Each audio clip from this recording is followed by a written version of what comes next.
Hello there, everybody, and welcome to the BMW pre-show. We are here, we are ready for Championship Sunday for the BMW Rocket League Open. I'm Shogun, joined usually by Johnny and Stumpy, but if you want to know what imposter syndrome actually looks like, just stare at me for the rest of this, because I am joined by one of the best hosts in the entire world. Golden Boy, welcome to the European pre-show, my friend. You are too kind. I'm very excited to be here. Obviously, as you all know, I love the Rocket League community very much so. But also, I'm here to provide my expert opinion on all things European Rocket League. So watch out, because there's a new analyst coming through, and his name's GP. Fantastic. Well, the good thing is that we have a good record over here on the European pre-show of always getting everything right. So we're just going to keep on that sort of stride going. And what is always right is to... Thank you very much. What is also always right is to tune in with us on the Fridays, because that's when we had the Swiss Stages tournament. This was pretty simple. Win free, you move on. Lose free, you went out. And Stumpy, there were a couple of very big losers at this stage. My gosh, was this an exciting stage to watch. We were up in our big, beautiful nest watching down on everybody playing on the org streams. And the biggest shocks to come out of this, the biggest shock, really, was Carmine Corp. Ended up going 0-3 on the day. they are going to be suffering at the hands of any team that keeps climbing up that ladder. Vitality are incredibly happy to be doing so. But also some other huge orgs. Endpoint, the previous winners went out in the 5th stage. It has been so deadly to be any of these European teams because it almost seems random near the top at this point. Yeah, if you were wondering where Stumpy was yesterday, he just needed one day to recover from all of that. But if you didn't have a chance to tune in, here were some of the results that we got. We had our quarterfinals, all best of 7s, to try and whittle these teams down to 4. BDS took down 0-0 Nation. Dignitas 4-2 against SK Gaming. A very, very mature performance from the young Dignitas roster. Misfits 4-0 against Semper. What a result. And Vitality continuing the redemption arc against the Flying Dutchman. Now, you might be wondering why we called it a redemption arc. Well, the reason for that is because if we go over to the points here, oh my, there's a lot to play for. Vitality going out so early like they did. They left themselves all the work to do. You can see them. I mean, where are they now? 9th. You know, they've slowly started to scramble up. They were 16th coming into this tournament. And they still, more points to get. 50 points for every single win that they can grab a hold of. But what you can also grab a hold of right now is a lot of prize money. You've got yourself $30,000 in Golden Boy. Golden Boy, you've been here since the start. You were over for the very first tournament. This is for an online tournament. We're now handing out this sort of money. Oh, it's incredible to see how far this whole scene has gone. But, I mean, I always felt like this was always going to be inevitable. We were going to start to see this prize money continue to increase and increase because the game is only going to get more popular. More people are only going to get more involved in it. And yeah, it was only a matter of time. 30K for first place is actually quite nice. Yeah, it's been brilliant. I mean, it's been lovely to see the scene evolve. It's also been lovely to see the players evolve. And another thing that has also been evolving is the different ways that you can compete in Rocket League. We've got threes, we've got ones on occasion, but now we're having a chance to check out the freestyle side of all of this. Golden Boy talked a lot about this, so I'm going to come to you a little bit later on. Instead, I was getting messages upon messages upon messages from Stumpy just about how much he was enjoying what we got out of our top players. It was the entire freestyle competition is one of the most mind-boggling things I think I've ever attempted to comprehend in my little pea skull, right? These players can just tie together every single dream combo of moves that you can imagine, and then make it look so smooth and effortless. It's something that I could never do in my life. And then I've got Jaser there saying, actually, that was only a 4.9. Like, no, Jaser, that was a 10. You are clearly wrong about this. I'm amazed. I've been playing this game for nearly 5,000 hours now. I've played it since the start. And yet, I'm still having my mind blown. And this will look so different to any other freestyles that I've ever seen before. Yeah, it's been brilliant, Johnny. I mean, we were in a call whilst this was all going on, and you're just sat there explaining, all of the mechanics going on live. It sort of just went into words because it's just, all right, he's got the reset into a musty, into some sort of pogo bounce, into everything on top of everything else. It's just absurd. I had the honor of casting a lot of freestyle 1v1s back in the day, and it's progressed to a ridiculous level now. The fact that these players can pull out these shots live is so impressive with this much money on the line. I'm really excited to see where competitive freestyling is going to go next. I mean, this is, I think, my favorite shot right here with these really elaborate resets. That is so difficult to do. And under pressure as well. Camera on you, 100,000 viewers. To be able to do that is absolute madness. I mean, it's one thing doing it in a freestyle montage, a whole thing entirely to be able to do it live. I'm just so impressed. I mean, for any veterans in the scene, I mean, Shogun and Johnny, you guys will certainly be there. Golden Boy, you might. The first freestyle competition that was held however many years ago, like 5 years ago, whatever it was, and nobody could score. Like, it was, that's right. Genuinely. Oh, don't remind me. Don't remind me. One shot or something that went in, and then they were like, yeah, you won 90 quid or whatever it was. Now these guys are playing for so much money today with these shots. Well, this is the bracket as it turned out throughout the day. We went in with 16 players. We've got them all the way down to 2 remaining. We've got Josh and Trap that are going to be taken to the field best of 3. They're going to get 10 chances each to try and score some goals. And they're also going to get themselves a chance to take home a fair whack of prize money. You can see there, Josh undefeated in rounds so far. Trap's really been forced to fight for it. But here's what they can get. If they go on to win, it's it's not just, you know, a couple of Haribo that you can maybe buy if you go on to win this. You are getting yourself either $3,000 just for getting to this point, or $10,000 Savage. for, I mean, that's almost as many flip resets as we might see today, Golden Boy. Yeah, it's a lot of money. And what's incredible too is that, you know, you guys were talking about how freestyle has evolved. And, you know, when I did our first freestyle tournament on the RLCS broadcast, you know, I really felt like it was just a different world, and I didn't think like it could get better. And now here we are a year later, and it's way better. Like, these players are incredible. So the $10,000 is definitely very much well deserved. Right. Well, we've been going on and on about how much we've enjoyed this. And it's actually been a very good chance, because we've had a chance before the show to even chat to the guys that are going to be in today's grand finals. And I love that they've got so much to say. So we're going to have a chance now to bring in Josh. He is going to be one of our grand finalists. Josh, buddy, are you there for us? And after your run through to the finals, are you ready for today's grand finals? I am 100% ready for this. I am feeling quite confident. I've been working on some. I've been training for the last 2 days, and I'm really excited for the match. Win or lose, I'm really grateful for where I am today. And if it wasn't for everyone that was supporting me, then yeah. I guess on your road up to this point, Josh, you know, we just saw in the bracket lots of 2-0s. You were feeling very confident, and even a lot of the judges were calling for you to potentially win the whole thing.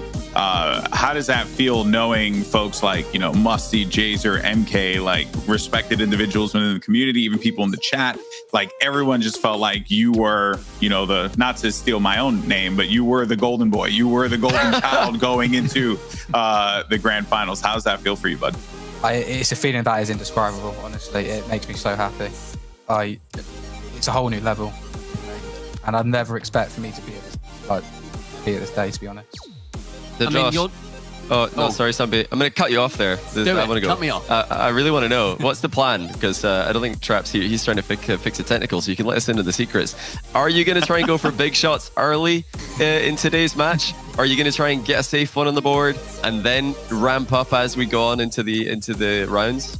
I'm going to get a safe one to start off with, ones that I'm really consistent with, and then I'm going to work on some creativity that I have been working on. I believe over in F1, they call that the banker lap. Get yourself something nice and set up, and then you're ready to go to put everything in for the rest of it. Well, we're going to let you go here, Josh. Go and get yourself ready, get yourself into free play, and just, you know, hit about 100 flip resets and just do what we only wish we could do. As we're now going to bring in your opponent, Trap, joining us. We hope, there we go, the technical issues are sorted. Trap, welcome to the show, my friend. First question I've really got to send over to you. When's that wall gonna get finished being painted up? To be honest with you, I have no clue. That is not up to me. I'm not the one painting it. I respect that. So, you know, Josh, on one end, a lot of the judges, I told this to him, were, you know, saying like, hey, you know, he could very well win this thing. But I think it's safe to say that you have captured the hearts of a lot of freestyle fans. You know, even though you do play for some teams, because we didn't have that info at the time, you still like are coming into this with, you know, not as big of a brand, right? And now there's a huge opportunity for you here to really cement yourself in the history books, because this is a big deal. $10,000, but also a part of an RLCS broadcast, which is an even bigger deal. How does it feel for you to be up, you know, to kind of meet this moment here against a very game and prepared Josh? It's crazy, man. Like I didn't expect myself to even get past first round, and now to even be in the finals is just like insane to me. Like, it hasn't even hit me yet that I've like even changed anything. The amount of like people that I've got supporting me now, it's crazy. But I mean, I have some confidence still. I mean, you have to be confident coming into this part as well. You're in the grand finals, and as Shogun mentioned earlier, you've secured yourself $3,000 already. Do you have any plans of what you're going to do with that money? And dare you dream for the $10,000 prize? Is there anything that you're already looking at on your wish list? Not really. I might just maybe get like a new mouse and a face cam, and that's about it. It's gonna be the greatest. Oh, and what about for the cat? What about for the kitty in the back of the scene there? One, what's the kitty's name? But also, what you gonna buy for your kitty? Okay, well, that cat's name is Smokey because he's gray. Good name. I'm pretty sure there should be another. There's 2 more cats back there. But hold on, let me scoot back and. Hey. Oh, there they are. There's one over there. Yeah, there's 2 more. You could buy like 30 cats with that money. They'll need more cats.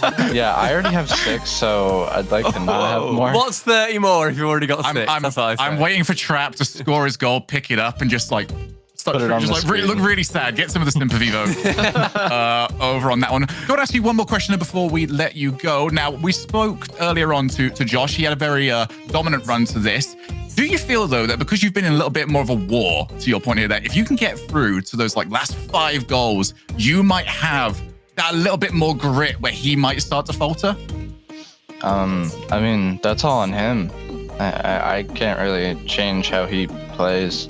So I mean, if he folds, he folds. But by what he was saying, I think he may just be fully ready. He may go all out this whole time. Right. And I'm gonna have to do the same. We wish you the absolute best, my friend. Once again, have the best time over on the broadcast. We will see you after the second semi-finals, just for our grand finals. So be sure at home to all tune into that. But by all means, dude, go and enjoy the rest of your day as we are now going to get into what has been a little bit of a fun part, because Golden Boy, we saw you on this show over on Thursday. We saw you having such a great time with John, talking about all of these great plays, rating, they had everyone else rating these good goals. But we thought, what about Golden Boy? What does Golden Boy want to rate a few goals? So instead of our usual top plays segment where everything's all sorted out and Gibbs gets to decide everything, we're going to decide this. You at home, Twitch chat, you're going to help us decide this. You get to rate these goals from 1 to 10 along with us. And we are now going to put together yesterday's top 3 plays. So we're going to have a look throughout all of these. We're going to start off with this play by Archie. Now, this is just going to get ridiculous as we go through. This is all under so much pressure, but for you two as well, I want all 3 of you to give us a rating out of 10. Reminder, you at home, give us a rating as well over in the chat. Hi, Golden Boy. We got rid of the other 2. We're far more important. This is brutal. Since you are the most important person here, Golden Boy, we'll let you put in your rating first. What are you going to give this out of 10? I'm gonna be a hard. I've seen some incredible goals, so I'm gonna give this like a 7. That's what I'm gonna go with here. 7. Following chat. That's all you're doing, Golden Boy. You've gone dead on. No, I didn't even look at that. I had no idea. This is the sort of sentence that we usually get from Stevie before he gives it a 2. No, I mean, my thought is, look, I'm going to judge it like how the freestyle competition was judged. He's done all right with it, but it has hit the floor and the post and has then gone in, which does lose the points. I'll go with a 6 on this. All right, Johnny, finish it off. I don't know. I'm a big fan of hitting the post on the way in. That's just harder to save. So I'm going to go for, I think, maybe the more generous option of an 8, because it's actually, giving himself more of an angle. I love the placement there from Archie. Securing the shot in the bottom corner might just look like style points. Securing the open. Hey, there we go. At least we've got someone in production to do the math for me as well, because I was never going to get this right. 28 points for Archie. There you go. As we're going to go over to our next one. Now, Alpha has created a reputation for himself of being one of the most mechanical players in the world. But on this one, he got a little bit of help. As you can see that Fairy Peak just in the background. We're going to get a better view of this one. Fairy Peak just bullying his way through. Alpha, make sure he gets the rest of the work done. Reminder, once again, Twitch chat, give us a result out of 10 as to what you think that was worth. Twitch chat's not liking this one too much. Wow. Ooh, I'm kind of shocked. Has anyone got any numbers that are quickly, jumping out to them? I'll go first here. So I'm again gonna be more generous in Twitch chat, because I think that I'm rating the off the ball play as well as the alpha play. So watch this go up. I'm gonna say 7.5 for this one. I don't think it's as good as the burst goal, but I do think it's better than a 6.2 for me. Before anyone says, Okay, If anyone go says for it, anything, go for because it. every time we do this, Johnny gives a rating and then Twitch chat follows him. Twitch chat, you stick to your guns right now. Just because Yep. Johnny Go went lower. early doesn't mean you get to suddenly switch it. All right, sorry, Golden Boy. No, Go no, ahead. you're good. That was the right call to make. Okay, don't trust those darn people in Twitch chat. They'll just go with Johnny.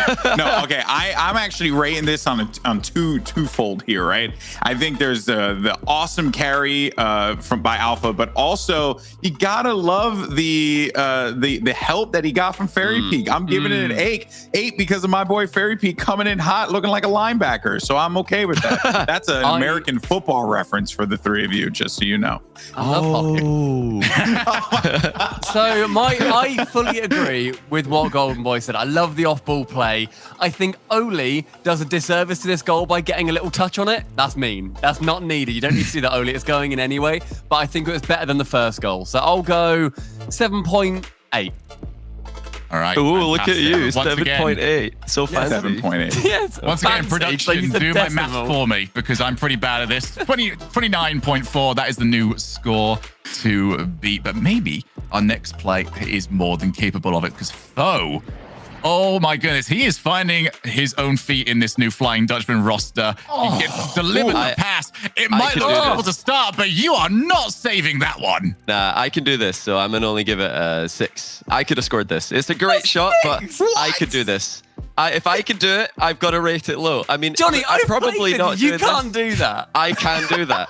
I can do this. It's a great shot, but come on, it's no Well, flip reset, no rebound. It's just a shot. I can't do this, so I'm gonna give it an 8. And by the way, I thought we were sticking to our guns on whole numbers because real judges judge in whole numbers. So I'm going 8. I'm a gymnast judge, and I go with the decimals, live or die by them. And in which case, I think this goal is brilliant, but not as good as Alpha's. So I'll go 7.1. I just love the placement on it. It's so nice. 7.1. Get out of here. I hate it. 7.1. Ooh, 7.1. So fun. Look at me. Stumpy's just against everyone. Well, that's not going to take our first place, though. So Foe, I believe, then takes second, which means we've only got one more play to go. And I'm expecting 10s across the board yeah. here because the game might be over, but it doesn't mean the chances for top plays are. We got some proper golf happening out 10. on DFH Stadium. Then, enough Look at said. Chaussette. He had no chance. Didn't even get close. Yeah, I mean, really, the form, the angle, everything about it was just absolute perfection, top to bottom. 10. You know, Perfect just goal. gonna go 10.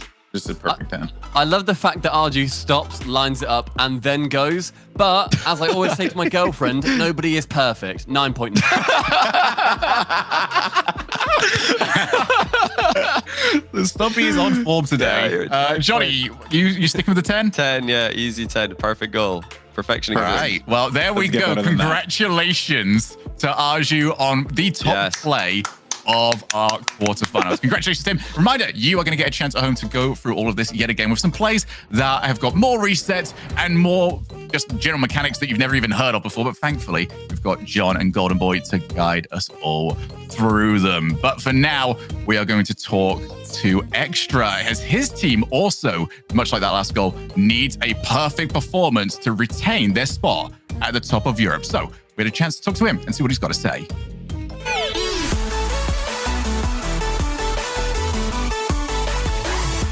I think we got surprised a bit by how Endpoint was playing in the Grand Finals. They were like, I think the better team on that day, so I think that's why we lost. But we still like put a very good fight against them. Yeah, best play of overtime there for BDS. Phenomenal passing, but the shot denied by Stick. And I'm not keeping with the reset. He makes the play.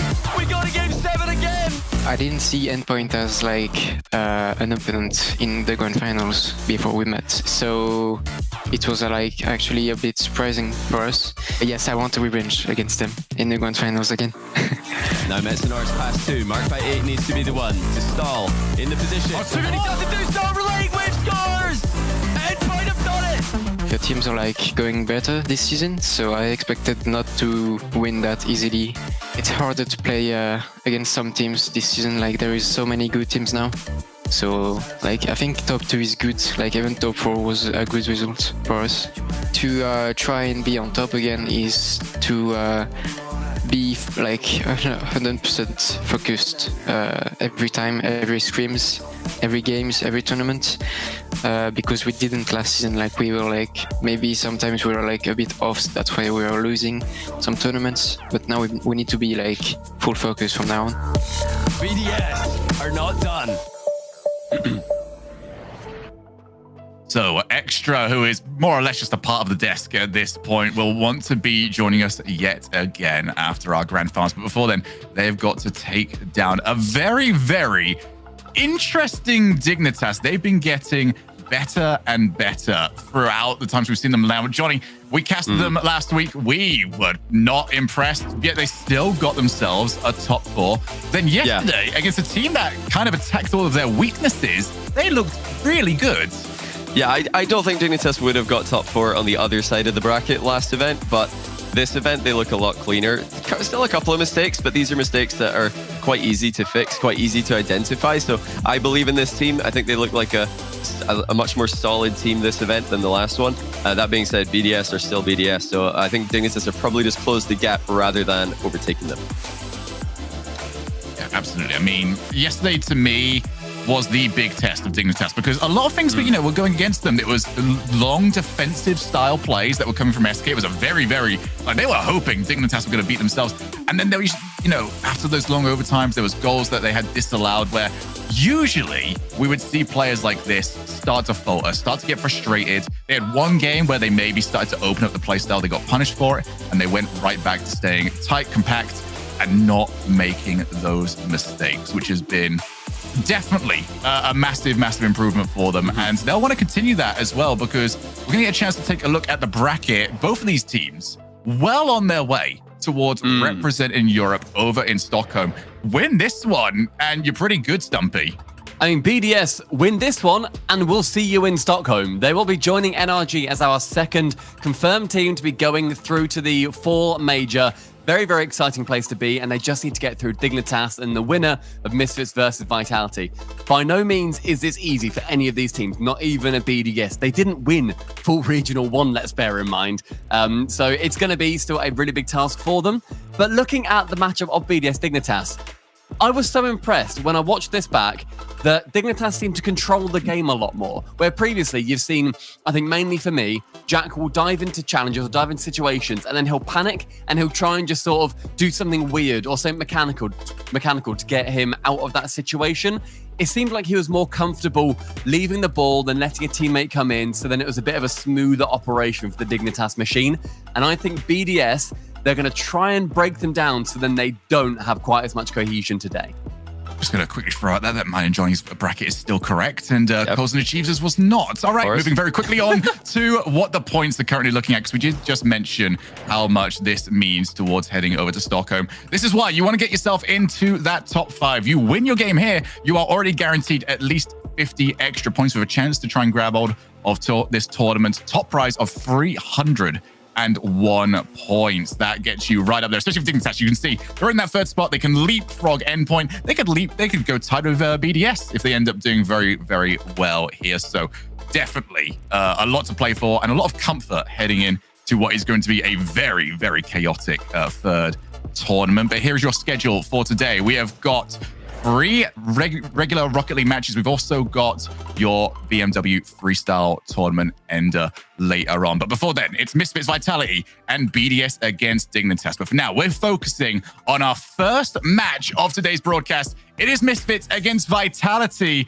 And Golden Boy, let's go to you on this one, because you have been around for as long as KDOP has been around. How impressive is it to you that in esports, where careers can be pretty short, is that he's stuck around with it? What makes him stand out?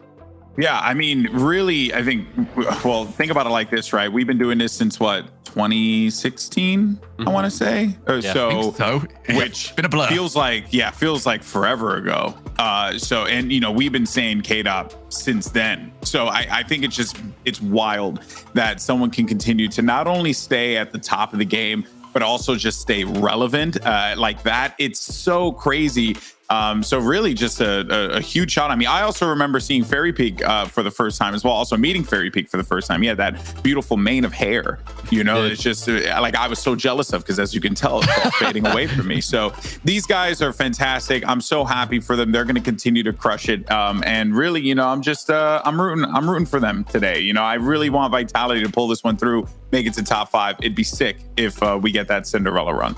I mean, Vitality have to. They need to do well today. Like, if they don't, then pretty much, and I don't want to say it dead on, but pretty much goodbye. You need to be winning these events. Yeah, they'd have to win the last one if they don't win. Well, if they don't make the final today, at least, then they're going to need to pretty much win the next one, because even if they win this, they're not in the top 5. And have other teams do badly that are currently ahead of them, which is why Carmine Corp not making it today is actually very good for Vitality fans. Right, well, Twitch chat, you did a fantastic job earlier on rating our top goals. Can you do a fantastic job yet again and predict the winner of this one? Now, Johnny, I think we kind of know where we are going to be going here. We're going to get our predictions down. But for you at home, it's hashtag MSF if you think the Misfits are going to take it, or hashtag VIT if you think Vitality are moving on through to the finals. So, Johnny, let's just get ours out of the way here. Who are we both going for? It's Vitality. We had to predict the whole bracket yesterday, and I wasn't quite as brave as Shogun. He predicted Vitality to win the whole thing, and upon seeing that, I thought, you know what? I like that. Obviously, I approve that.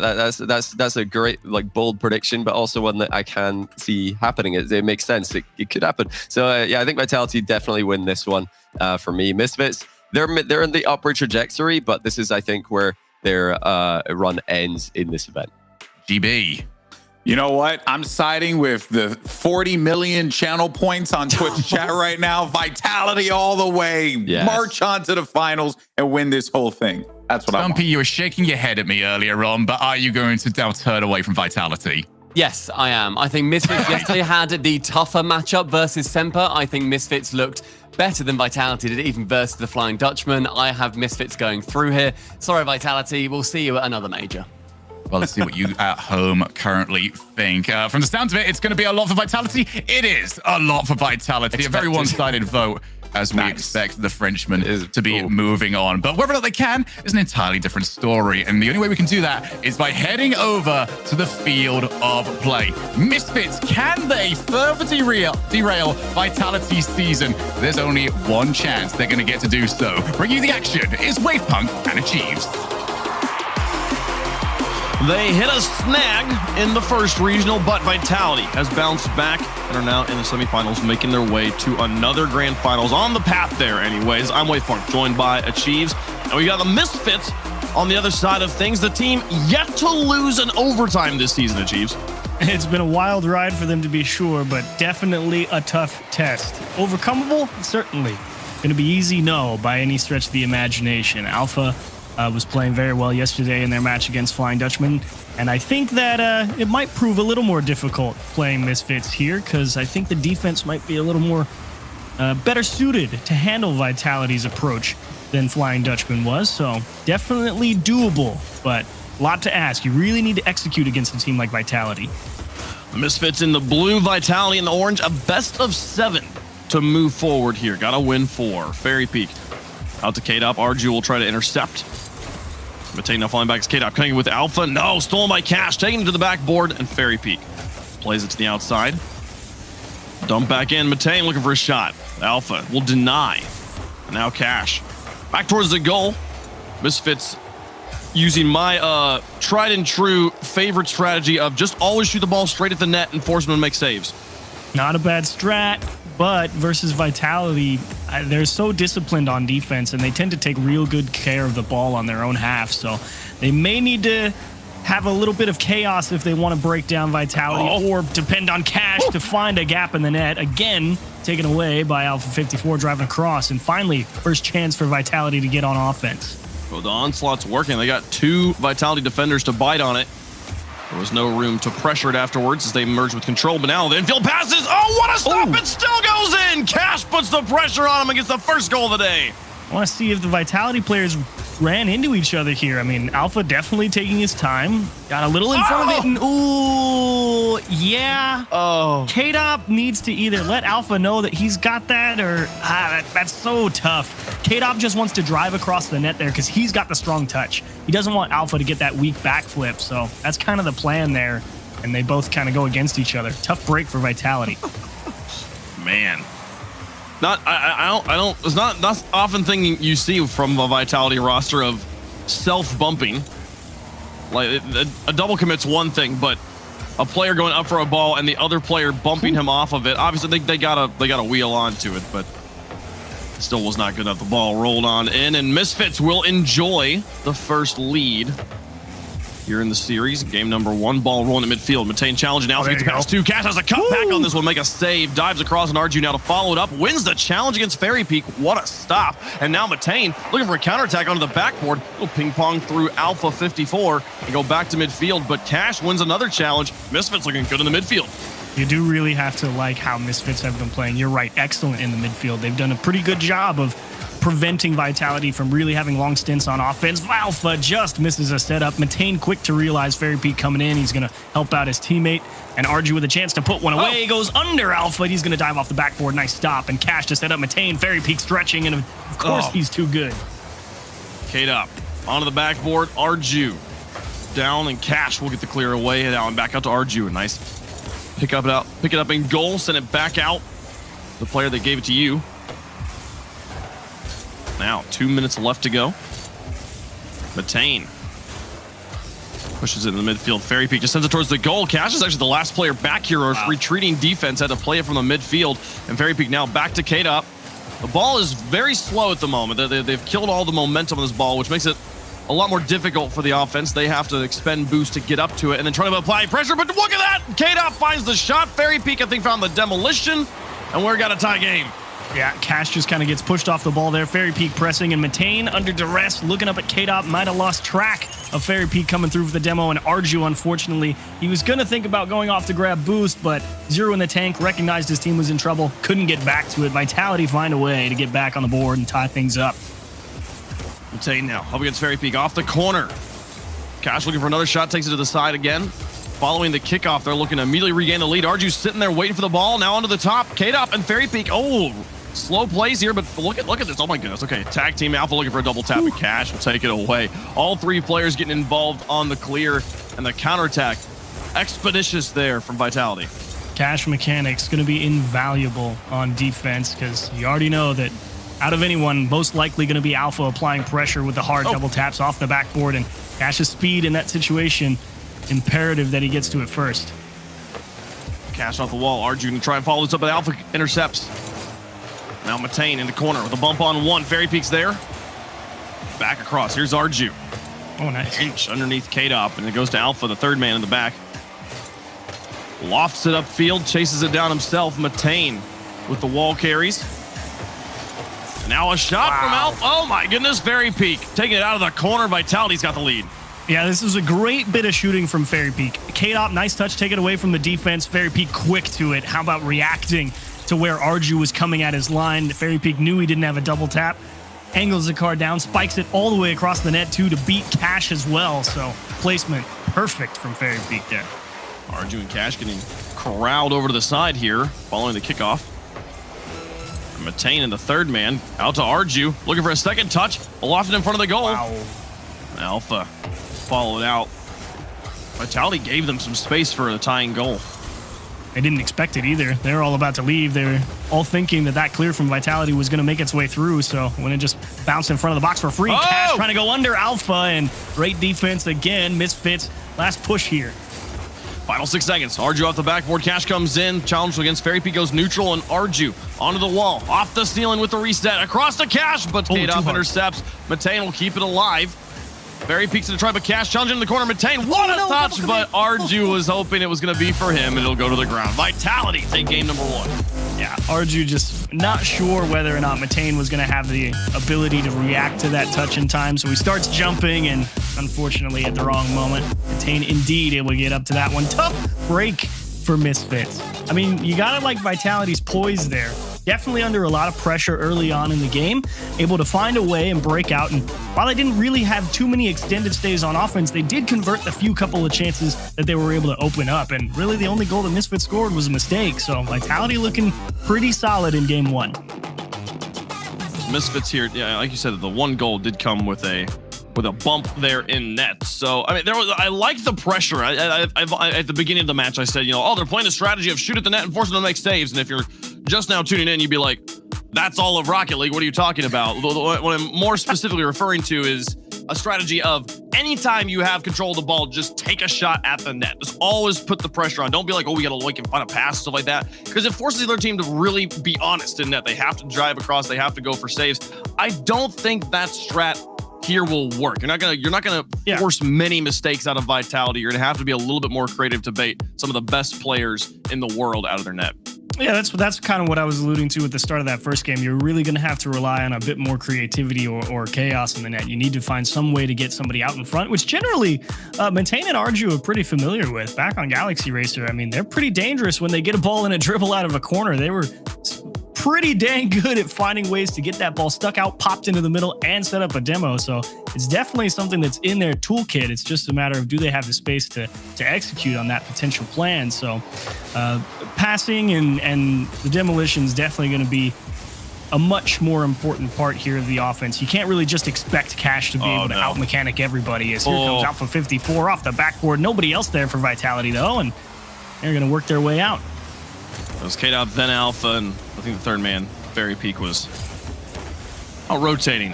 It's all right. Here's a play back in the goal again, and Matane will make the stop. Now Arju and Cash, ooh, weird commit there as Cash comes out of the backfield and Matane leaps over his shoulder. And it creates enough of an opening that Vitality is able to keep the pressure on. Cash down the field. Here's Fairy Peak, lofting it for himself. The flip reset wins a challenge. K-Dop to try and cover up Arju. And Alpha, okay. We're seeing midfield lateral play here from Misfits. They're not necessarily looking to hit the ball into Vitality territory, but play it off to the wall. And while it's not the best way to develop their field position, it is seeing them continue to win challenges and get to the ball first. Yeah, and that was also a strat that I liked out of Flying Dutchman. Definitely moving the ball horizontally across the pitch, forcing Vitality to spread the field, trying to open up a few more gaps. And so I don't necessarily dislike the idea. Oh, nice fake here to try and force Alpha to give the little space for Cash down to Matane, and Fairy Peak, too smart, coming in at just the right time. A wonderful setup, but third man of Vitality breaking it all down. And slight over rotation, but no. Here's K-Dop to the sky. Onto the wall up against Cash. Now across the field to Arju. He's got two defenders in front of him, but beats one. Fairy Peak gets caught on the wall. Matane takes the shot, and it goes in. Oh, my goodness. Misfits up on top again. And I think Fairy Peak got caught here with no boost. Yeah, down in front of his goal line. He's only got 5 here, so he can't really jump at it. Has to really try and gauge where Matane is. Unfortunately, Fairy Peak doesn't know his teammates rotated in under him. I think if Fairy Peak doesn't touch that, they might have pulled that one off the line too. Misfits have scored first in both games 1 and 2. And they hold on to it this time. Ball dies in the midfield. Alpha takes it to the sky. He's got Arju beat already. Cash has got to get a nice read and does. Off to the side. K-Dop. Now through. He's got Fairy Peak in the midfield. Pinched against Cash. Fairy Peak will get it neutral. Alpha now to the sky. We'll play it to the corner. Cash bumped off the ball. Good demo. And a demolition onto Fairy Peak will open things up here. Arju takes to the sky, resets his flip off the ceiling, gets a shot out of it, and Alpha 54 takes it off the backboard into the outside. Approaching halftime. Similar story to game number 1. Misfits with a 1-goal lead. Ooh, Cash. Not a bad idea trying to get K-Dop to freeze on the back line, but I don't know if they've got that one either. You gotta love Vitality and how well they all rotate back on defense. Feels like that backboard is never open, and that is such a great asset to have on the defensive side of things. And they're forcing the passing game out of Misfits, and Misfits, to Misfits' credit, they're doing a great job just running into defenders every single time, even when Vitality is having to rotate back onto defense, as you said. Matane here winning another challenge. Alpha up to K-Dop, nice. Back to Fairy Peak, shot straight down the middle, but slow, and Arju clears it away. I'm amazed Fairy Peak didn't absolutely rip into that one. Definitely something off on the timing there. That setup was chef's kiss from Vitality. Money. Alpha and Fairy Peak now in their own corner here. Alpha with a beat on 1. He holds on to ball control here. We get to demo, but still hands over control to Fairy Peak. He's able to pitch this one out in front of the goal, but Arju off the backboard gets it away. Now Alpha back on the respawn. Good challenging Cash. Bouncing back into the corner. Here's Fairy Peak. Matane gets in front of the goal. Now Arju and Matane build a wall. Fairy Peak has to go for a back pass to nobody. Arju gets the demo and goal. And Misfits pressuring on offense. Here's Cash off the ceiling. Bouncing in again. Oh, Matane's up to try and catch it. And Arju now in for more pressure, but Alpha just widens the corner for a moment, and now Fairy Peak back down the field. All the good work undone, and they're looking to tie the game. Try to bump Matane, not going to happen. Was a real good fake challenge there from Cash in his own corner. Fairy Peak thinking that maybe he was going to turn, so was gearing up to cut that inside, and as soon as Cash recognized that, Fairy Peak got caught just letting the ball roll into the corner, and that bought a lot of time for Misfits to get set back on defense, but now it's a 2-on-1 back the other way. Cash all alone, and he's going to pull that one away. Fairy Peak goes right at Matane. Didn't see him lurking behind all the name tags, but Alpha's going to be able to get out in front of this one. Arju caught flat-footed on the goal line. No boost. Couldn't cut out the pass. Oh, K-Dop, look, the pass placement is so good. It's as close to Alpha as he can to give him as many shots as he wants, but also putting the distance between the box and the defender, and by nature of that, the defender, so the defender has to reach out, not able to get contact on it first despite being closer to the area of play. Excellent pass play, simple stuff, but very difficult to pull off. Vitality now tied up the game with 30 seconds left. Wow. You know, we usually give K-Dop a lot of flack for not being the strongest defender, or at least we used to. Not so much sure if we do that anymore, but that was a big challenge right there. He was about to get himself in a 2-on-1. Cash fires one in the net. It's over Alpha's head. How? It's 3 defenders here. K-Dop misses and loses the challenge. Cash up is going to beat Fairy Peak still on the ground. And then the shot placement again. Well done. Oh my goodness. Back on top here, and Misfits have the lead with 17 seconds left. That was 100% Alpha's fault. I mean, he was in the net and ready. He just, you know, the gravity effect. He rotated all the way to the near post there when if he's camped out of the back post or even in the middle of the net, he pulls that one out. And now with 8 seconds, Vitality got to push. Oh, K-Dop under 2, off the post, Alpha trying. Here's Fairy Peak. Yeah, get to the ball in time. Misfits take game number 2 and tie up the series. Well done, Misfits. You had to fight for it again, but you gotta be pretty happy if you're Misfits. You know Vitality is definitely pushing, finding ways to put shots on target, but you're giving them pretty much as good as you get. So you can be happy with that, even if it does lead to some stressful situations. Takes a little mistake again, though, from Fairy Peak on the goal line. This first goal right here, you can see he takes it right away from K-Dop. Definitely had that one, and nice job to find the late equalizer, but 2 mistakes, actually, now that I think about it, because Alpha just rotates here. You can see him right at the start of that replay. Yeah. He was coming into the back post, and he just drove all the way into the back of the net. Yeah. Really pulled himself out of position there. Yeah, it really is that depth he is in the net in that spot. It's difficult when you're moving into goal there, like if he hangs back post and Cash shoots near post, it's kind of the same situation the other side. The real difference maker is how far back he is in the goal, how much he's got to spend getting to the front just to get the block in time. So the good side is as well, it's real hard to shoot near post out of that right-hand side. That's true. It would be a more difficult shot. So either way, though, 2 mistakes. That every goal that they have scored on Misfits has been Vitality just not quite being dialed in. And so you got to wonder if Misfits really do have the firepower to break them down, or if it's just Vitality beating themselves a little bit. Can Misfits continue to punish while Vitality's giving them mistakes? Because we were talking about the challenge game in game number 1 of like, oh, look at how good Misfits has been in the midfield, and that kind of continued into game 2. That challenge game is a thing that will ebb and flow as one team manages to match the speed of another team, and game 1 is usually going to be the slowest department. This is the slowest area for challenges in the midfield. So I've been watching and waiting to see if that changes here, but so far Misfits have continued to hold the edge. And if Vitality isn't able to adjust here, given it's a best of 7, I think they do have time, and Misfits is going to have to outplay them in the final few games. But right now, Misfits is happily enjoying the mistakes that Vitality is making. Now, this will be interesting because this game 3 has kind of started off with a big, long, clear game, and I really like Cash's approach here. Change pace of play, force it into an air dribble, and try and bring it back down to that more controlled style, because I really do feel like if you start getting into the boomer ball, that is really where Vitality starts to apply a lot of pressure just because of how well they read the game and how quick they do it. Big double tap from Matane to clear the space. That's super important too. An egregious double commit on the goal line right before that. He had to hold on to control there, but no! They don't ever get back in position. K-Dop takes it straight down the middle of the field for goal number 1. Nice job from Alpha here, working his way just over Cash, pushing him off the ball. And Matane, I don't think he even knew K-Dop was traveling with that play. I think he was so focused on supporting Cash, and as soon as he saw Cash get beat, stopped thinking about whether or not he actually had a line to the ball over the defense or not. For the first time in this series, Vitality scores first. And we'll be playing from the front. It's Arju to Cash. Oh, Look the at the triple infield commit, pass, yeah. though. Oh, they tie it right back up.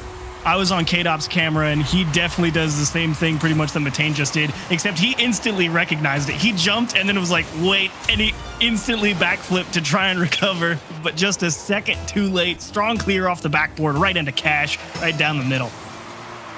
Man, the question of, all right, what'll this game look like with Vitality in the lead? Well, I guess we'll never know. We'll have to find out some other time. It's Matane. Up and outside Alpha with a pass to K-Dop in the placement. Cash gets the stop of Matane. He just lets the ball roll. The patience from Matane to let the ball clear itself. Yeah, that was the scary thing, Matane. There's your tested nerves. So easy to panic right there and just pop it right back down into Vitality's nose and let him score it. And now get back into that long clear game. Nice block from Cash. K-Dop wants the time. Love the approach. Ooh, oh, is it in? Oh, it's just wide. The tiny short upfield pass there to Alpha. He just blasts one to the far corner. Ooh. Again, Cash put more pressure on the goal line here. Alpha past one. Cash will stop things, give his teammates time to rotate into goal. RG will be the first on the challenge. And this ball just dies in the midfield. K-Dop says, all right, cool. Let's just blast one to the crossbar. And again, force Misfits to play defense. It's RG to chase it down. Alpha now. Can he connect with K-Dop? Looking for it. Cash will block him at the point of contact. Tough one. And finally, I think that touch from Fairy Peak lets Misfits really get their feet grounded on defense here. So, yeah, Vitality recognizing that. They're going to try and apply a bit more pressure, but definitely one step too far back. Needed to go regroup and grab boost. So, Misfits are going to find a way out courtesy of Cash. Nice little demo to get a little extra time to recover. A slightly better flip reset there, I think.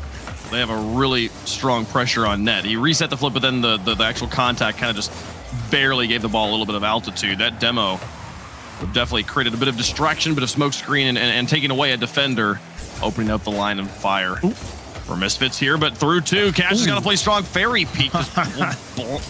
Where's the ball going, Fairy Peak? Hey, Cash got scared. He thought Fairy Peak was going to fire one on target. Yeah. Cash knew he wasn't going to make it. So Cash, I think, very fortunate Fairy Peak didn't feel comfortable lining up a shot there. And big win from Alpha. K-Dop, how do you get this out to a teammate? Oh, he tried to score it, but there's Alpha again, and they almost get it done. Arju off the wall. K-Dop falling back, retreating third man. I think he's low on boost. They'll rotate back over and just take whatever challenge is given to him. Now Matane looking for the reset. This one pinches off the ground onto the backboard, and K-Dop's there. Oh, but he misses! Alpha will have to close in out of goal. Lucky for Vitality. Misfits wasn't pressuring in the corner. On the far side here, K-Dop puts some pressure on. Back of midfield pass. Oh, Alpha jumping up, making the stop. Well done. Great pressure here. 1 minute remaining. A lot to ask here for both teams. This has been a tight one. There's been not so much openings to really score per se, but there's been some dangerous situations where if you didn't come up with a quality touch, you were definitely going to be in a real troublesome position on defense. So really pushing both teams to the limit here. Pass to Cash. He's going to look for Matane, and that's going to pinch all the way back, and that's off the wall. K-Dop overcooks it, and Arju thankfully has just enough time to find a clear. Scary one, though, for Misfits. Ooh, dangerous plays. Cash looks for the double tap. The defender gets in the way, but Alpha now up against Arju in the corner in the final 30 seconds. He wins the challenge in the midfield, and K-Dop's taking his space, taking his time to bait in. Arju, Cash dives across and makes the stop, but Fairy Peak misses the ball. Alpha 54 now to pick it up, but Cash will block him, and the challenge game continues to be strong for Misfits. Final 8 seconds. One last attempt in regulation. Matane versus Fairy Peak. It goes to the corner. Cash is up for it. Bluffs it to the far corner. K-Dop gets the block, and Matane will let it go into the ground. Overtime in Game 3. Misfits 12-0 this season in overtime. Now that will be interesting. If there's a team that can definitely crack a streak like that, it's Vitality to be sure. But that's a great setup. Here's Arju, a nice tip from Fairy Peak. And now Matane all on his lonesome here. Matane with a block. Arju up for it. Cash to challenge. Oh, a miss in the corner. Looks for the dunk, but Alpha just tackles him. Builds a wall, and now Matane lofting it high. Cash is in no position to take this. He'll turn it midfield and find it off the wall. Now pass two under Fairy Peak. Tried so hard, but Arju now will have the ball control. Gotta love Fairy Peak on defense. He's missed a couple balls, but when he really needs to make the touch, he's there. Vitality definitely an awkward position to find themselves in at the start of OT. Oh, the fake! And to the back post! Alpha 54 puts it in, and Misfits are now 12-1 in overtime. Applaud Alpha 54 here, and that is just nasty. Arju definitely thinking he was going to go for the quick shot with a strong bit of pace towards the net, and Alpha read that he didn't have a touch, let it come all the way down to the floor. Instant power shot. I mean, that's so difficult to defend for the guy on the line. I mean, Alpha could shoot that just about anywhere. And when it's right over your head, 60, 70 miles an hour, top of the box, good luck. Yeah, no, that's you said it. I mean, the 12-0 streak from Misfits, a wonderful bit of effort there. But if there was any team that was gonna break it here, Vitality, definitely the one to put your money on there. And Alpha 54 makes quick work of it. 2-1 so far in every single one of these games from both sides. We've got 5 goals apiece right now per team on the series. I'm honestly impressed. This has been such a close, evenly paced matchup. It's funny though, it's not been the same story on both sides. One is Vitality, I feel like, popping off on a Misfits defense that's doing its best, and the other is Vitality we've seen K-Dub just drive past the ball. We've seen Fairy Pack just miss the ball. We're like, what is happening? Well, that's kind of funny, though, because those situations have put Vitality at a disadvantage, but they have recovered very nicely. And yes, that, to me, is kind of the difference, because like you said, you see Misfits kind of doing their best on defense, and Vitality aren't playing their best defense, and they're still keeping it tight and playing incredibly well. And that, to me, I think is going to be the difference maker.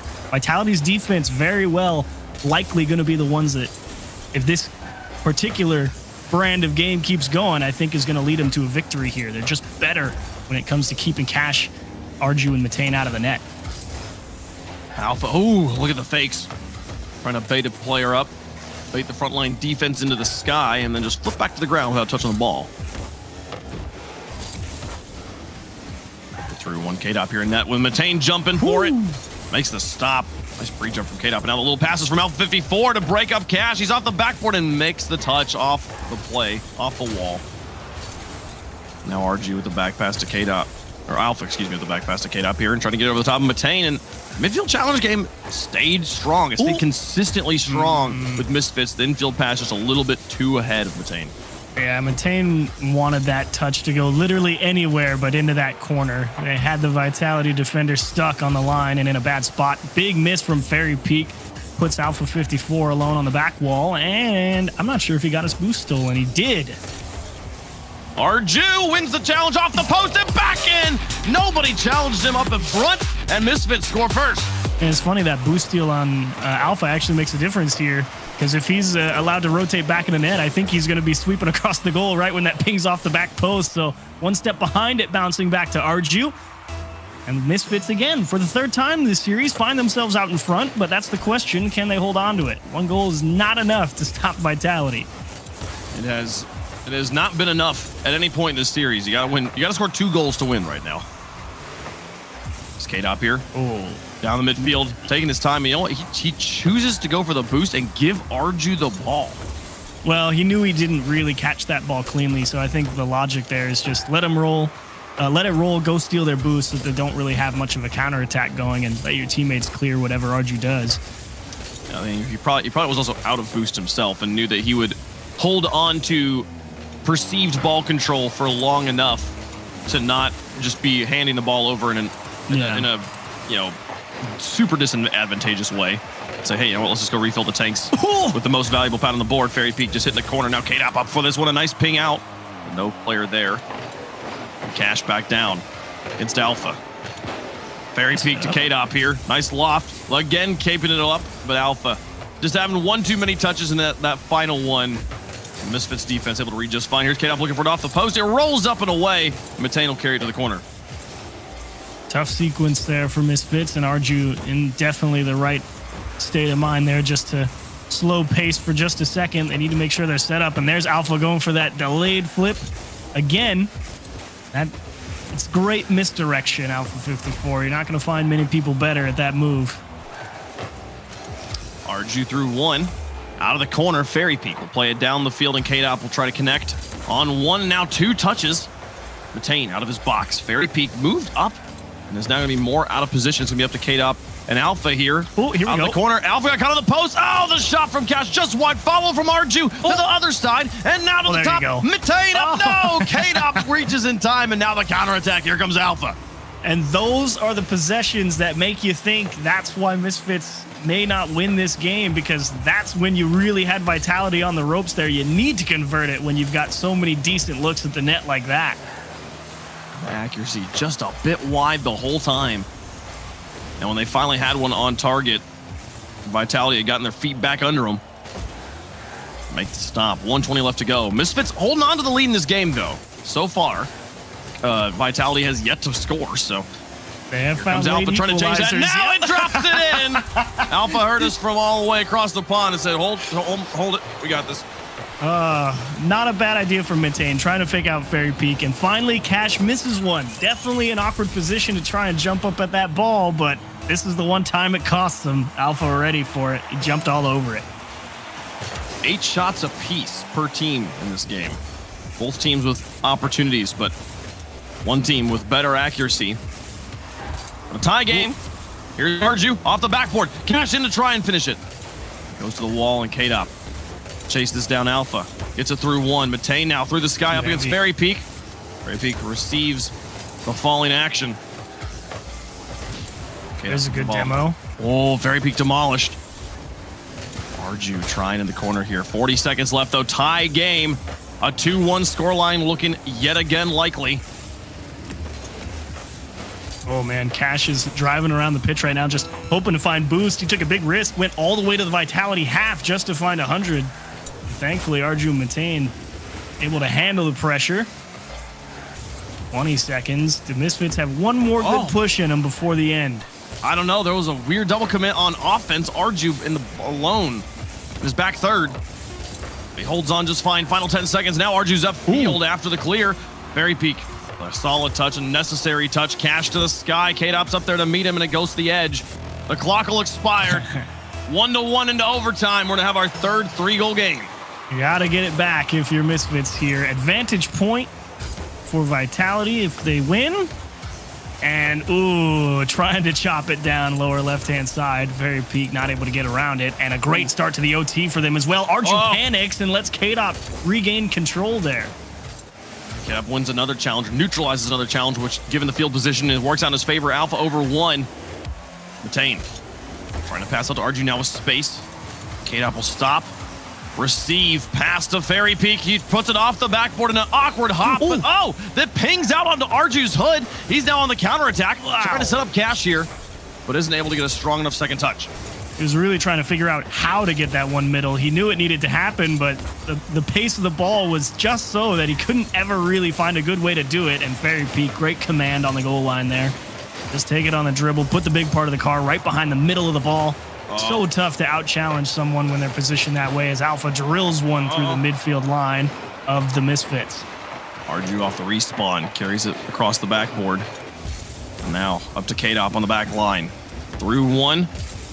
Takes the awkward bounce off the ceiling, reset versus Cash here. Can he hit it? Oh, Cash with the save on the goal line to keep the game going. How do you stay flat-footed there against a guy like Alpha? Huge stop from Cash, and he needs to make another one there. K-Dop was on his horse.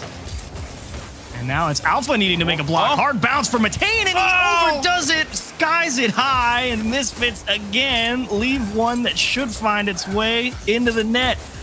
Oh, and Fairy Peak now onto a backboard. He's got some space, but Arju beat him off the ground.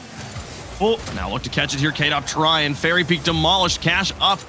And look at the challenge from Alpha. Here's Matane now. Flip reset over 1. Got 2 defenders to the corner, but this ball went so high. Cash has got to win this challenge, and no, K-Dop, following the double commit, manages to win a challenge on the wall. Now Fairy Peak. Oh, Cash. Back away. Cash into Arju. K-Dop off the ceiling to play it away, but he's giving the ball back to Misfits. Can they find the goal? That passing execution leaving a little bit to be desired. Triple commit there for Misfits. We'll see if they can recover. They don't have a good spread of the field right now. They may have to just retire and let Vitality out. Oh, okay. Cash now. Getting the ball in the corner. K-Dop threw 1 Arju up to challenge it. And Vitality has been trapped in their own half. Very Peak, what's happening? It drops in. Cash, a complete collapse on defense for Vitality, and Misfits will take a win. Fairy Peak's thinking, cool, Alpha's got that. Fairy Peak also looking at it, says that's high, and I also have no boost, so I'm going to try and drive up the side of the net, and Cash puts a perfect touch on the ball to get back in there. So tough stuff, Vitality, another mishap. Let's Misfits find a goal, and now we're all locked up at 2-2. Game 5, big one here. You really could dice it either way, whichever flavor of team you prefer, I suppose. I'd believe both at this point, but if you ask me, I think Vitality is playing the more refined game, and still got to give the edge to them despite the unfortunate end to that game right there. I mean, props to Misfits here, improving to 13-1 now in overtimes. They've only dropped. The streak of undefeated, of never losing in overtime is a astonishing stat. It's okay. They still have a 13-0 ratio. 13-1 is pretty good. Like it's the thing about how strong a team is. Being able to clutch up games that consistently, and here now with a 1-1 in overtimes versus Vitality, 2-2 on the series. This one is lighting up right now. And I my confidence in Vitality in that game there, now it has started to wane because there has been those defensive mistakes throughout this entire series. And it wasn't a big deal to me because I was like, this will get cleaned up as we move forward. Vitality, wonderful at adapting and fixing their problems on the fly. That one cost them a game here at Chiefs. See, that's what I think is so fun, because I haven't really lost any confidence in Vitality, because I know the defensive mistakes they can recover, have recovered from them, and can get cleaned up. But I'm starting to question the offense of Misfits, because they've left a lot of chances that need to be converted. And so, like you said, you can pick whichever flavor you like. You can taste it. I'm not at this point, because we're into game 5. Yeah. My thoughts of, okay, this team's gonna fix their problem. We're over the halfway point. I'm starting to think, no, I think this might just be the theme of the match at this point. A slightly inaccurate Misfits offense versus a slightly Swiss cheesy defense from Vitality. Which one's actually gonna end up winning there? Hold on to your hats. It's been 2-1 every game, and we're at 2-2 on the series. Who knows? Time will tell. Yeah. And early on, no one really able to get anything really started here. Matane trying to take the first look at it. Yep, there's of course that Loctite backboard defense from Vitality. Really haven't found much up there the entire series. Here's Matane. K-Dop will neutralize it to the edge. Cash will have ball control here, but Fairy Peak will go for second touch, play it over his head. Win the challenge ultimately. Arju now taking his time getting control in the corner here, but he's been given all the space in the world. Alpha will ping it off him. K-Dop looks for a shot, and Cash will take it away. Down the field, Arju, who gets it around the backline defense, and Alpha has to dangerously court this ball across his goal. Still looking at Cash, and that speed on defense is a big contributing factor to the success. Again, able to break up a Vitality approach, but with no boost here pushing forward. He's going to collect 100 at this midfield, but now what do? Drive it into a brick wall. Arju with a backflip in the midfield.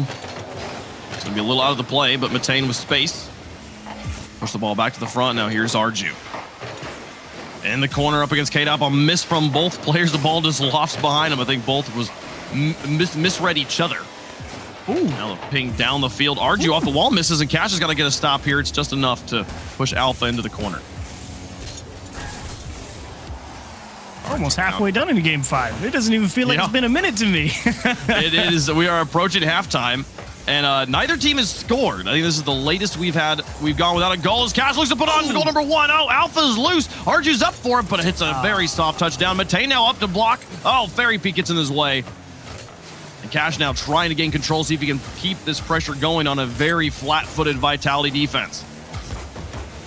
Oh, what a save. Fairy Peak, my guy. How do you pull another one out? There's Matane. Alpha off the backboard gets it away. Now Fairy Peak in the midfield, get it through. Arju's got to find a save here, and he'll get it off of his own crossbar and out. But hey, it's good. It works. Some scary stuff for both teams, and must-touch ball for Alpha. Indeed, right to him. And this one might be your first 0-0 OT. It might be. Here's Cash. To the edge. Alpha. Take control. A nice flick. Fairy Peak to try and leap for this one, but then has to gets called off. K-Dot keeps the ball in his corner away from his goal. Now Alpha through 1. K-Dot trying to pass back to Alpha here as they advance on the offense. Slow play, but K-Dot takes the shot, gets 2 defenders out of it. Fairy Peak got to advance quickly here, but not quickly enough. Arju, the third man, out. Plays the ball to the midfield. Now Alpha. Oh, the flip reset over 1. Cash and Arju leaping. Oh, dear. Nearly putting it into their own net, but Arju not even close from his perspective. Rare one for Cash to be mispositioned like that. And you're right, Arju did have to react because he's so used to Cash just going up and taking that one away. Scary one to be sure. And this is real awkward. You never want to be air dribbling it towards your own corner. Yeah. Thankfully, Vitality really not well positioned, and a big miss from K-Dop lets Misfits out. I don't know. It gave me a season 3 Torsos vibes of picking up the ball in your own half and just air dribbling it for a little bit, just to keep it away. There's 2 defenders. There's 2 enemy players in my corner here. You know what? If I just air dribble here, they'll sit there and watch, and I can give my teammates time to figure out what they're doing behind me. And with 30 seconds left, a 0-0 game. Fairy Peak follows down Cash into the corner, up against K-Dop, looking for an awkward bounce. Here's Matane through 2. Arju's got an open net, but he misread it. Oh, he was too early in the air. You said it, wasn't able to adjust. Tough one as well. Cash, surprising to see him work his way through. Floater for Fairy Peak, just off the mark. And Misfits so close, but so far. Matane is still able to stretch one through. Arju needs to put it on target. Fairy Peak, a diving stop, and indeed, Vitality survive. Wow, what a stop. And we're into overtime. Achieves, you called it 0-0, a 1-goal game. No matter how you slice it. Alpha trying to find the win. As this one bouncing off the crossbar. Looks like Alpha probably low on boost, gets called off by K-Dop, and he plays it to midfield. Now Alpha, after the refill. Oh, dropping dangerous. K-Dop, no, he puts it to the edge. Matane couldn't reach it in time, and Vitality are on match point. Alpha absolutely sticks this one. Oh, that's disgusting. Yeah, you're going to lose every time when you don't have the ability to pick up the midfield boost on your way back. There's nothing in the corner, and Alpha beats Cash to the ball, sticks it on the backboard for the second challenge, and the guy rotating back who didn't get the boost in the midfield is like, I have no idea how I'm supposed to stop a K-Dop at full momentum. The answer is you don't. Many men have tried to write books on the subject. None of the books are very faithful by it. K-Dop is undefeated in that circumstance. And now Vitality, with match point 1 win away from taking the series and advancing to yet another grand finals at this level of competition. And we heard the rumors yesterday. We thought it might happen here. Vitality versus BDS, a classic match, like one of the greatest matches you can have in this region right now. Still on the table here. Vitality trying to do their part. Not done yet, though. That was easily possible of going the other way. Like you say, I mean, Matane just jumping too early for a free shot on target. Again, Misfits just that close, man. Just refine the offense a little bit, and you might feel good about picking them for 2 straight, but they got to show you they got it here in game 6. You have to really put a strong performance out. And I think one thing we were talking about coming into this, I said in game 5, I'm sort of counting out the option of Vitality swallowing up their defensive holes and fixing up their mistakes. There in game 6, or no, for game 5, excuse Oh, me. they're going to score. Not much, but they're going to score here off the start. First kickoff goal of the series. Yeah, perfect kickoff. Just straight back to him. Cash comes up empty, and he was going for the glory there. He's trying to put that one on target because he knows there's 2 players stuck in the midfield. He saw Alpha go out to the corner and start driving towards the middle to go for that ball. And so if Cash hits that, very likely an open net back the other way. Matane now looking for a response on the earliest goal of the series after the game with the latest goal. And oh man, they got 2 defenders up for it. RG's going to try and reach, but difficult read, low on boost. Cash so aggressive, the shortest of rotations possible out of that corner. Flip reset. Now Matane, flip reset under 1. RG's up in the corner. Defenders going to be bumped into each other in goal. And all the triple commit out of Vitality, yet Arju not in position to immediately put the pressure back to a teammate. Matane had fallen back. Execution a little bit lacking. Matane not able to catch the flip reset at the right time, and as well, Cash unable to find a gap between 3 defenders. Again, Very Peak and K-Dop going to go at it at the same time, but that clear is so strong, it's all the way out to the safety of the corner. The Misfits can't find an opening. Man, I just don't remember the last time I saw that hard of a triple commit Yeah. in the RLCS. And They were all like, oh man. And I don't know if I've ever seen that hard of a triple commit in the RLCS and it have not result in a goal. Misfits just not in front of the box to pick up what was handed to him and still trailing by 1 despite getting Vitality to make some of the worst defensive mistakes you can possibly commit. Like that little chip from K-Dop there to see if he can get the defense to bite. Misfits on their first defensive sequence of game 6. And Alpha trying to muscle his way through. It's actually going to work itself out. It goes straight back to Fairy Peak. Arju, he's caught on the back wall here off a respawn. And as the old adage goes, if they're on the wall, shoot it at the floor, they very likely don't make it. Indeed, Alpha got the flip reset, immediately uses it to put power behind that ball, piles up the defenders in front of the goal. And Fairy Peak's just sitting in the third man, reading the play. Sees the shot opportunity, bam, 2-0, Vitality. In a decisive game. Oh, it missed. A win here puts them forward. Matane now trying to challenge as K-Dop's giving him a little bit of space. Fairy Peak take things back to midfield. And now you really get to see the experience of Vitality. 2-goal lead, 3 minutes on the clock to blow through. Oh, man, you already know they're going to take 0 risks. They're always going to have somebody deep back, and it's all going to be about how Misfits change the pace up, get an air dribble, maybe a demo, and see what they can make work. Because you already know Vitality has entered don't do anything stupid mode. Yeah. Especially with the 2-goal lead, as you highlighted there. It just gives that extra buffer. Here's Cash. Running out of options. Arju now into Matane. Fairy Peak with a win-on-1. Cash at the sky. Getting challenged off the ceiling. And the challenge will go Vitality's way. Across halftime, Arju to the goal. Soft and dangerous, but K-Dop will loft it just a little bit. Cash to try and follow it up, but played to the corner by Fairy Peak off the wall. Matane looking for the trap here. Past 1 and out looking for bumps, but Alpha recovering off the wall takes control and into an empty backfield. Can he beat the 1 player? Gets the bump on him. Oh! It pinches off of his own hood and out. Cash doing just enough to keep his net clean.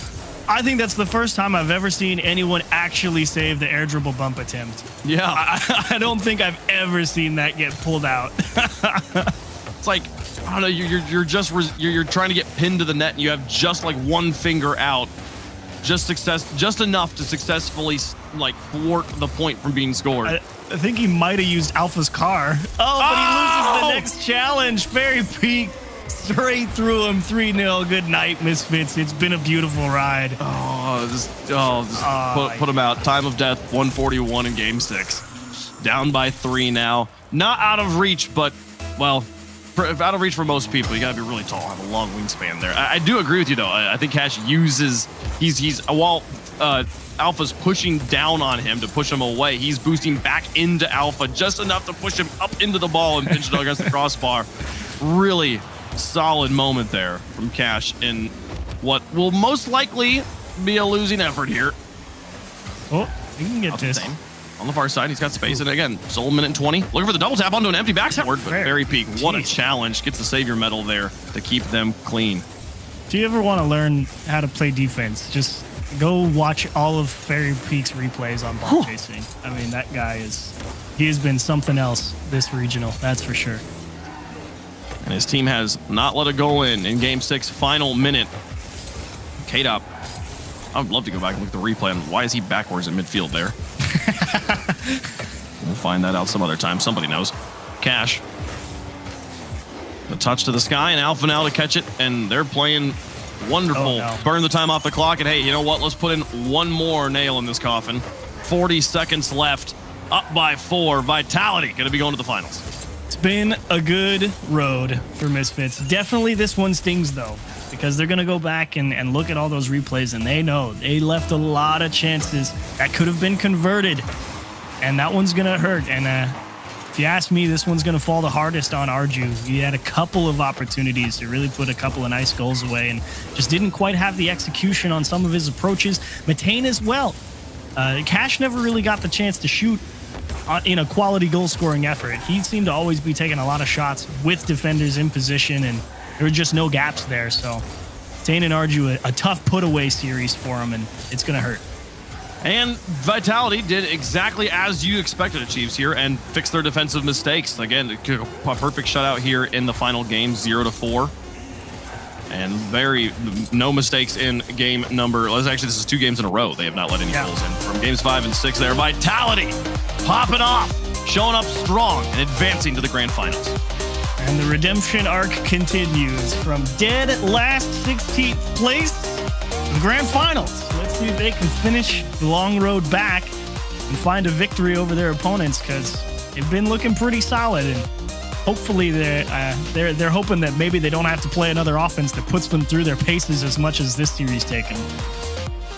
Man, in the game of slightly patchy defense versus inaccurate offense, the slightly patchy defense wins.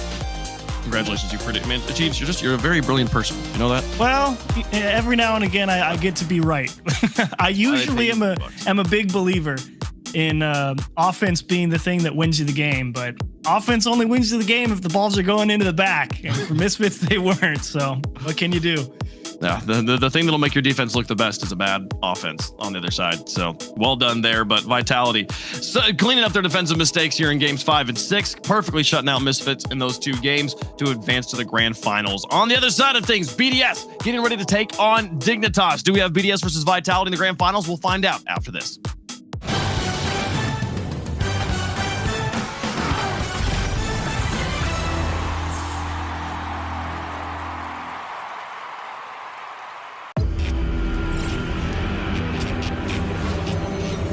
Concentrate all power to the generators.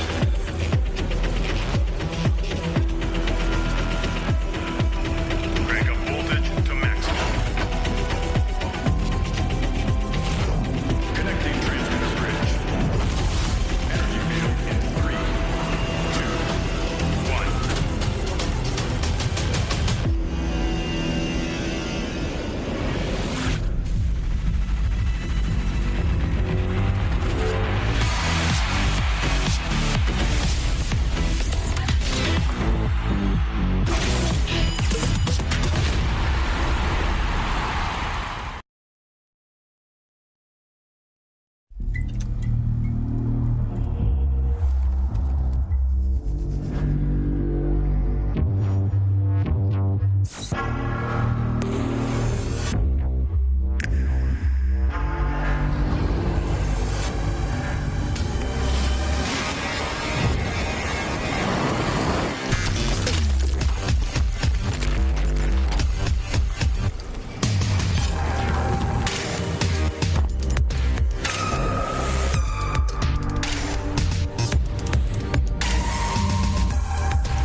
Ladies and gentlemen, welcome back to the Rocket League Championship Series. You are watching the BMW RL Open. I'm Leaf. Alongside me, Gibbs. We got Corelli. We got James Spot. We got a lot of Rocket League still yet to come your way. We just watched Team Vitality crush their way into the Grand Finals. Corelli, we're seeming like Vitality's starting to get their footing back under them.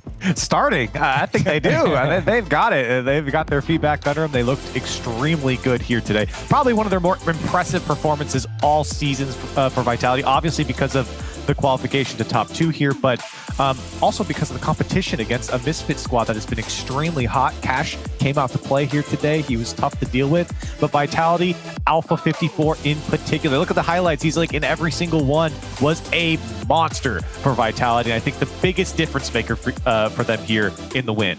And there were a lot of questions after Vitality's early exit. Many people writing Vitality off completely. And we had the chance to talk with Very Peak yesterday, and he even said it himself. We know that we have to get to the finals or win one of these events if we want to be able to make it to the major, and they have done it. So Vitality has proven at this point that they really are a special team, but they still have a long way to go, Gibbs. Yes, they do have a long way to go. They were 15th in points coming into this tournament, and now they're 10 points out of a top 5 spot. So they're still going to have to do some more work, maybe in this finals, maybe in Regional 3, but Vitality at least is in the conversation again for Sweden, and that's where they want to be. Well, we had Fairy Peak yesterday, and we got K-Dop today. He's joining us on the line right now. K-Dop, congrats on the win. Congrats on the Grand Finals. It looks like you guys are feeling good now. Do you guys feel like you're in a good place now? I mean, yeah, of course, we're in the final, so we can get more points. So, yeah, we're at least close to the top 5, I think. So, yeah, we're pretty happy. So I have to ask, it's BDS and Dig. Do you want BDS in this finals, or would you prefer Dignitas? I would prefer the easiest team, so I don't know, to be honest. It will be good. Dignitas or BDS will be good, I think. Fair enough. I mean, yeah, you want to get that win no matter what. Yeah. Talk to me about the emotion here. Both teams were showing a lot of emotion in that series. I saw you a couple times. I could see that the loss hit you hard in a few of those games. I mean, you're a very experienced player. How do you control your emotions during a match like that, especially with the pressure of, you feel like you have to win and finish top 2 here? Yeah, I mean, it was really, really important for us because 2 weeks ago it was really bad for us. So I think we all want to be in the final for the top 5. So how I managed to get not too much emotion is to keep focus. I think keep focus. Yeah, keeping focused, and you guys were talking earlier, or Fairy Peak told us you guys were apart for Regional 1, playing at your houses now for this event, the BMW Rocket League Open. You guys are in person, you're playing. Has that helped you guys? And do you plan now to stay in this facility together and for the next regional as well? I think it will be a good idea. I think it will be a really good idea. And I think we all wake up really good when we play here now. So I guess. Because last season we win the Europe champion here. So I think we will... we will keep it rolling. Is laughed at me. But... Hey, well, it's again, it's looking good for you guys. You're in the grand finals, as you said it. You're happy. The fans are happy. Everyone's supporting you is happy right now. So you got a grand finals to look forward to. We're going to let you go get prepared for that and watch this next match. But we just got to say one last time, thanks for your time. Congratulations on the grand finals, K-Dop. Thank you. Here's K-Dop from Team Vitality again. I think they really like that team house, and it has done wonders for them. And not only that they were tied like in 9th for points when they came into this matchup, but now they've auto-qualified for Regional 3 because of this win. So that's also huge. That's another round that they don't have to worry about in case it's a bad day. They're into Regional 3. They got to get the job done. They're just barely outside the top 5 right now. But like if any team can do it, it's Vitality. Let's take a look at that bracket again, just in case you guys aren't aware of what happened. There's been 8 teams that came into the single elimination bracket, best of 7s across the board. Team Vitality now sitting in that grand finals. That'll be a best of set 3, best of 7s potentially to be played there. You need to win 2. They're waiting to see who they face off against, Team BDS or Dignitas, and that's our next matchup. So why don't we run into that and start talking about it? Because Team BDS, again, looking good as always, taking first on that leaderboard for points. Dignitas, though, looking like they're starting to slowly, Gibbs, work out some of those problems they had earlier on in this split here, but there's still maybe a bit of a ways to go. Well, Dignitas, they went 3-1 on day 1. BDS went 3-0. The only loss for Dignitas was when they played BDS. They got swept 3-0. And Dignitas, they only scored 1 goal. And that's important because BDS, the #1 defense throughout this whole tournament, in that 0.94 goals against. That's absurd that people aren't even scoring 1 goal per game against them right now. So Dignitas is going to have to find a way to break down that defense because the last time they played, Leaf, we watched it. It was a boring game. Both teams played incredibly passive, tried to wait for a mistake. Neither team made them, so they were very low-scoring games. So now Dignitas is one of these teams where they have that 1v1 ability. They're going to have to use it to break down that BDS defense. I don't know if they can. Well, chat, let's see what you think. It's time for that fan vote. You know what to do. #Dig or #BDS in the chat. Let us know who you think's going to win this one. We know it's going to be a hard battle considering the history already coming into this this regional here for Dignitas. But we'll see what you guys think. We know there is a fan base behind them. Let's get the desk's thought on this one. This generally is a unanimous decision, but we'll see if there's any outliers, starting with Corelli. So for BDS, we saw them take on 00 Nation yesterday, and 00 Nation actually did quite well against BDS. Of course, they still lost 4-2 fashion. I do think if Dig play at the level they'd be playing now, I still think they can go way higher, but they have a good chance of beating BDS. With that being said, I do think this series is probably going to go to 6 or 7 games. I still have BDS on top. All right, James, what do you think? I'm with Corelli. I was casting that series with him with 00 Nation, and Monkey Moon was that key factor. He brought so much offense to the team. Mark had a big play near the end, but Monkey Moon really was that key player. And where 00 Nation was able to take him down, I thought was a lot of the individual effort plays coming out of Breezy. We had some good passing from Flame, but where Dignitas can really strike at the heart of BDS, like Gibbs was saying, can't be passive. Every single one of these guys, it has to be making those individual solo plays, forcing BDS to make mistakes, forcing those rebound opportunities, and putting them away. I think Dignitas has a shot, but I'm going with BDS. I have to agree. I have to go BDS until they lose probably 5 series in a row. I'm still picking BDS against anyone. So I'm going BDS. I've liked what I've seen from Dig, but I have to go BDS as well. I think Dig has that potential. Corelli was saying it too. They have that chance to go higher. And I think everyone believes it, that they have that chance to go higher. But BDS is still in their way right now. So what? I mean, this makes okay. Wow. Okay, chat. Kind of weird, but I guess we'll see what happens. A lot of fans out there for Dignitas. We'll see if you guys get your dream come true. In this next matchup here, Shogun and Johnny are waiting over in the skybox. Dignitas has made a return to top 4, but the Grand Finals is what they're vying for. Unfortunately for them, BDS stand tall as ever in their way, ready to shut down any who would challenge their Grand Finals position.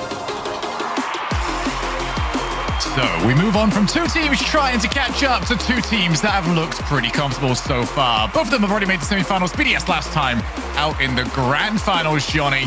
But whoever wins this, you're going to pretty much be looking at it as almost a lock, really, to get over to Stockholm. Yeah, it's really Dignitas that are that question mark here, because BDS, I don't think there's anyone who thinks they're not going to make it to Stockholm. They're by far the most consistent team in Europe. They didn't win last time around, but I think that they are the guaranteed team to make it into top 5. Dignitas, almost. They look great. I think that they are definitely one of the favorites to make that top 5. But can they perform against BDS today? They weren't able to last time that they played. Not a bad start as chance falls for Jarius. Monkey Moon able to knock that one away. Now marked by 8, playing that disruptive role, always cutting back towards the ball when he rotates out of the enemy half. Dignitas have got the mechanics, they've got the individual ability. Do they have the consistency? Do they have the mental ability to play as well against BDS as they'd have against everybody else? Already heard from the desk earlier on. Also, we see Jarius looks for the top corner. 2 players needed to keep him out.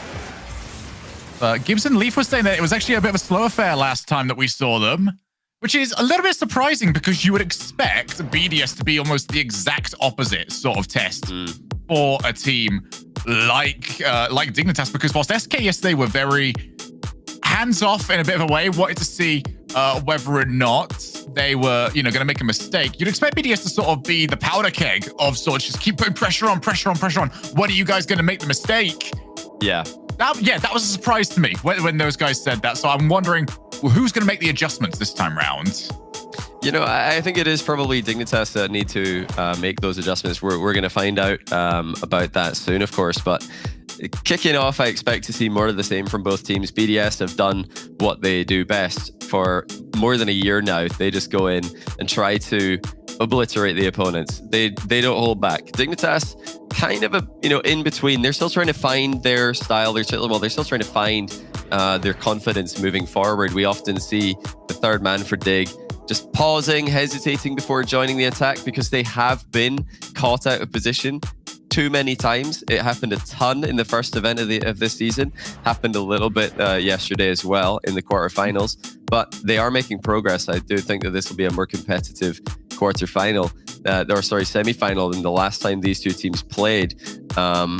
But yeah, I have to agree with the desk. I'd love to be as bold as the viewers predicting Dig to win. The viewers, if you guys are right, by all means, hang that over us forever. Because me and Johnny, we already went ahead with this on yesterday's pre-show. We think that, we expected that BDS were going to move on. And then we had a couple of disagreements internally about who was going to win the Grand Finals. But we'll worry about that as we get to it. I don't necessarily need the stats person for this one, because if BDS do end up taking it, it'll mean that every single one of the European Grand Final slots so far this season would have been taken by teams that are boot camping. It has definitely been a big difference maker, and we saw what it's done for Vitality. Already back to their usually brilliant selves. Yeah, interesting to know that Marked by 8 is not at the BDS team house for this event, though. They are doing what they did for most of RLCS Season X, that's having Extra and Monkey Moon at the team house, and Mark is at home in Spain. So they're trying to get back to the comfort zone, I think. This is how they dominated for all of last season. Although it was great to see them all together for the first event. So just over a minute played. Managed to get some of the issues sorted out, and we are right back into game number 1. As always, both teams have got access to that timeout, and it's been very interesting to see how the coaches have started to experiment with using that, as it's been further and further since the day it was introduced. Off the backboard, Monkey Moon able to make contact, but he has got Extra up there in support. Here's some of that individual brilliance that we're going to expect to see from Dignitas.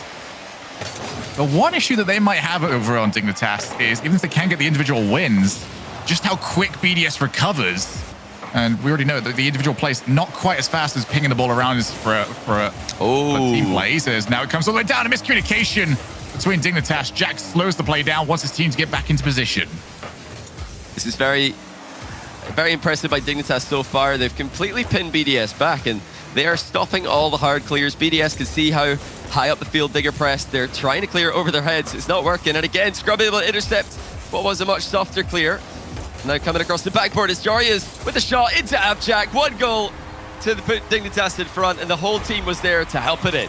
It's one thing doing this against SK in game 1. It's a different thing entirely to take on BDS and to do pretty much the exact same as what they were doing yesterday. Dignitas, they've started to figure this out. And if we keep going through everyone, or John, if you just do a quick tab, you'll see a big fat 0 next to everybody on BDS when it comes to shots. They have not even seen the other side of the field for barely any time. Yeah, if you take away saves from the stats, they're a donut shop right now, but I'm sure that's going to change. It's unlikely that BDS will be on the back foot for this entire game, and they will take more risks if they still trail in the final minute, final 30 seconds. But that shows what Dignitas can do. These guys are very fast, very mechanical, very efficient.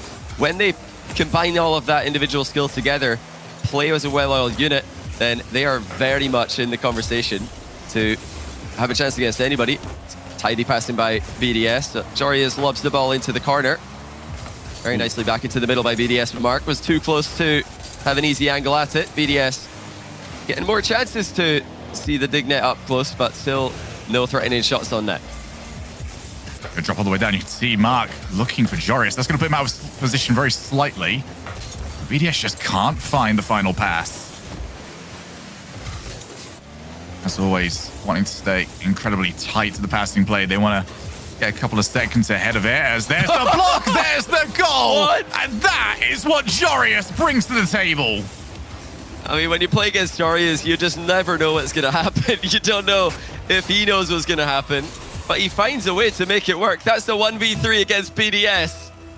Going past Extra and then underneath Monkey Moon, and actually chipping the ball on the bounce back up over Mark by 8's head. Phenomenal stuff by Jarius.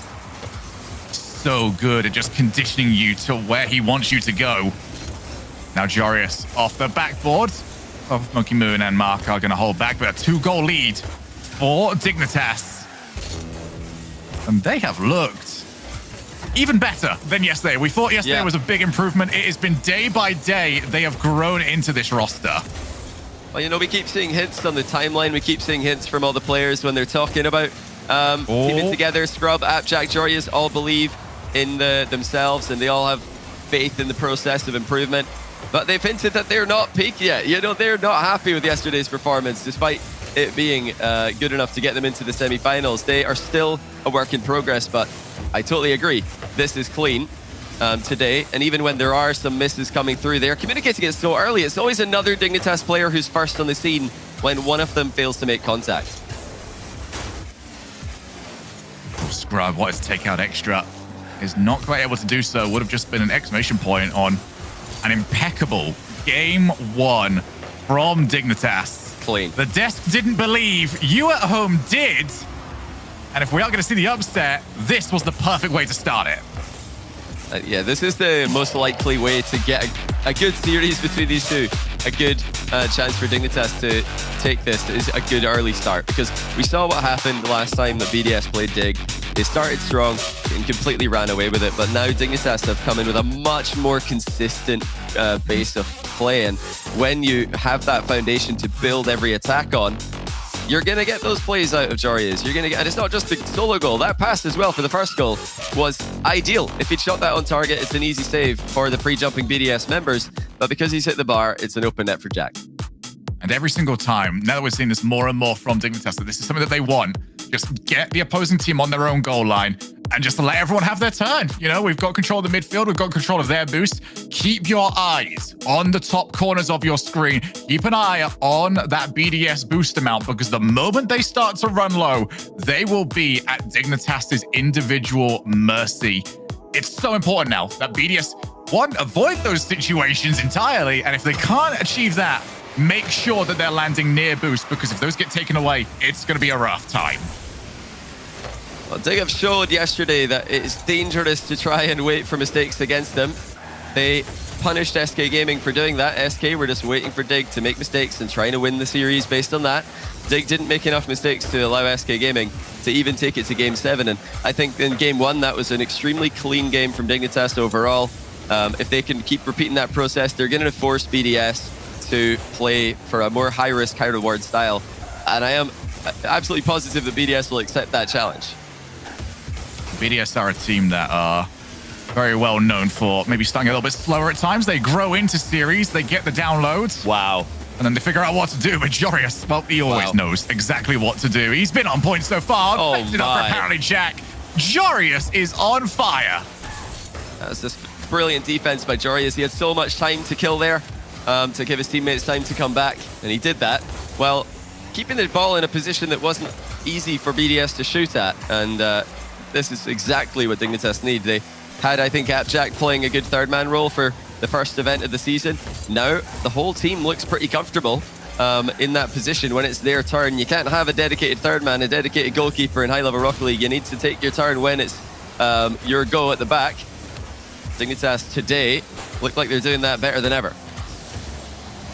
Extra wants to bait somebody in. Jorius, as always, very happy to take the bait. Simply knows that he can get that challenge a little bit better than you can. Mark, flick over the top of Jorius. Can't quite find Jack's car, but it's the first time BDS have really had a chance to push forward. And they now at least get some control over the field. Every single time they even try, there's just such good recoveries on Dignitas. They are everywhere at the moment. Apparently Jack already up. But Monkey Moon is just faster. Mark Bay decides to go straight for the shot. That will not trouble Dignitas. As it's been a very challenge-heavy affair here in our game number 2. Both teams wanting to establish a little bit of dominance as Jack definitely knew about the back pass. Yeah, perfectly weighted back pass by Jack there. Never want to underhit those and give your goalkeeper a really tough decision whether he wants to move in or not. Controlled game 2 from Dig. Unable to pressure BDS and create chances as much as they did in game 1, but I don't think that's so much of a fault of their own. I think BDS have just handled this new improved Dignitas a little bit better in game 2. They are perfectly capable of going even with them mechanically. Let's see if they can keep that up though. Oh, well played by Mark, dribbling past one. Taking a 50-50 and winning the 50-50 of the second one. Not enough boost to center the ball. But look towards BDS at their best as that will trickle towards the net. Jorius unfazed by that, but can he get the followers? Mark by 8 saves the ball on the line, still pressure coming out. This is where Dignitas have done their best work. Will steal every single ounce of boost. The corner. Mark finally looking to get rid, but it's only as far as the midfield. Dignitas looking for their chance. That was very much it. Scrub Killer waits his turn. This is the first time I've seen a team just keep BDS in their own side of the field. It's very rare this rotation is so stifled. Yeah, I love the aggression in the second man position from Dignitas. They are following up on each other's passes so quickly, it's forcing mistakes from BDS. And I've got to also give credit to Mark by 8 for keeping the ball covered on the previous Dignitas offensive play. He had to stay very, very strong behind the ball there. So he did not have any momentum running into the challenge. And challenges are one of Dignitas' strong points. That 1v1 background gives these guys a whole lot of practice with the 50-50 game. Well, this is maybe for the first time where BDS's strengths aren't necessarily where they're at their best for this one. And the reason why I say that is because we've got so used to BDS winning all the challenges, getting the second player up there before anybody else. And instead, it's been Dignitas that have been a little bit more in control of those positions, especially on the challenge front. So BDS having to get used to not necessarily having an advantage that they've got used to.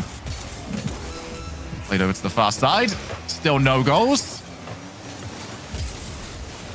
Couple of very, very good chances, though. Over to the corner. That's not going to bounce in a very threatening position. And a lot of time to use. They're going to keep on doing this. BDS are backing down on those early challenges. Look at Dignitas again. Every time having someone in the pocket near to the plate for that quick follow-up.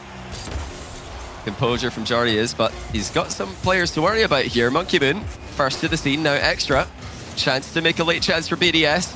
Falls to Scrub Killer, who's quickly out to challenge that one. Tight game and such a nerve-wracking affair. Can Dignitas double up, or can BDS equalize. Huge overtime for both teams. Ark looking to try and get rid of it. Scrub Killer, he can follow. He's got Jarius in support. Won't even need him. He goes low.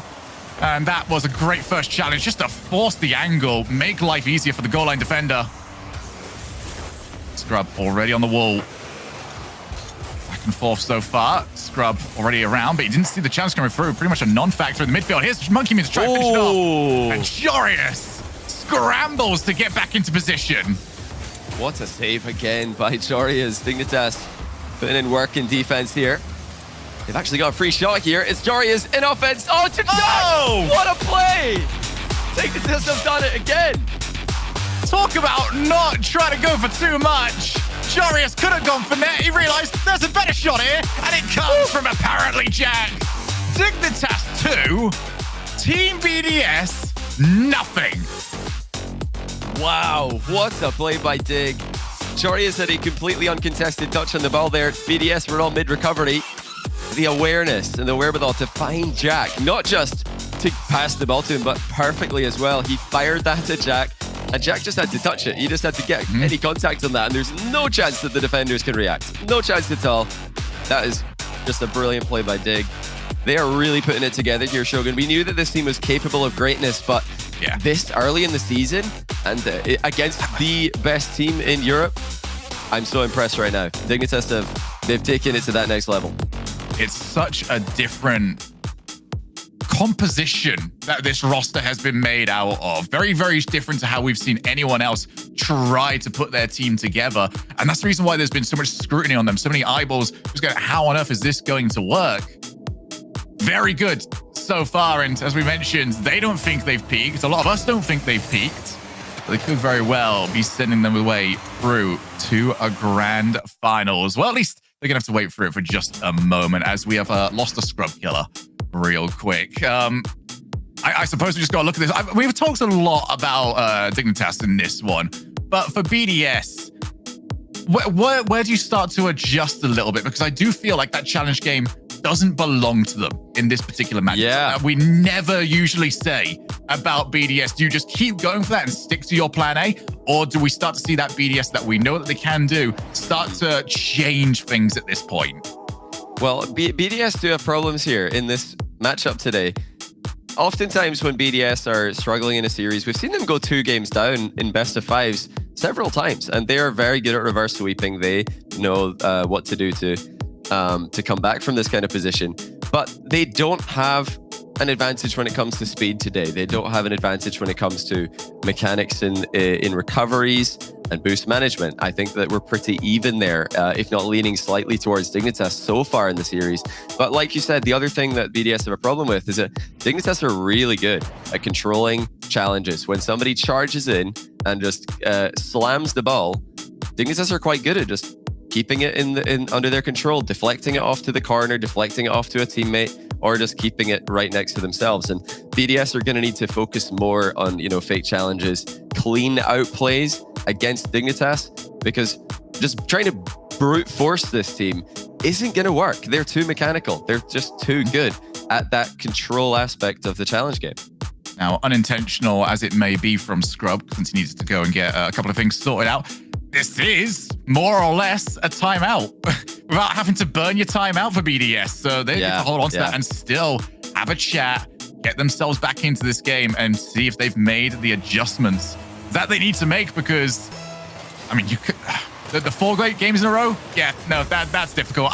Even if you're at BDS's level, you are very much not favored to be taking that. Yeah, especially not when you're against a peaking Dignitas. Yeah, when Dignitas took game 1, I think that's when you can call it an even series from that point. Now, Dignitas are 2 games up. They are absolutely the favorites to win from here, even against BDS. Oh, hang on. Mark's is going to be uncontested here.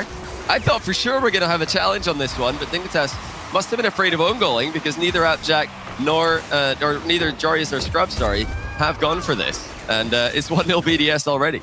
Well, for Dignitas fans out there, they'll take a sign and just go, of course. The moment we started to think that this was really, really good, we get the communication issue. Yeah.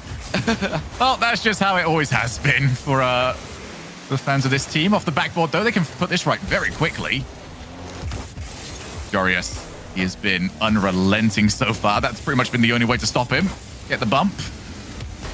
even then, sometimes too good. Apparently, Jack follows up his own air dribble. And this is one of the more curious bits about Dignitas, is that they don't play at a breakneck pace. We've seen so many teams previously prioritize, speed over everything. They're not the quickest team, but they still set you up so well. Yeah, Dignitas are a very efficient team, and they've always got what it takes to challenge a ball. They're doing a really good job of managing their positioning together today. I'm surprised they're able to pull the synergy and that communication together as quickly as they did, because 2 weeks ago they did not look like they were in BDS's league in the RLCS season. They didn't look like they were there yet, but what a massive turnaround. Credit to these guys for stepping up hugely. And remember guys, if Dignitas win this, that ties BDS in overall points, but BDS now looking for a second goal. Monkey Moon flying a bit too far to the side of that one. Dignitas with control in the back corner once again. Really going for the air dribbles a lot in this game, but Appjack saw the challenge coming towards him, ceiling pinch to go past it. It does, however, give BDS back corner control. Much cleaner so far from BDS. They are one of the strongest teams out there when it comes to not only getting the lead, but maintaining it. Know how to play the clock. They know when to send players forward and when not to. Apparently Jack trying to look for the setup off the demo. Quite what he was after. Still, good ideas so far. The demo's plays going more and more of a factor as this series goes along. There's a crossfield pass. Mark looks for the net. And apparently Jack just tips that one off to the side. Yeah, Dignitas goalkeeping looking pretty good. As long as they can communicate who's actually going to make a save, unlike the first goal of this game.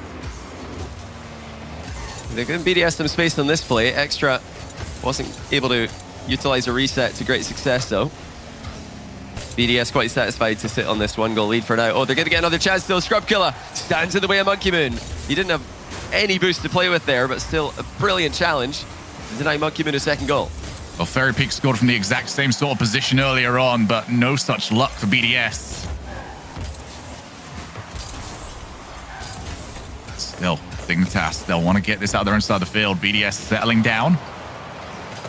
The demo is certainly not going to help Dignitas out. Usually boost gone, got to get players back, players that want to be a little bit more defensively positioned now to go forward and at least meet the challenge. That's off target. And now a good clear away. Scrub, wow. He's done enough of the challenge. Apparently Jack looks to take the first one. He's ended up missing it, but it's still bouncing dangerously for Jorius. He goes for the first time.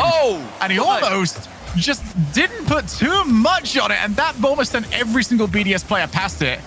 As we go off the crossbar one more time, Scrub Killer off the backboard. Who's there first? It's marked by 8. That 1-0 lead stays where it is. Yeah, really scary exchange there for BDS. They had all the control this game, and then suddenly Dignitas, with a couple of quick touches in quick succession, turned it around. And that efficiency, creating chances on net from these counter-attacks. Very impressive. Marks backwards here. Monkey Moon able to get in and challenge the ball. Appjack high off the bar towards Scrub. Mark saves it. Final minute of the game. BDS hanging on, but what are Dignitas willing to do to try and get this equalizer? How all in are they going to go?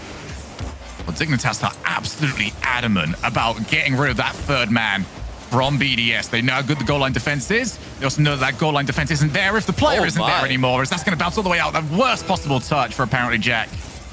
A Scrub Killer sets up. Jack's going to try and follow, and he's actually already there. Extra. What a heads-up play. Just turns the ball out of the net. 20 seconds. Dig still looking for this. Yeah, great save by Extra, clearing the ball while getting that touch to the side of the net, and that's after his teammate in front of him's missed it. So good communication by BDS. Final 10 seconds. Dignitas, corner pass. It's into the middle. Appjack's too close to the ball. Nice recovery though. He's able to get behind it and is going to go into the air. Back into the middle. Apparently Jack wanted it, but Extra, he's already sat there waiting. Read a couple of steps ahead. And that is Team BDS who have got one back. That looked like a pretty comfortable stroller. BDS 1-0 through and through until the last few moments there, Johnny, where it became pandemonium. Yeah, I've got to applaud Dignitas with their creation of chances. They look threatening when they attack. They look threatening with the passing plays. They look threatening with the shots. They are creating realistic chances to score very quickly after picking up the ball in defense. So that's a great sign for them, especially when it comes to comebacks. But that was much more like it for BDS as well. And I think even the most biased Dignitas fans would have to concede it was never going to be that easy. 3-0, probably a bit too much to ask for. But if you told any of them, you're going to be leading 2-1 after 3 games, they'd probably take it. So still good position for Dignitas, but BDS able to get one on the board. This is now a really key game because this is where we often see BDS take control of a series. Dignitas have to stay consistent now more than ever. Dignitas harkens back to what we saw yesterday. They lost that last game off their own mistake. Same thing happened to Joris in that long overtime. They were able to just put it behind them, but this is a much bigger stage with much bigger consequences off the backboard. Scrub killer sat ready waiting for it. That backboard's not really been much of a farming ground for either team. Extra usually covering it for BDS. He drops low. Nice tap on there from Jorius. Makes life a little bit more awkward there for BDS. Still Dignitas holding back, realizing the extra doesn't really have that much support. Didn't quite go across the face of Scrub. He also will not be downfield off the demo to receive that pass. And now it's Monkey Moon's chance. Monkey Moon not really willing to commit as much to these individual places we've previously seen him. He just wants to put the ball awkward and then see what you can grab after the fact. We go off the backboard. It's Joris the chance and he's not going to miss. Huge pickup for Dignitas. BDS letting this one through. Monkey Moon looked like he had it on the first go past him. Looked like he might have it on the rebound as well. And Mark really didn't know what was going on there. I don't think Monkey Moon knew actually if he had that rebound, so he wasn't able to call it early enough for Mark by 8 to just say, okay, it's fine, I got this.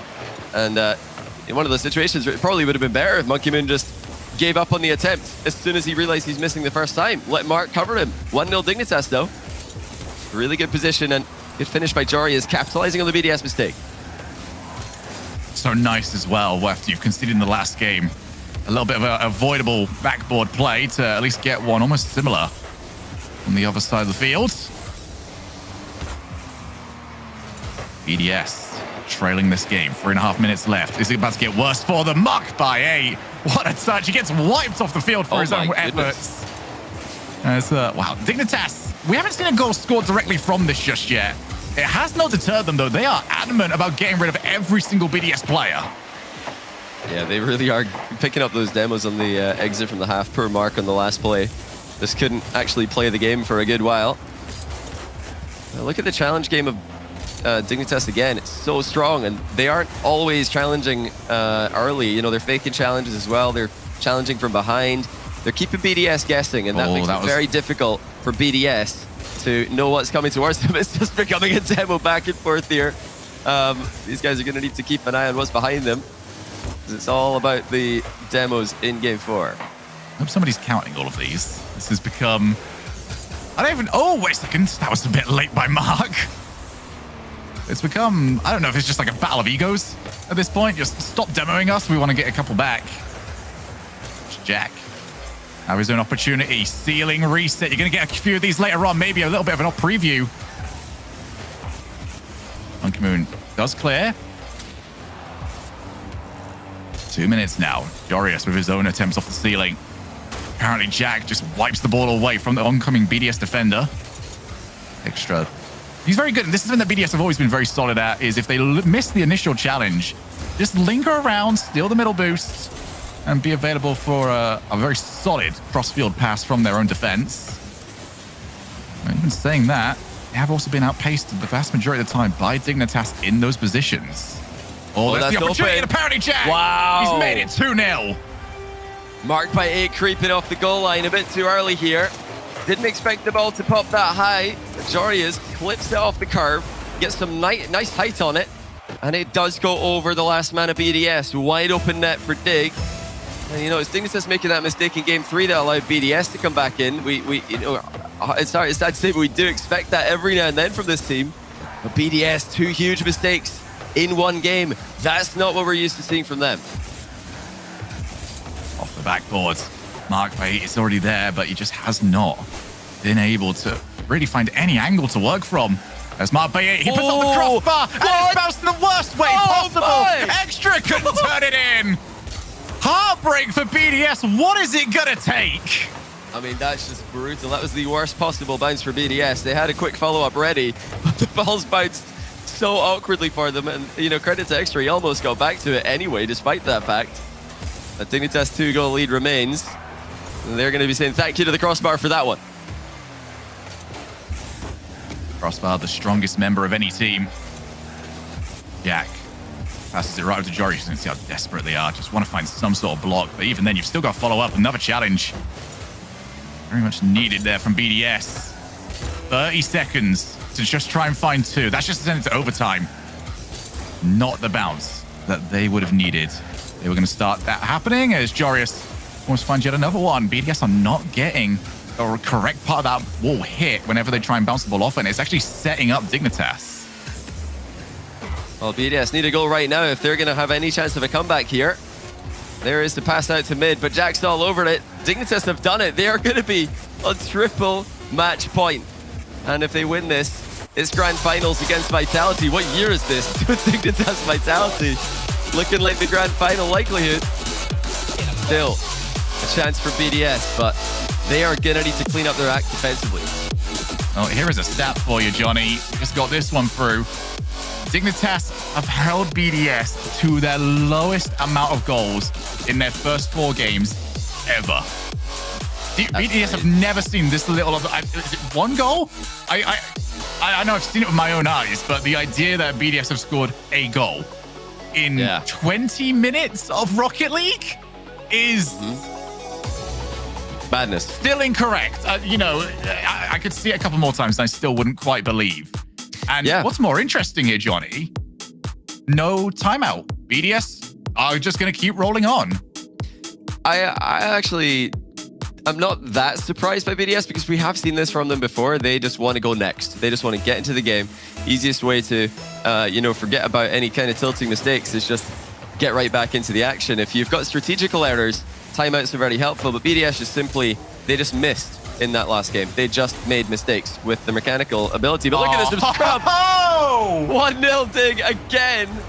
And what are you supposed to do against this if you're sitting in net? You've got 1 goal coming at you off the backboard, and you've got Jack bumping you. Extra in the worst possible position. And Dignitas are doing this, Shogun.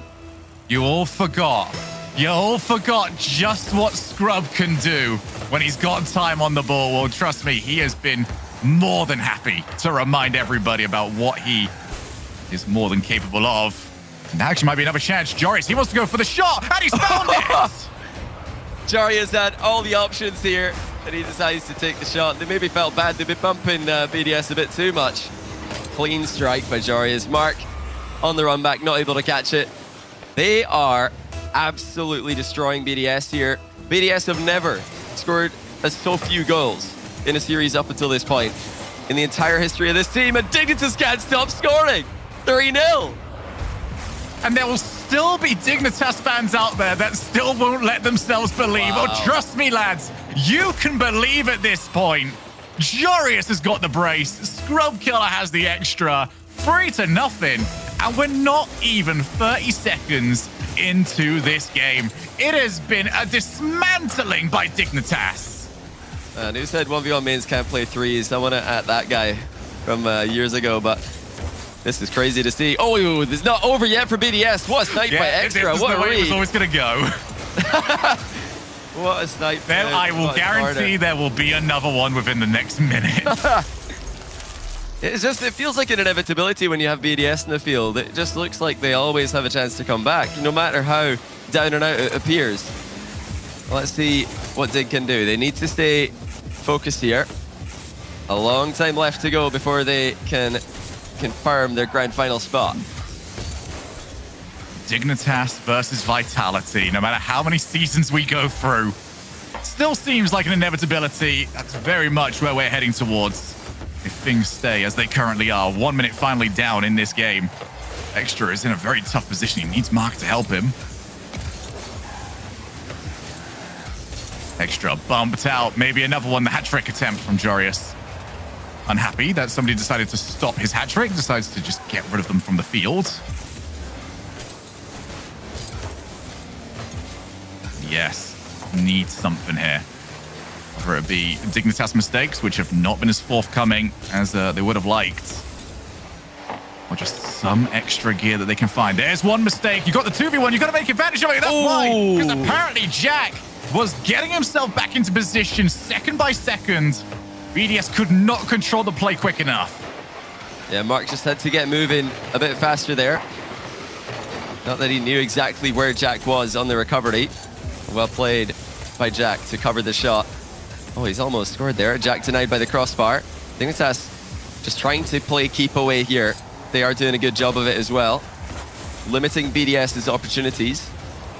This is exactly the answer we were looking for from Dig. We've seen that they've got potential. We've seen that they've got the individual ability. Now we've seen that they can avoid the mistakes. Look at the demos, by the way, the chain demos by Dignitas. But now when the pressure reaches a climax, Dignitas are still playing at their absolute best that we've seen from them all season. This is all that you need to know as a Dig fan. They are competing with the best in Europe. Whatever was said between tournaments, whatever meeting that they had, keep on doing it, because this has been night and day difference between the Dignitas of the European Open and the Dignitas of the BMW Rocket League Open. 2 minutes away now, 2 goals up. Booming clear there from Scrub. Jack's not quite got the ability to follow, but he does steal some boost. Pass over to Monkey Moon. They know how quickly they've got to play this because Dignitas are always looking for their cars. And it's causing, you know, some snap decisions there from BDS. I like the passing from BDS. That's the right idea, and it was a really good move with Mark over on the far side of the field there. Had the pass been a bit lower, he could have absolutely sent that on the net, and it would have been difficult for Dignitas to save, but such small margins for error here. BDS don't have the time to be missing these chances. Dignitas have really played a very, very safe style here, not giving a lot of volatility to the ball for BDS to work with. They just kind of walked into a gold mine after the first minute of this game. Might even get a chance to add to it. Jorius still hunting for his hat trick. Has he got it here? Has he ever? Jorius with the filthy plays over here in the semifinals. Look at the placement from Jorius. Defender's not sure if he's going to shoot this or go at field. You better look out for the top corner. 4-1. Not just in this game, but in the series score, should this continue. Dignitas getting the absolutely perfect revenge at this rate for the loss they suffered to BDS in the first event of this season. They're going to tie BDS in total points should they continue to win. But chat, get yourselves ready for the Freestyle Grand Finals and just start typing out some 10s, because that's what that goal was worth to Dignitas. Under a minute away now. And they'll believe more and more as they are inching closer towards another tournament win. Wow. There it is. 5-1. No way back here for BDS. Well, BDS knew that they had to really send everybody here, but this is what happens when you attack with your whole squad. It's going to be a goal for someone, and that someone is Dignitas. They are absolutely in a position where it's not even throwable. Surely not. There's no way they can bottle this sugar. It would definitely be one for the ages. That ended up being the case, but no. Even the most pessimistic of you out there, Gibbs, could not possibly see this one going away from Dignitas. This has been an eye-opening performance for everybody. They have just, well, if we took their playstyle from it, demolished BDS out of this tournament. And Dignitas will take on Team Vitality in the Grand Finals. It's thoroughly deserved. And Class from Extra sending a message to Dig there to say good luck in the finals, guys. Same thing from Monkey Moon. BDS always gracious in defeat, despite how rare of an occasion that is for them. But for the second event in a row, they have got some stiff competition, and this wasn't the 4-3 loss that we saw to Endpoint, where they were edged out twice in a row. This was a thrashing. 4-1 is an extremely one-sided series by appearance, and when you look closely at it, it was a one-sided series. Dignitas just had their number. They played more consistently, they made less mistakes, they made bigger plays, and I think they were actually better as a team, not just as 3 individuals. I've, got to say, I did not expect to see this from them this early in the season. I backed Dig, I backed this scrub addition to the team, but I didn't think they're going to get it together this early, Shogun. 2 goals for BDS. What? That doesn't make sense. There's one thing to beat BDS. Congratulations. Usually we look at that and just go, okay, but, do it again. That's the exact same phrase that we had for other teams out there that have beat BDS. That is a performance that you look at and just go, yeah, you would do that again. Man. And Dignitas can still get better. This is crazy. This is just getting to your top form far earlier than anybody expected. But you all know what we thought about this series. We were astonished. And now I want to hear what the desk has got to say. Hey, off the bat, we got to give credit to chat. They got this one right. Yeah. They went against the grain, and it barely, but they got this one right. And Dignitas looking pretty solid out there. BDS definitely was feeling it. It felt like, James, they definitely weren't vibing too well there. And I mean, Corelli, we casted that game yesterday. We saw some of the weaknesses in their armor, and it seemed like Dignitas exploited that. There were a few plays that stood out. One was that incredible bicycle flip shot that Jack hit in game 2 for that overtime winner. Then you also saw Scrub and Jorius both take the ball high up on the ceiling and take the shot from the ceiling that beat BDS out both times. But Shogun said it, 2 goals? Who keeps BDS to 2 goals in a best of 7? I've never seen anything like it. With all the churn of Europe this season, with BDS running over Europe and RLCSX, with all the changes, we still come back to the same teams. Dignitas and Vitality are now going to be in the finals again. What is going on in Europe? And it's been a blast to watch. I mean, and just talking about Dignitas, they played amazing. We had a lot of, questions about if they were going to be good or not. Consistency, they got a weak top 4. A lot of people felt like last regional. Questions answered here. They played amazing against the best team in Europe. You got to talk about Scrub Killer. It's been 2 years since he's been in a grand finals. Obviously, that was when he was on Vitality at that World Championship. That he's been booted from 3 or 4 different teams at this point. We thought that this might be his last hope. It's panning out incredibly well. I think a lot of people thought Dignitas could ramp up to this stage by maybe spring, but it's happening in tournament number 2 of the fall split, this BMW Open. And now he gets to go against one of his former teams, obviously, like in Vitality. It's going to be a juicy best of set, Leaf. Yeah, no, we all talked about the potential of the team, but you look at our predictions. We all still thought they weren't there yet. Dignitas, maybe they aren't. Maybe they're feeling it one day, but this is where they want to be. This is the flow that they want to have. And it's good to see them, being able to get this so early on into this next season. So Dignitas will face off against Vitality in that best of set, as you said, but that's going to be in a little bit. We got some fun stuff going on in between. We're going to take a break. We have that freestyle competition coming up after this break that we go to right here. Golden Boy and John Sandman have the conclusion to the BMW Freestyle Tournament. Josh versus Trap, $10,000 on the line right after this, so please do not go anywhere.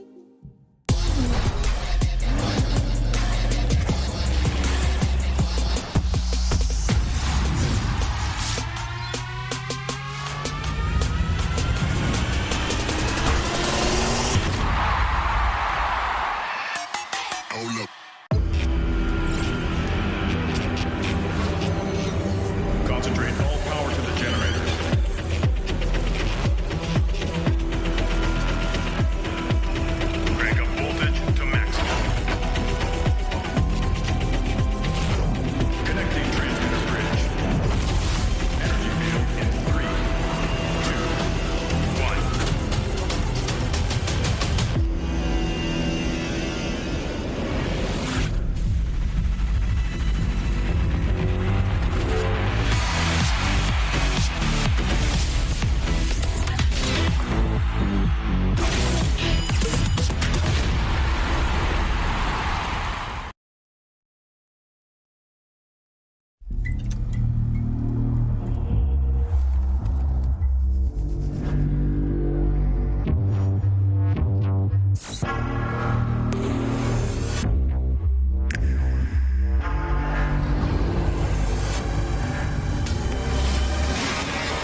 not.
Get it while it's hot.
What's going on, everyone? Golden Boy here, and this is the finals of the BMW Freestyle Tournament. We are so stoked, so pumped, and I'm joined for our first game by the one and only, the homie, someone who I've been wanting to work with for so long. It's Dazrin. How you doing, Daz? I'm good. I'm good. You know, this came up on me a little bit last minute, but I'm here. I'm ready. And like you said, we're working together for the first time. I'm ready for it. I'm ready. Yeah, it's going to be great. Now, in case you guys didn't tune in for the first broadcast where we whittled down the top 16 freestylers down to just 2, we had quite the journey up until this point.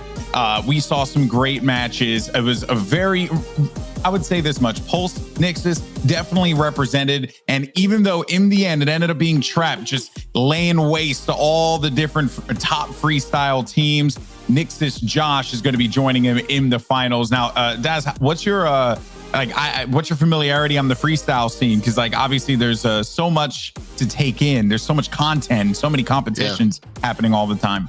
You know, I've definitely been keeping track with the BMW Freestyle Tournament, and I mean, seeing all of these guys come out representing their different groups, but also putting on a show, it's been so interesting to just see what they come out with every single time. I mean, there was one, first of all, they start on one side of the field and then go all the way to the other. We see musties, pogos, flip reset doubles. I mean, the amount of mechanics that these guys are able to put on display is honestly so stunning. I'm so glad we're able to highlight it all.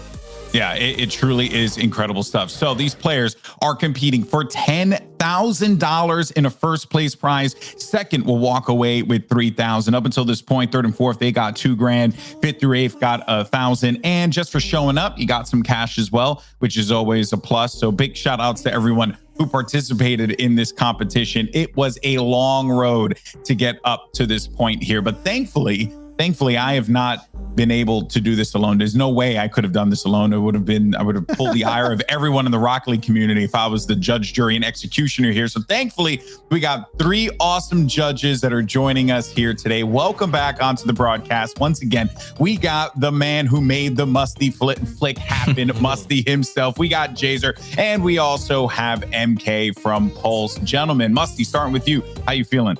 I'm feeling good, man. Ready to watch some insane gameplay. Trap versus Josh, man. I was browsing through my TikTok feed. I saw Josh hit some insane clips, man. I'm really looking forward to seeing him. I'll be ready to see Trap as well. Yeah, no, Josh had a lot of confidence in the interview during the pre-show. Jazer, my man, how you feeling today? Looking beautiful as always. Well, I thank you too, my man. But I'm super excited for this match. We have 2 very different kind of freestylers. And yeah, I can't wait. Who's gonna win this all? Yeah, and of course, joining us here, it's Daniel Craig's twin. Of course, it's MK. How you doing, buddy? Oh, I'm doing great, man. I can't wait for the grand final. And like Jason said, we get 2 different styles. Trap more like for the creativity, and then Josh like fancy flip resets. So yeah, I can't wait. Yeah, it's going to be awesome. So let's go ahead and we'll say bye to you guys for now. You'll be keeping track of them throughout the matchup. They're rating the goals, and as they come through, it's going to be wild stuff. And here are our 2 competitors today. It's an EUNA clash in the freestyle finals. You got Trap versus Josh. Daz, I genuinely don't know who's going to walk away with this one. It's going to be close. Oh yeah, I mean, based on what everybody's been telling us, it does seem like it's going to be a pretty close competition. Obviously, 2 different styles here, and for the judges, they're going to have to give them the score of what they think is going to be the best overall. But that being said, the journey that these guys came to get to this point, Golden Boy, has been one that's been great for us as a spectator to watch.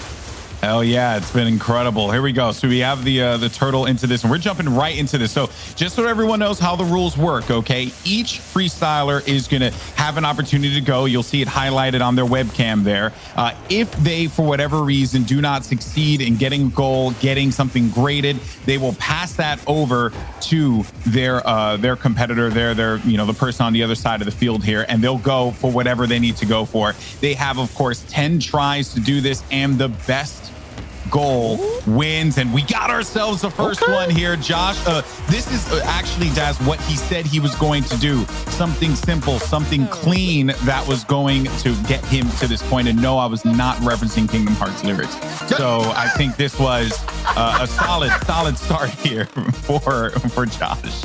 Fair enough. I love the reference. That being said, you're right. This is very simple, and I like it from Josh. You just want to start things off right, get some points on the board. We got the votes coming in for this, but yeah, it's just, a simple. You get the dodge in on the corner, that gets the ball to bounce up high. Keeping using the boost gets the flip reset, and of course, it's not anything that's gonna kind of stun people, but it is very overall, a pretty solid play. Yeah, and this was actually a strong first goal here for Josh. He gets a 30.6 out of that. Jazer, MK, Musty, and Twitch chat all liked what they saw. And by the way, just a reminder for those of you guys who are watching, make sure if you're on Twitch chat, you only use whole numbers when you enter in for your voting. Any decimal points, it will not be counted at all. But now it's going to be Trap's turn to strike. Let's see what he can do here. All right. And I mean, we already know exactly how Josh started things off simple. Ooh. Trap just might want to go for a statement point here. Oh, wait a second. Hold on. Okay, he might lose control of this one, though. Never mind. He's still got control of it. Wait. He's going to get under it again. Is that a double plan B? Okay, it bounced. It wasn't like, I'm sure that wasn't the ending that he wanted, but it still was quite impressive how he managed to maintain control the entire time, Daz. Yeah, and honestly, I like that, right? Because he starts off with that first pogo, and then you end up seeing overall, like, okay, how exactly are they gonna, make this one work? And for Trap, I think this is definitely kind of where Josh starts it. You load up, right? This is gonna be the first one you get kind of scored with. Yeah. Let's build from here, because, like you said, it wasn't necessarily the cleanest. I kind of think the judges might be a little more harsh there on that one. You see Musty with a 7.5, even Twitch chat here with some 7s. I think they expect more from Trap overall, but he just wants to get get things going. Yeah. I think like had he in 29.6 final score there, if he had nailed the ending to that, probably would be over 30, maybe 31 could be enough for that. And he also didn't get that ending with a punch in it too, which is also a really important part of this as well. But look at these resets here. Oh my goodness gracious. Okay, he lost it. But that was getting filthy, Daz. I was uncomfortable for a minute. My blood was pumping a little bit, Golden Boy. I'll be honest with you. I said, wait a second. Because those flip cancels, it looks so nice. The Trap, lining up something here. Wait a second. This is creative. Yeah, you saw that. Gets the flip. Staying on top of it. I like that. Gets the flip again. That's not bad.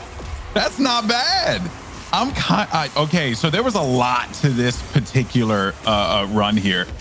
Because he had a few creative moments, without a doubt. It was definitely something different, something that I hadn't seen. I believe he hit the pogo, brought it over to the other side, had a few flip resets underneath it as well, and some decent power. I don't know if it was the finish that he wanted, but it still was really good to see that play out. Right, because you can tell towards the finish, right here. Yeah, the ball gets a little away from him, so he's not able to get as much power, even like placement or whatever. But that being said, still being able to make sure there's no bounce there is huge. I mean, this was... I mean, just the first pogo that he landed just looks so clean, continues it forward as well. A 32.6, that was gorgeous. And also, you know what? I think like the ending, sure, you maybe could have added a little bit more pepper onto that, but it really it doesn't get any better than this. 32.6 there. That is going to put Trap in the lead over Josh here. And this is just game freaking one, Daz. This is nuts. Right, we still got so many different shots left. But we got to see what Josh has in store, because obviously Trap with that one going to be in a very advantageous spot. Ooh. Oh. He's going to keep it going. He's going to get under it. He's not over. It's not over yet. Okay. Plan B. Yeah, I think at some point you kind of have to concede on that one. It would have been a good attempt. It would have been sick if he was able to pull that off. He's going for those flip resets, but they're very, very unique resets there that you're seeing. So I'm kind of digging what Josh is putting down, but he just has to finish it up. Okay. Ball gets a little bit away from Trap, but ends up picking this one up. Uses that dodge. Gets the flip. Get under it again. He's gonna end this one out. Musty to end it. That actually was a nasty end to that. He did everything he set out to do. He looked like he was in full control the whole time. Hits the Musty to close it out. Doesn't contact with the floor as well. That's a big one. And honestly, it's actually a pretty solid goal there. I think Trap's. Is it a 32.6 though, Daz? That's what I want. That's the question. I'm very curious for Musty's score here, because I feel like for Musty, if you do a Musty, you gotta get a lot of power on it, and that one kind of fell a little flat at the end. Hit it with the nose. You see MK with that 6.1 again. Yep, there's the sixes. It just felt like, okay, we like what you're doing, but the execution just kind of seemed like you were salvaging the play. You know what I mean? It did seem like after, I want to say, this touch right here, that we went in straight Plan B mode. Okay, hold on, we got to make everything work. So yeah, we were on adjustment mode there, 100%. That was hey, but credit to Trap though for keeping it going. Not enough to beat the 32.6, but still Trap will have the lead. Now Josh is going to hit that pogo middle of the field. Let's see what he could do as he continues to carry this across over to the blue. Actually, he's going to bring it to the opposite side of the field here, and he's keeping this one going. It depends on how he closes this out. Josh is doing some shenanigans. The Musty over to the corner. He's going to hit it, but no. Okay. I think I know what you wanted. Every time he's so close. I just need you to score one of those, Josh, because I'll lose my mind. Right now, he's set up 3 different plays, and he hasn't been successful, but this is Trap making some work happen. It's that touch. Definitely still in it. But if he wants to get a higher than a 32, we got to see something fierce, and that's just not it. Well, the thing is that if Josh got a little bit more power on the Musty to the corner, he probably could have hit that angle shot. That, I think, would have been enough to overtake at 32.6. He's working on something devious over there, Josh, and I'm scared. Yeah. Josh is like, I like that idea. Okay, let's go backwards here and then get into the Musty, into the flip reset. That's lovely. The Trap trying to use the length of the field on this one. I think we'll see how it goes. He missed the Musty. Yep. Okay, Josh's turn to strike here. He's not down by a lot. He's got 5 tries left. Gonna get under it again. He's done this before. Not a lot of pepper on that one though, but he can probably salvage this here. And I think it has gone into unsalvageable territory. Yeah, so he's gonna give that one back up to Trap. Oh boy, this is intense. It is, because they want to make that play better than the last. It's like you're competing against each other, but you're also competing against yourself. You want to be able to, okay, I need to get better than a 32. That'll put me in a safe spot if you're Trapped. Josh is just trying to get anything better than a 30, but obviously he wants to be able to take the lead. So, but these flips, he's not. Oh, wait a second, the pogo, that might work. Oh, but it's off the post. He's not going to be able to grab that either. This is so tough for Josh right now. Yeah, this has not been easy. And honestly, I think like Trap just really set the bar with that one. I mean, both figuratively and literally on game 1 here. So you got 3 tries left. Trap is looking pretty solid. Just trying to go for something a little creative, but does not get what he wants. It's going to be Josh's turn to strike here. Okay. Interesting setup. He's going to pogo into that midfield, bring that over to the... Okay. Got some power on it. He can keep this one going. It's going to hit the backboard there. Pancake. No. Oh, man. That hurts. That hurts. Yeah, good try. That was a good try. Now Josh only got 2 shots left. So does Trap. Trap, though, still trying to get into, like, again, that comfortability spot. It's that pogo. Touch off. But it's going to fall, yep. Yeah, and I think Trap now is just getting creative. He knows he has this lead, and that as the tries dwindle down, Josh is just going to continue to feel that pressure in game 1. So, you know, he can kind of just mess around and do something a little bit more creative here, but Josh is keeping this one going. He's bringing it all the way over to the other corner here. He's propped it up again. He's still going with it. but he does not maintain control. You only have a few tries left. We're going to actually scratch that. One try left. This is going to be Trap's last attempt here. If he could do better than the 32.6, it will cement his win in game one. But for right now, he's got to be feeling pretty good. Here he goes. Actually going to let that hit the floor, bring it across to the corner on the orange. Continuing forward here. He gets under it. Pretty solid. Gets under it again. Gets under it again. Not bad at all from Trap. Definitely a unique startup there as well. Something that I don't think I've seen Trap do before.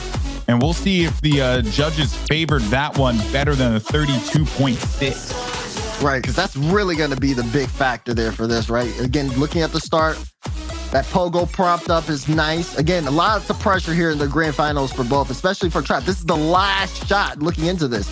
I like the idea for the pinch and then getting the flips, especially so close to the goal line. That might net him some extra points here with the judges. But I mean, man, the mechanics were off the show on that one. Oh, yeah. I mean, he even managed to hit that third flip, that final flip in the reverse position as well, which was again, the control, the amount of control you have to have in order to do this. And it's crazy because, the more that we talk about this and the more that I see it, I feel like, and this happened last time when I did the last freestyle competition. I knew it too. That was a unique enough a run there that I do think the judges favored it, but it wasn't higher than a 32.6, 31.4 there for Trap. Here we go. Josh's last turn to strike here. But as I was saying, I just feel like with all the incredible things that we've been seeing, Daz, like it's so normal for me now. But like it's not normal. What they're doing is not normal. No. Ooh, this is what he did before. No. This might he gets be on top of it. He gets on top of it. The two resets. Josh is continuing this one. Pancake in. No. He Oh man. And the winner for game one and one step closer to $10,000, it's going to be Trap. Yeah, I mean, Trap, we saw, again, that goal that gave him the 32 points. Definitely, again, just showing what he could do. Although Josh had a good early start mechanically, it did seem like, again, that some of that grand finals pressure kind of got to him and the flips weren't landing like he wanted, and the play started to fall short towards the end. But thankfully, it's a best of three. There's still plenty of time for Josh to be able to turn things around. Yeah. Ooh, man. Okay. So we're going to say bye to Dazarin for right now. Big thank you to Daz for stepping in. Of course, with the unpredictability of live broadcast, you never know what you're going to get. So Daz, thank you so much for your time, my friend. Appreciate you.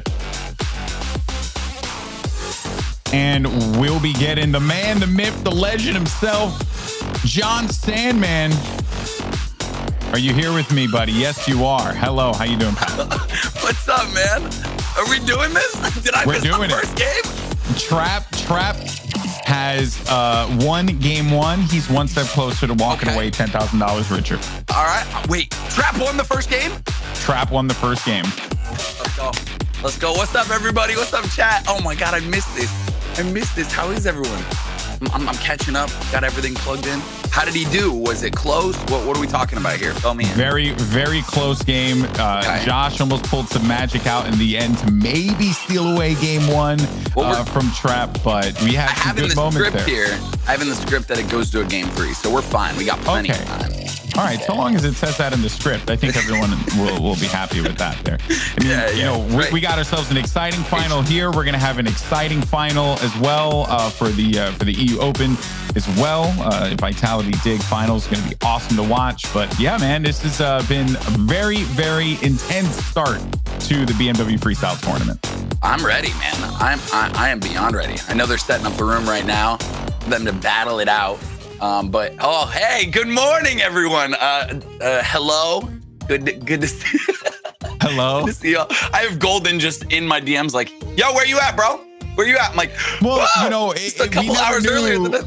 We never knew how quick this was going to go, right? Yeah. Like, the matches, especially what we just saw earlier on. I mean, I didn't expect BDS to lose. So, that whole series ended, I would say, abruptly for myself. But hey, we're here now. Doesn't matter. Let's jump into this. Yeah, we are here. We are here. Trap and Josh are going to go at it. So wait, Trap could win this if he wins this, and it'll be over. And it'll be over. He can win it all. Yeah. So we started off, Josh had a strategy. We talked to him in a pre-show, like earlier in the day, way early. And Josh said that he was going to go for something basic, just something to put him on the board. His basic was a 30-point goal that allowed him to really leap over in the lead. And then Trap just pulled a rabbit out of his hat and got 32 points to determine the victory on game one. So, I mean, we're starting exactly where we left off here. Let's go, buddy. This is what I've been waiting for. I obviously not, but you know, listen, I don't work until it's 10 a.m. That's kind of my rule. That is an obvious joke. Obvious joke. Here we go. Trap is gonna. Ooh, I love this. Plan B. Can he pick it up? Is he gonna bring it all the way back on his first trick? He's doing this. He's doing on this. his first trick. Control it, Trap. Oh my boy. God! No! Please. It got away from him. It got away from him. On my chair. That would have been the best first trick for me to come back to. Wow, Josh answering back immediately. Okay, Pogo in the midfield here. And Let's see what he can do. To the musty, dude. That was sick. That was very nice. So that was kind of what Josh did in the last game, and not exactly, but you know, kind of had that, you know, that oomph to him, right? You know, he wanted to just have something to establish a base of control, and then that really just put the onus on Trap to just do something wild. So we'll see what the judges feel about this. That could be his like base move, you know, like just to get some points on the board. It's his first shot. You want to get some points on the board. We got a 6.7. Twitch chat's not too impressed. Jazer with a 6.9, 6.0, or 6 from Musty, MK55. 25. Hey, he's on the board. Exactly. And as we had mentioned before, right, if you had watched on Thursday, it was Thursday, right? I believe if you had watched on Thursday, you know, you would know, like, sometimes, right, our players like to just put something on the board, just establish themselves here, feel a little confident, put the pressure onto their opponent. Exactly. But Trap has managed to rise to the occasion time and time again. But the good news here is that Trap did not get an answer back. Instead, it's going to go back over to Josh here, John. And I think that Josh has to be feeling pretty solid about this, but he's going for it again. Another Pogo into the corner, trying to get that one up high. He scooped it. He gets under it. Look at that reset. This angle would be Does he have enough, though? No, what? He didn't. Wait. They tried to salvage it. Yeah, would you have been okay with that if he salvaged that at the end? I think he could have dropped it. I think he could have dropped it. Yeah. Whoa. Trap is going for something. These moves? It's still up. Golden, Musty it's still up. Double Musty. What? Wait, I don't even know how to process that. My 10 a.m. robot brain right now. Wait, what happened? What? What that actually was. That was okay. So he started it up here. He brought up to the side wall, What did right? he do? Yeah, and then he looked dead, like a dead turtle. It was on his back. He like dead That's what turtle we're gonna call it. flat-footed his. Yeah, it's the dead turtle. Dead turtle flat foot. Double Musty. Musty to pick it up, and then Musty to put it in, man. Dude, I loved it. You know, the thing about freestyle is really just about being creative, right? You know, the like. I have 31.9. It's going to put Trap in the lead. Trap, what is that? I love it. I mean, this is like what a does Josh whole new do? Trap from Thursday. I mean, this is. I have not recognized any move he's thrown. Like, just saying, he's bringing out the bag of tricks. Ooh. Oh wow. Josh did this before, but he didn't quite end it. Oh, is he going to the side? I'm gonna try. Oh, that's buddy, nice this prop could up. be this could hurt. He gets under it again. This could hurt. He's got to get more control on this one, though. I don't think he's got enough for the pepper. No, he doesn't have enough for the answer back. Josh has to be frustrated here, John. Yeah, insert cue of chat going, no, because it was just so close, and you want them to hit it. But at the same time, that's what makes it so hard is a lot of times they just don't because it's tough. It's not easy, man. All these swirlies you see on the screen, it's just not easy at all. Go try it afterwards. It's just Trap is going for some shenanigans here, man. But you know what? That is the DNA of freestyle, right? You know, it's just shenanigans with your buddies in a non-ranked game, just having a blast with it, right? Taking turns. Exactly, taking turns, doing some wild stuff, and I like that Trap is doing that. Yeah, it's kind of like playing horse with your buddies. Like, you know, you're like the craziest, most Oh my God, Trap is doing it again. Wow. Oh. Yeah. I mean, Trap's in a great position, though. 31.9 He is nuts. Like, that's solid. Oh. This is going to sound like the most John Madden reference, but he had an idea.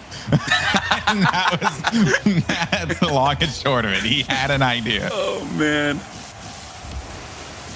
Let's go. Okay. Good start here from Trap. Bringing it back over to the sidewall here, controlling the middle. He's looking to take this all the way over. A Musty over to the corner, or sorry, to the other sidewall here. Oh my God, he's still in play. He's still up in the air. He's still twirling. Gets under it. Ah, no. He kind of lost the plot there for a little bit. But that's okay, though. It'll be Josh's turn to strike here. Come on, Josh. 5 shots left. Otherwise, he will be eliminated and get second. Second place still does get some money. It's not, wait a minute. Wait a minute. But he's still flying with it. Oh. He made it work. He improvised, and he made it work. I think he wanted the scoop under, which I could see the judges. We'll see that from the beginning. Or maybe that's what he meant to do, and I don't know anything about freestyle. Yeah, it looked like he wanted to maybe ride a bit more momentum up the sidewall, but no, Josh wants to skip there. He's skipping, which is crazy. Because maybe, no, I guess like MK and Jazer would probably recognize that. Be like, yeah, he didn't do that. Yeah, I think that there was a course correct there. His car was facing the wrong way when he was on the sidewall. Whoa! No. Didn't happen. That angle would have been nasty. All right, 4 shots left. Second place does get $3,000, if I'm correct.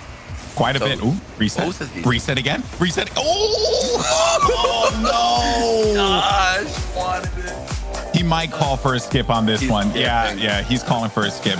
If he had gotten a bit more control out of that third reset, I think we could be looking at Josh taking the lead here, but didn't happen.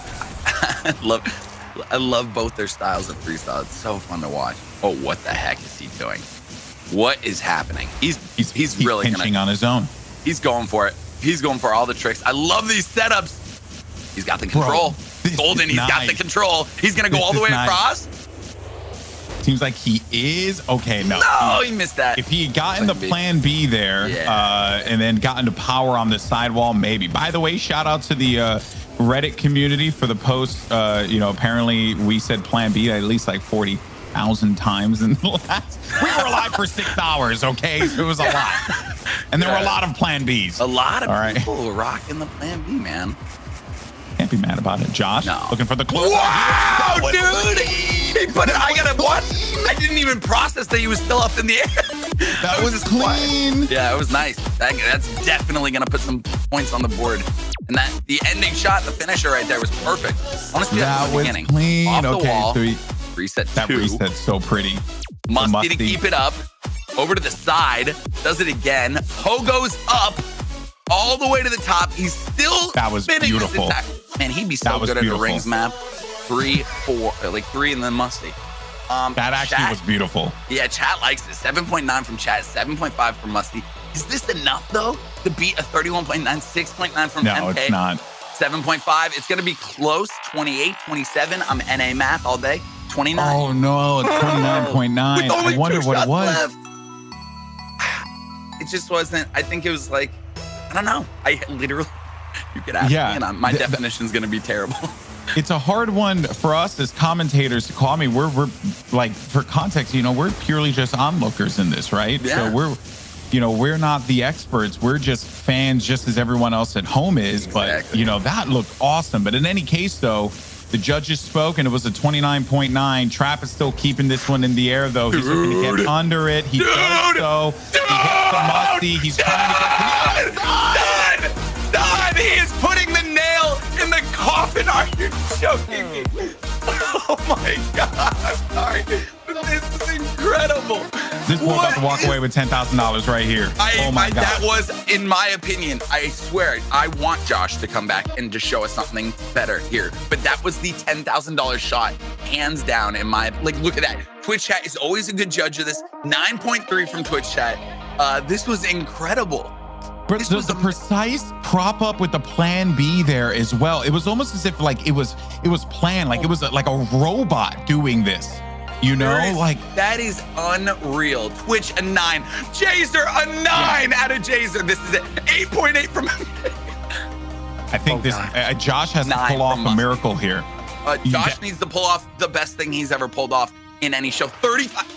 Is that the second highest score we've ever had? Second highest, and you know who has the first highest? Him. It's Trap. So Trap has made such a name for himself, man. After this, he has. Apparently, he's streaming now too. You know, I saw his stream was popping off the other day.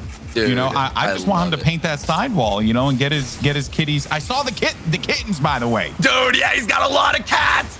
That's the luck, man. We gotta have him on the show. Are we doing an interview today? Oh no, Josh dropped it. Oh man. Yep, we have one more.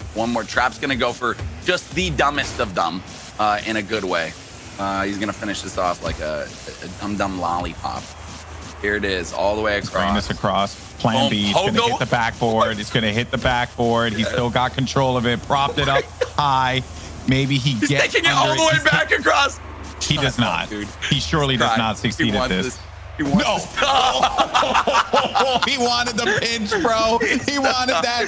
He wanted that angled pinch shot all the way to the corner. That's it. The final shot, Josh.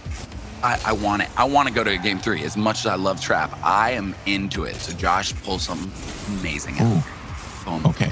Oh no. It's not the setup. Oh no. Oh no. No. Oh it is no. All over. It is all over.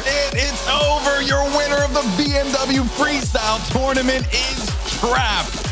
$10,000 richer. How many people we have here? 100,000 people's eyes on him to see what he can do. The cat, the lucky cat in the background. He's gonna finish painting that wall. It is time, baby. Let's go. Man. Wow. I'm so pumped for him. And we gotta give it up. We gotta give it up for Josh, man. Let's for sure. Josh is in the chat. I mean, Josh did so well. $3,000. And so impressed. If we can get some Josh spam in the chat, guys, to celebrate his incredible run, JXASH, give him some love, guys. Give him some love. That was his run up until this point was phenomenal. So well deserved. And of course, not walking away empty-handed. $3,000, which is still a lot of money, especially considering the freestyle community and these competitions are so fresh and new, and it's only going to grow. It's only going to get bigger. And I think we're going to continue to see people like Josh in these competitions. If not, we'll continue to see Josh owning everything along the way here. But the day belongs, John, to Trap. Man. And run. That was, man. I'm so proud of him, dude. That's so exciting. He was so bummed last time. He was like, I really wanted to talk to you guys on on broadcast, like when his internet wasn't working or his link wasn't working last time. So he's just such a humble and cool dude. So I'm very happy for him to win it. But both of them played great. Dude, we got to watch 6.5 hours on Thursday. We got to cast 6.5 hours of this freestyle event. And it's just such a pleasure, man. Seeing these players do this, I'm watching the replay just in awe. It's just constant awe. So, dude, we're so lucky, Golden. We really are. We really are. And we are going to have a conversation with our winner, Trap, in a moment here. But for now, let's actually go ahead and bring in our judges and get their thoughts regarding what we just saw here. Fellas, pleasure to have you once again, Musty, Jazer, and MK. MK, I'm going to start with you, my man, because I'm actually very curious about what Josh was doing right or wrong, that it was not enough to go over what Trap was able to pull off. Yeah. We said it right at the start. Jazer, Musty, and myself, we saw it instantly. Josh, with his first try, he went for a style that was not him. He went instantly for something that Trap usually does, tried to copy his playstyle and instead of just going for what he's usually known for, his resets, his Magduf resets. But instead, he played a complete different game, and I think that was really not the way on how you win the final here. Yeah, Musty. Yeah, very interesting, actually. Musty, there was one goal in particular, I believe it was the pancake into the Musty goal, right? I think ended up getting him the 29.9. I don't remember which one it was. But all I know is I saw that and I was like, man, that looked really, really good. What was it that Josh wasn't quite doing that was enough to put him over the edge for you? For me, I think Josh is an extremely clean player, but Trap had the creativity advantage over Josh. Just every setup Trap would go for it just blew my mind. Like on one of the shots in my notes here, like he jumped to the ceiling, did like a little break dance I've never seen before. He just did so many creative setups, and Trap was able to execute a bit more than Josh. Yeah. And real quick for Jazer, there was one that that Trap did. It was like almost like I call it the flat foot, the pancake. He like landed on top of the car. That was very unconventional, wasn't it? Because I don't think I've ever seen that before. Yeah, he actually did so many cool new tricks, even in the finals, like the break dances and the like plan Bs that he changes the direction, all this kind of stuff that we rarely see, even though we have seen thousands of hours of freestyling. So yeah. And that's what freestyling is about. Come up with new tricks. We didn't even see that on Thursday, you know? Yeah. Crazy. At all. It was so different. I love that. Yep. Yeah.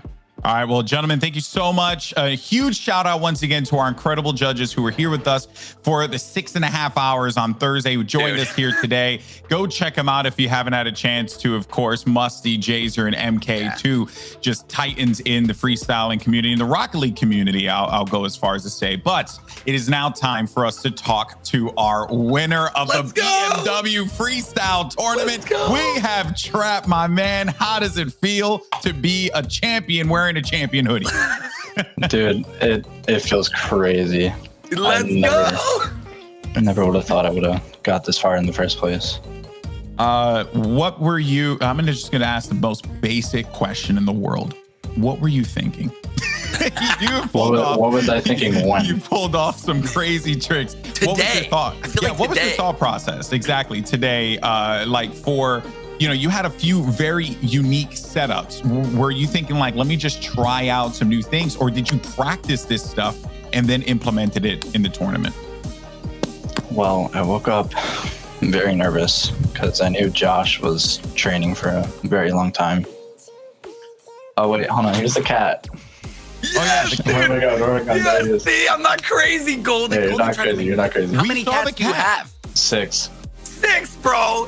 There were 6 chances of me seeing a cat, Golden, and that's just one of them. I knew I was crazy. And there were 6 chances that I didn't see a cat on Thursday. So I guess, but we did discover that the cat's name was Smokey, I believe. Yeah, that's the gray one, cat. The gray one. Dude, Smokey, you better get Smokey some dope treats. 10K, man. 10K. Getting him some serious catnip. What are you gonna do with the 10K now that you've won? I'm honestly probably just gonna save all of it and maybe buy a better face cam so I don't use my phone. Well, I'm sure if you need help using your phone right now? We'll hook it up. I am using my phone, John. Yeah. Oh my god, dude! Oh my god, We'll this send you is some links for some good stuff. You know, we got you covered, buddy. Don't worry about it. Oh man, John, anything you want to ask before we wrap up? Just, man, I'm like so proud, like, because we talked a little bit after the first, on Thursday, and I'm just proud that you did it. You pulled it off. I mean, you didn't even go to a game 3. You just were savage out of the gates. I don't know, man. It's just crazy. I woke up all this morning nervous.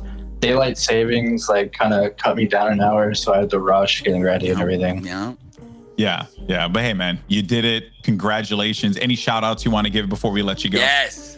All right. So, shout out to Aura Society, Team Rhinox, of course, Rhinox, because that's who I'm repping here. Shout out to, obviously, Golden and John for this crazy casting, great energy the whole time.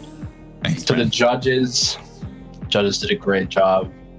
Respect for them for sitting here for 6 hours just watching other people play the game. Yeah, I feel that one. Trap, congratulations, my friend. You are the BMW Freestyle Tournament champion and $10,000 richer. And I'm sure it will not be the last time that we're saying your name in a competition like this again. Congratulations, my friend. Thank you, guys. Thank you. You're awesome, bro. Yes, he did it. Trap won. Right. That's just great. I mean, he came in a sea of Titans.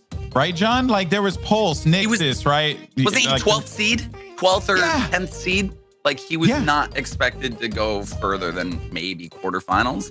And all of a sudden we see him in semis, and we see him in the finals, and he pulls off the win, man. Incredible. What a great event, dude. It was so Bring us fun. back every year, please. It's so fun.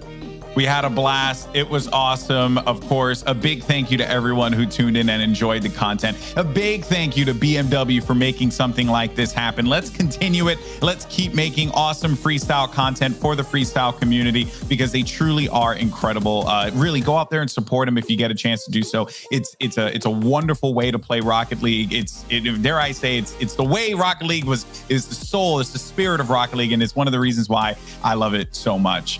For John Sandman, for Musty, Jazer, MK, our incredible production team, everyone who put this work forward for the BMW Freestyle Tournament, we thank you so much. But John, guess what? We're not done yet. You know why? Why? Because we got the grand finals coming up of the EU Open. It's going to be Vitality going up against Dignitas, a matchup you do not want to miss. I can't wait to watch it, and we'll see you in just a little bit. I have no idea. We're just going to have to watch to find out. See you soon, everyone. Peace. Peace out, everyone.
Well, hello and welcome back to the Rocket League Championship Series. You are watching day 3 of the BMW Rocket League Open. I am Leaf. Alongside me is Gibbs, and we've brought Johnny Boy and Shogun to the desk here to talk about what we're about to see. Grand Finals for this Open are on their way here, but I do want to get some words in about what we just saw. We just came off the BMW Freestyle tournament, and that was super fun to watch, Johnny. These guys are getting so good. Like, it really makes me sad at how far behind I am.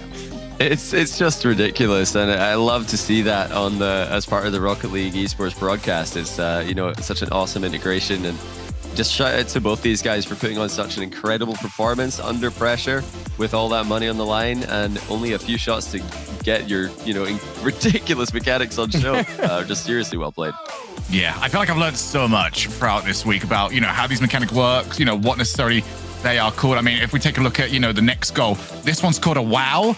This is called a how. It's called a oh. And the other one is the nice. And more importantly, Trap won this tournament. He won $10,000, but I won 42,000 channel points because I bet on Trap. So I think that's what we're going to take away from this. Trap, an amazing performance, and he clutched it up at the end with the highest scoring shot of the finals at the very end. We see it right here. Brilliantly done. Trap, congratulations, man, and I'm jealous. But that's all I got to say. Shogun, you said you learned something. I'm like, no, you didn't. I learned my place. Is what I learned there. Yeah, I think we all learned our place. That's why we're here talking about the game, not playing. Yeah, and we're going to continue doing that because these next teams coming up are also better than us. Let's take a look at the bracket just so you guys can see where this journey has come from. We started with 16 teams on that day 1 there with the Swiss style tournament, and then we come into 8 teams.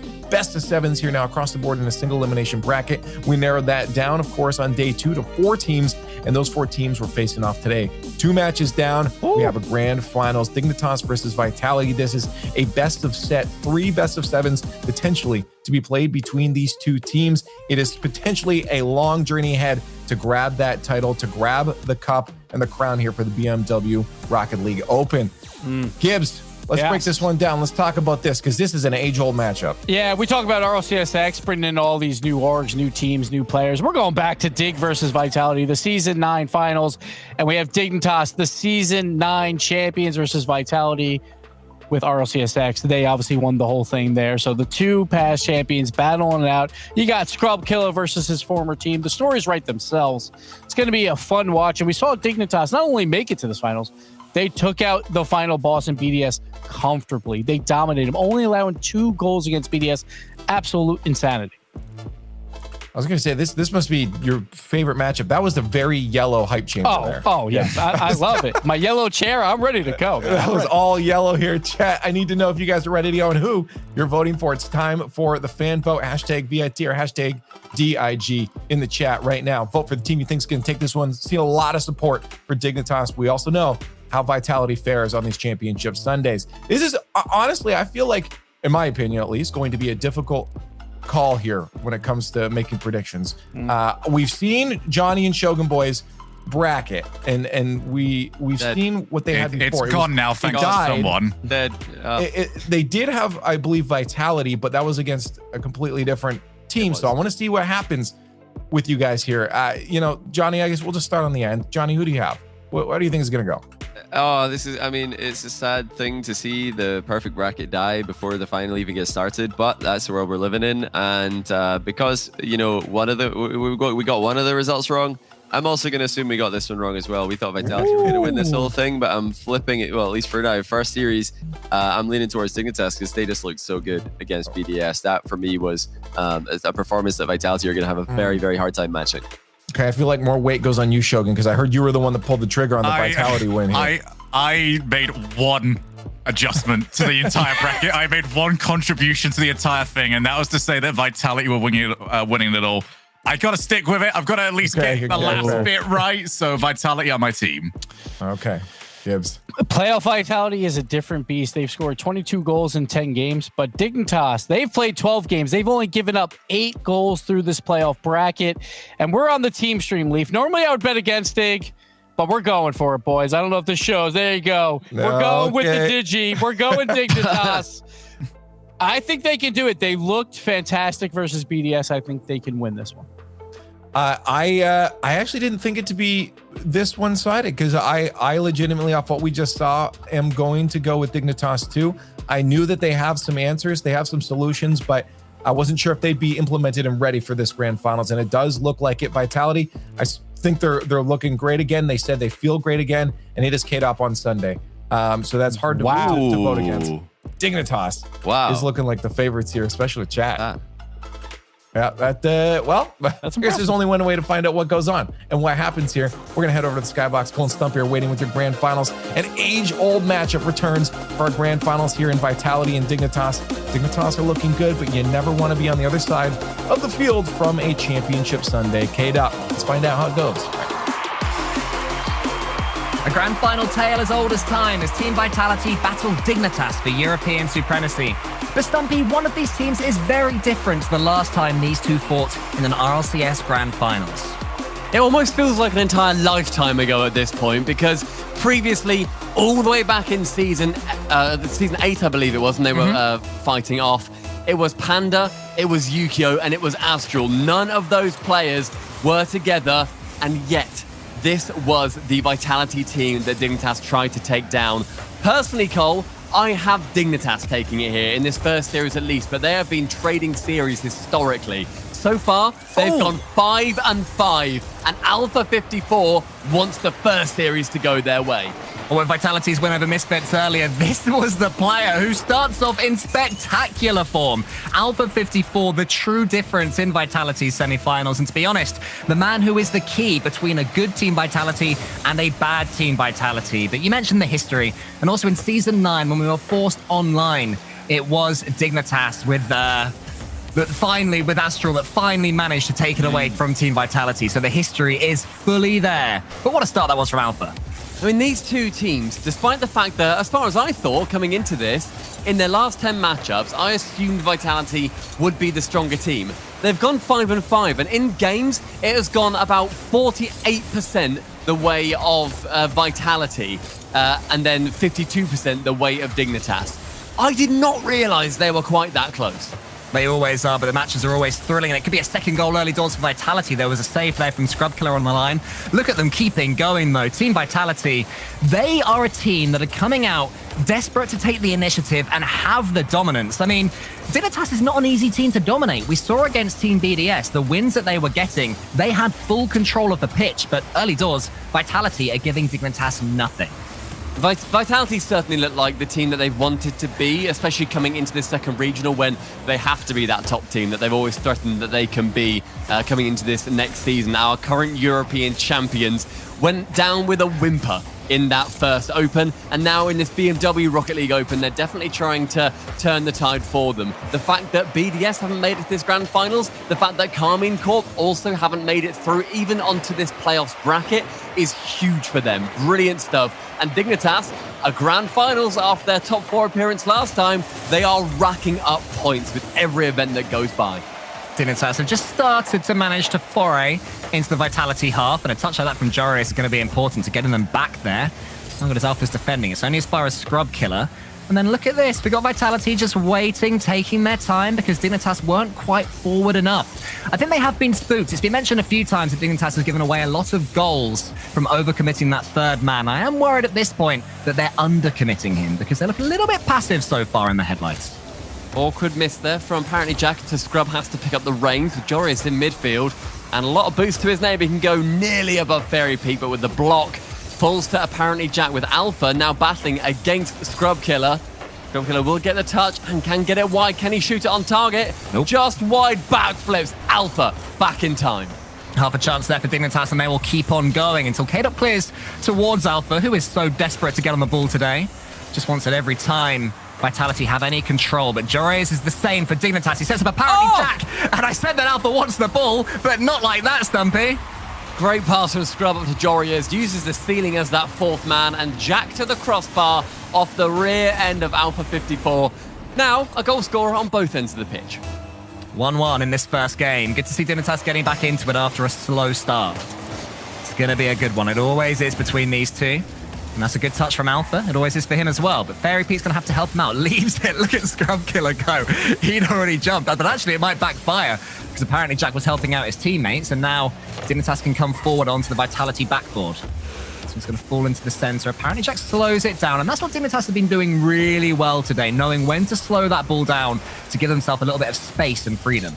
Honestly, Dignitas have looked incredible. Like, straight up, like a team that would be challenging upper world contention, right? Where earlier on, we did not expect them to take down BDS. A lot of people didn't.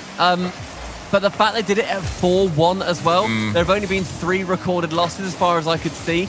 The BDS have lost at 4-1. Some to Vitality, some to Simper, formerly Top Blokes back in the day when they could beat them 4-1. And it's such a rare sight to see. Dignitas, as I said, are a team that they've always been a work in progress, right? The big pickup of Scrub was a question mark, but it is paying dividends. And in this Open as well, you can't argue against the Giga Brain.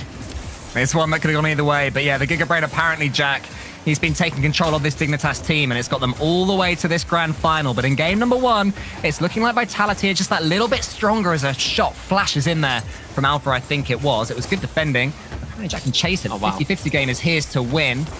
Really helps when you're one of the best 1v1 players in the world in those 50-50 situations. Now Scrub Killer wants to get a pass across goal, but Fairy Peak defends it well. Joris does have a pass, or a shot, it's a pass towards Scrub Killer, and it's the turnaround for Dignitas. Beautiful decision there from Joris, because I thought he should have passed to Jack in the midfield. But instead, he has seen Scrub on his return back. Alpha doesn't think that he's turning there, and yet Scrub can nip in front with under 30 seconds to go. Dignitas with the lead. This version of Dignitas sure can surprise you. No longer one-trick ponies of the passing. Instead, they bring it out when it's right. And they can also solo play, that's for sure. Joris, for once, misses a flip reset. But Alpha, who had such a good start to this first game, needs to do something for his team right here and right now. We are 12 seconds away from a Dignitas Game 1 victory. And Vitality are trying to pass their way out of trouble. Brilliant chances early lead 2, but Alpha wanted to get another goal. Scrub with the clear long. Joris has to touch this down or fake it completely, but with 0 boost. The man just shot his shot, fired himself at the ball and can touch it to the ground. Dignitas leading the series. And Cole, Gibbs was happy that this was a double yellow decal hype chamber. Are you happy to see that as well? It's very custody.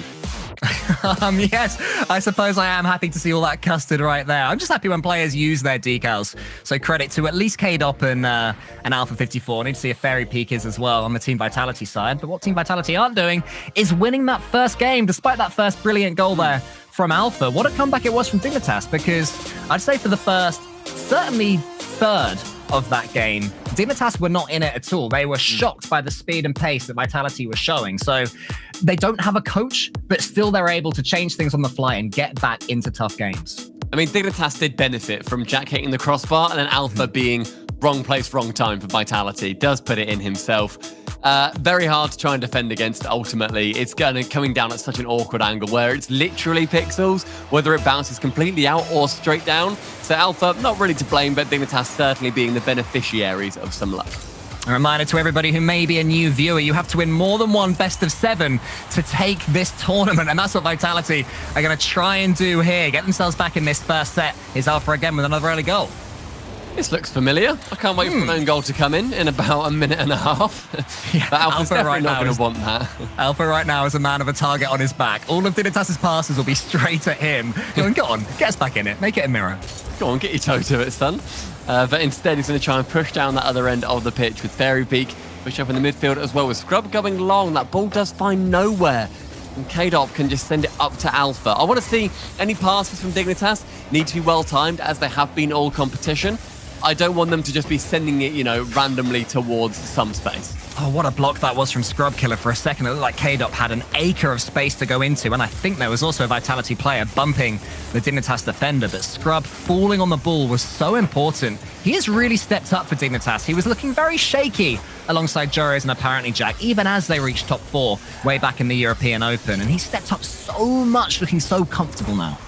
I mean, in that previous series when they were playing against BDS, he started off pretty slow. Like, his points were quite low. He was making some double commits and a couple of offensive errors, but obviously nothing to worry about particularly. In the end of that series, he was utterly vital to Dignitas' success, and it's a place where Scrub has had so many question marks about him. I'm so happy to finally see that he's got answers. He's also got the ball here in the corner. Gets one touch past K-Dop, then apparently Jack is charging into Fairy Peak. K-Dop saw it happening and was able to just get half a touch away. But it's only as far as Jory is a player who hasn't really got too involved himself just yet in this series, was absolutely detrimental towards Team BDS earlier. We'll call that one an on-purpose fake there from Joris, missing in the corner. Falling to apparently Jack, there's a demo on the way. Scrub Killer almost puts it in. And now it's Dignitas' turn to have some pressure. So scary when you see any player on the pitch just have the ball that close to them, because I'm still in that flip reset freestyle mode where I'm like, well, he's clearly got a double musty here. Watch out, K-Dop. But Scrub, with one flip reset, is going to try and get it round with the pass. Jory is to leave, Jack to shoot, and a save from Alpha. But really good positioning and ideas there from Dignitas to let the better man come in and take the shot with his angle. Yeah, it's not particularly pacey there from Dignitas. It is just controlled. The ball was having entire seconds where it was rolling across the Vitality goal, just waiting to be hit. But they're taking their time, showing their composure when they have this pressure. And it's just about starting to work, just like it did in Game 1. Vitality being made to defend. These desperate touches that they're prodding out towards the blue half of the pitch are just being swallowed by this Dignitas press. It's really, really tough to break out now for Vitality. This has been just a minute and a half of brutal attack from Dignitas. Maybe should have scored, but I think that Vitality's defending, whilst it's been brilliant, they have not got it out of their half. Dignitas is positioning to keep this as horrible to save as they can, is blowing me away. Alpha with such a great save, and finally the ball enters, if not momentarily, in the blue half. Here we go. Jorius is always going to get a clean touch from those situations. As soon as he came up off the wall, you just knew that something special was happening. It was Fairy Peak turning back as well, gives him far too much room. Can't even get close to saving it on the back line. Equalizer coming in for Dignitas, and after so much pressure, they have worked down a hell of a lot of that clock. The goals can change things, so let's see now if Vitality can get the pendulum to swing back in their direction.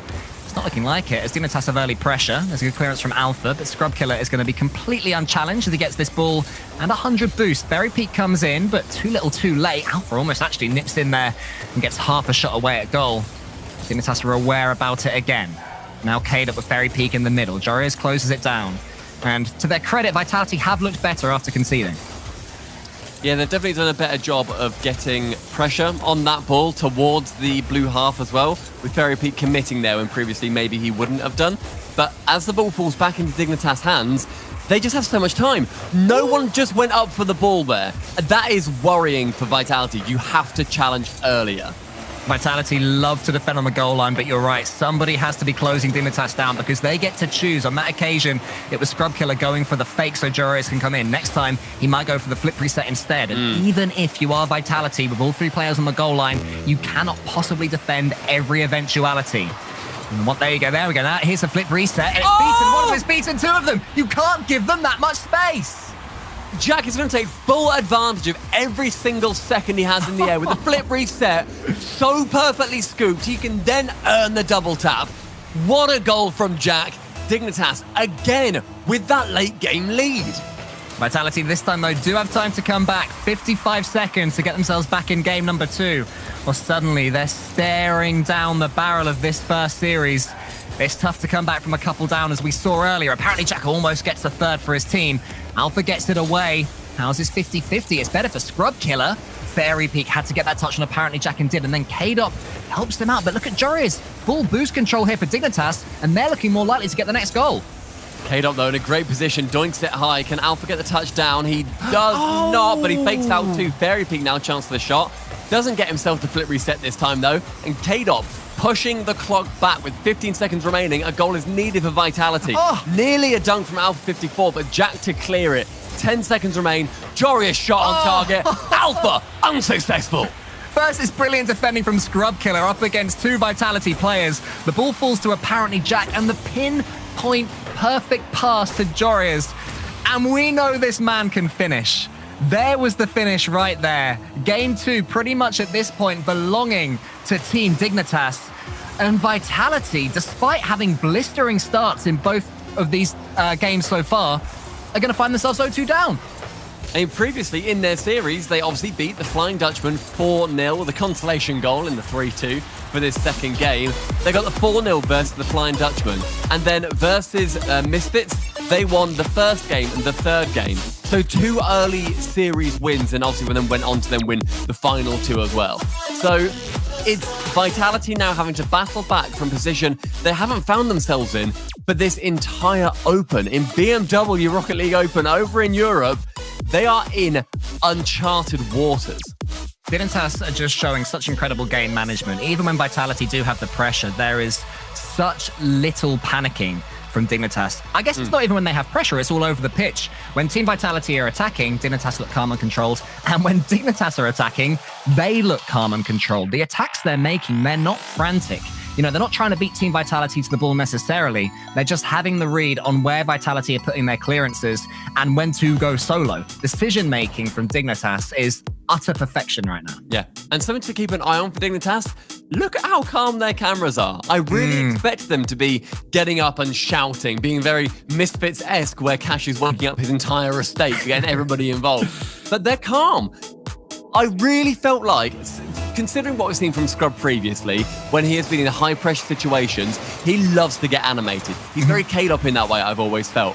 And yet, they're acting chill. They're going at these series with not too much worry. And any time that they do something spectacular, it's like, yep, we can do that. Jack wipes his hands down, they move on to the next goal. It's brilliant. It's so refreshing to see. And with these 2 age-old titans as well, the rivalry is just fully reignited. Can we see the 3rd game in a row where Team Vitality take the lead? It's not an early lead for once, so at least that changes the narrative somewhat. But Vitality do have the better start of this 3rd game as K-Dop gets on the end of Fairy Peak's pass. Scrub Killer was actually pretty safe there. Looked a little bit dodgy for a second, but he was fine pushing that one out wide. And Vitality are going to come again. How important is it that they're able to, if they do take the lead, just hold on to that lead for a good minute or so? Is that Vitality, sorry, or Dick? Vitality, yeah. I mean, Vitality, if they get an early goal, in their heads, what I would be thinking is, you've lost it from here, boys, twice in a row. It's been 2-1s. It has been a bit scary, or 3-2s, whatever it ends up being. That is something that you can't bank on, having that early goal be the winner. These are going to be goalie series. Ooh, apparently Jack almost nips in there ahead of Alpha, but here comes Alpha. Does he go for the flip reset or the air dribble? It's the air dribble. There's a bump there from Alpha on Scrub Killer, and Fairy Peak yet again will give Vitality the lead. Alpha going for the initial air draw bump on Jorius, just gets a little touch and then fakes out Scrub Killer. Doesn't get a touch to the car, I couldn't see, but does force him to jump early because that man is on a mission. Vitality getting the first goal yet again. This precedent has been rough for the Frenchman. The first Vitality player other than Alpha to get themselves on the score sheet as well, with Fairy Peaks finished there in game number 3. So warming up slowly but surely, our Team Vitality, it would seem. But Dignitas have come back from this sort of situation before without too much trouble as well. Vitality do have a bit more pressure though. Here's Alpha onto the backboard. Good clearance from Jorius towards K-Dop. This one's going to go to the backboard again. Scrub Killer is going to be called into action. There's a miss. There's another miss. There's a finish. Actually, a really smart finish from Fairy Peak, who doubles up. Yeah, very clever. In this first shot from K-Dop, very lucky that one doesn't go in. But with Fairy to send it back behind Jorius, genius. I absolutely love that idea. 2 goals clear now for Vitality. A breath of relief surely coming out of that boot camp. And that's something that has become so much more prevalent going through these various open events, is that boot camps are becoming bigger and bigger deals. Vitality taking full advantage. I know that Shogun predicted that to even keep up, you're going to have to be in a boot camp. It would turn no longer from advantage, just something you have to do. And it does seem that that's the way things are going. Although Dignitas at the moment, 2-0 up in this series, despite losing this game, are bucking that trend from their own bedrooms. And here's apparently Jack from the ceiling, capable of doing anything here. So all Vitality players had to be alert in their defending. Scrub Killer's turn now up against Alpha. Wants to get this ball across the goal and does so. It goes high. Who's going to be there for it? It's nobody. And Fairy Peak can send it away, but not very well. Only as far as apparently Jack. Alpha was alert. Alpha, very clever positioning, and he has been such a standout player for me so far through the tournament. Alpha has been... there's a chance again when he get a goal as I talk about him. Not quite. Great catch from Jorius, though. Alpha has looked like the player that everyone has said that he should be at all times, and his peaking form is absolutely world-class. Vitality, they struggle to win unless he is on. And in this tournament, yeah, he's been on. He's been absolutely brilliant, isn't he? Here he is now, with Joris charging him down, though. That's not a good 50-50 as far as Vitality are concerned. A little bit of desperate defending there. I do think they are just trying to hold on to their 2-goal lead. Happy to have two men behind the ball and in their own half as well. Not wanting to throw anything away. As soon as Dignitas get one, that momentum will completely shift. So parking the bus from Vitality. Nothing wrong with that in this situation, in my opinion. They are just desperate to get anything on the board. There's 90 seconds left to do so, and yet more chances appearing for Vitality. Good send across. We'll find Jack. But look at K-Dop's 0 boost nuisance making in that blue half. He is just getting in the way of Dignitas at every available opportunity. The scrub with 100 boost gets bumped. Jack back to Jorius, who is not there. Well, this is where Vitality can get a little bit shaky, bumping into each other, just giving Dignitas a little bit of the initiative. Won't need too many invitations. Vitality keep knocking each other out of the way in defense. There is a chance. Alpha sends it high. And now Fairy Peak. He's going to try and get this one past Scrub Killer. He does. There's K-Dop. That could be game over. It is game over. And it's 3-0 Vitality. I really appreciate that goal from Fairy Peak to go underneath and then K-Dop then send it over two defenders. But I'm more annoyed that earlier on, Jack had a chance to go solo versus Alpha, and Joris decided to take the snapshot instead for him. That was a really good chance to equalize it. Vitality, though, staying strong. We thought they were going to be holding out for the 2-0. The 3-0 is even more convincing. Vitality, this game 3 has been massive for their momentum shift. Exactly what they needed as well. I said that Fairy Peak scoring was the first non-alpha Vitality player to score. Now we have K-Dop getting involved as well. So all of them just starting to warm up and find themselves in a position where they can show Dignitas what it is that they've been doing so well in this tournament. I mean, Vitality have been talked about more than anybody after the week they had in the European Open a couple of weeks ago. So the fact they've made it all the way here really gives them that great chance to make it to the European Major. But maybe this game isn't over yet. Apparently, Jack with a flip reset. More flair and ingenuity from the man. Goes over the top of K-Dop, and the bump coming in from Jorius threatens Fairy Peak. Stay grounded or you are meeting the end of my Fennec. Jack, brilliant stuff. 20 seconds, 2 goals needed. Okay, suddenly this gets very, very real, especially as Scrub Killer wins that kick-up. Apparently Jack had the angle there. So did Scrub Killer, but he's missed. Alpha 54 into the corner. Fairy Peak needs to get this away, and Jorius can only slow things down. The time is ticking. Maybe this game now has just about got away from Dignitas. Vitality was shaken for a split second, but have done what they needed to do. And with a flourish as well, as Alpha completes the route. 4-1 Vitality in game 3.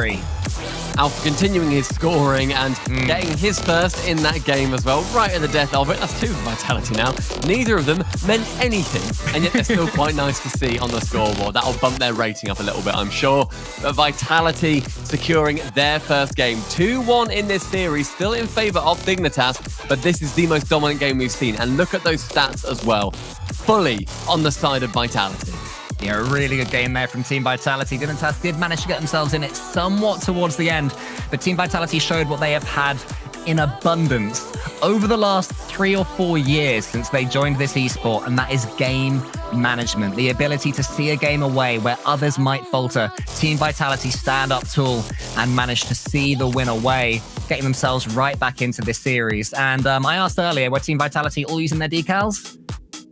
Big thumbs. Big thumbs for Team Vitality there. They are decaling all over the place, and I love it.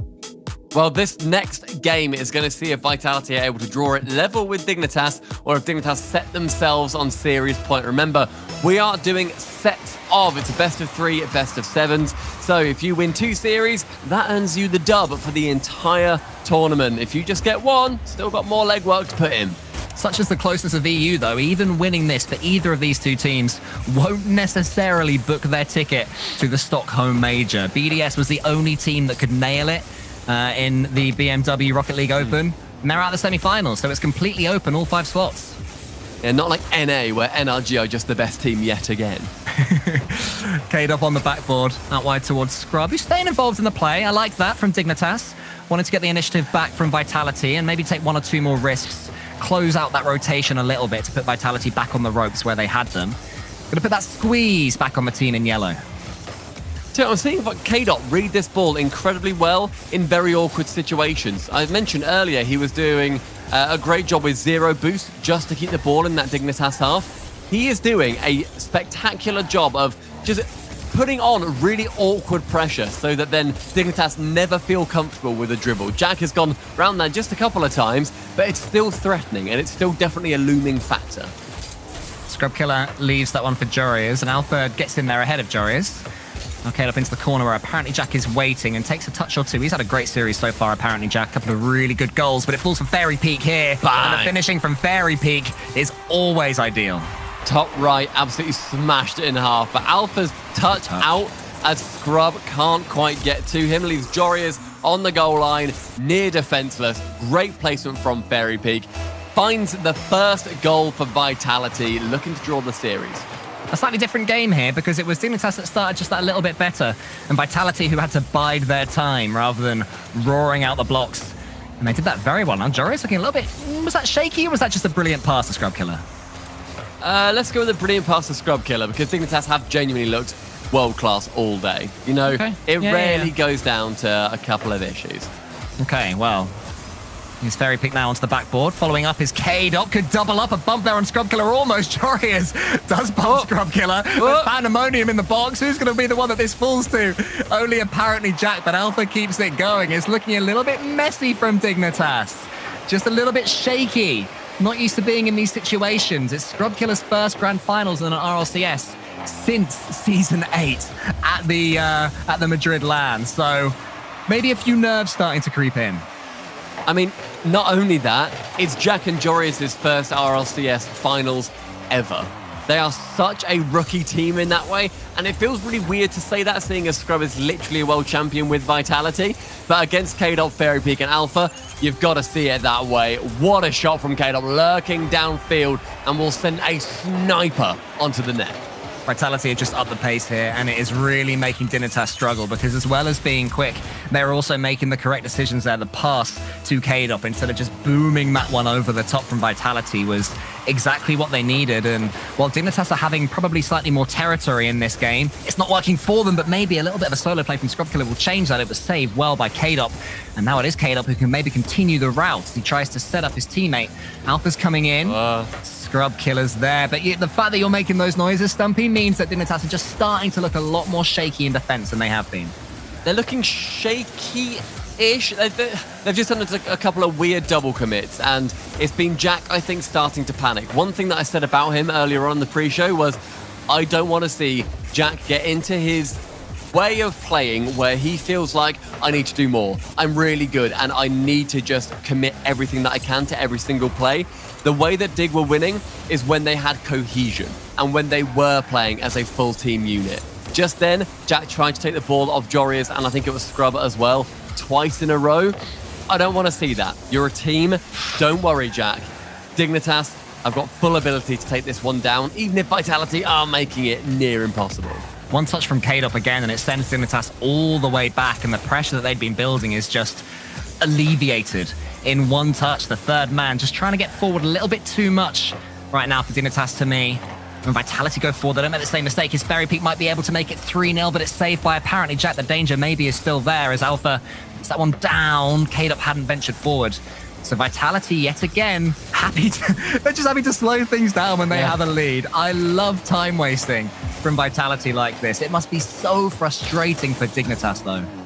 Yes, just waiting for Vitality to then receive the ball, and then they'll clear it away, because the attacker, they've used all their boost, but Scrub with a lot of boost goes to one flip reset. Alpha clear it away from that side boost. Final 40 seconds does begin to tick down. Dignitas still lacking by 2 goals, though. Jorias, is he able to get a ground pinch here? No. Fairy Peak to save it away. Scrub high battles in a dogfight with K-Dop in the sky.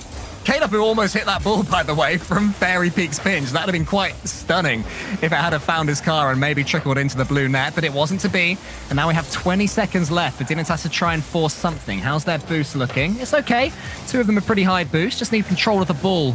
Not a lot of time to play with, though, especially with... Look at Vitality just backing off. The ball's going to roll all the way around their goal, but it won't bother them at all because there is no risk of any overcommitting. And Team Vitality just edge the game, score their goals early, and don't let Dignitas take an inch. Team Vitality even up the series. The question mark was on whether Vitality will be able to deal with going down early in the series. Yes, is the answer, and Dignitas are going to be taking their timeout now as well. They've lost 2 in a row, and we've been saying in the green room a couple of days in a row now, don't wait until you are on series point. Change something and then get back into it. Scrub has manifested himself as a chair. Jack has got himself, I think that's a brand new towel that he's wiping his hands with, and Jorius has smashed every light bulb in his home. Unsurprisingly, it is apparently Jack that you can see speaking there. He is definitely the player who is more than happy to take that responsibility, to see the game unfold as he is playing it. Such a talented man in so many ways is apparently Jack. Well, we're following on Twitch and YouTube if you don't already. One of the players that is really committed to the content grind as well. But this is where he is in his element, speaking to his peers, trying to get across to them why things aren't working. And meanwhile, Vitality, they look chill, man. They look relaxed. Yeah, Vitality are doing a good job of just staying calm, composed, and playing the game that they want to play. As soon as you fall into that trap of giving Vitality the game that they want, where they are time wasting at the end, they're such pros at that, it becomes really hard to get anything past them. But you said about Twitch and YouTube, if you're watching this on Twitch and you've not already followed, you've got to make sure to do that. And if you're watching on YouTube as well, drop a subscribe. You'll be notified when we go live with all of the amazing Rocket League action. We've got Europe, we've also got North America on these channels. And make sure that you follow all of the other regions as well. You can Google and find them. Brilliant stuff. It's near endless Rocket League on weekends at the moment. And it's so much fun to see. But Dignitas in this timeout are going to be listening to Jack. I like seeing him smile and laugh. Like, look, guys, we can do this. We can still work our way into the series. We've just lost 2 in a row. It's fine. It's 2-2. We continue playing, and I'm sure that's the exact mindset they're going for. They've got here for a reason, right?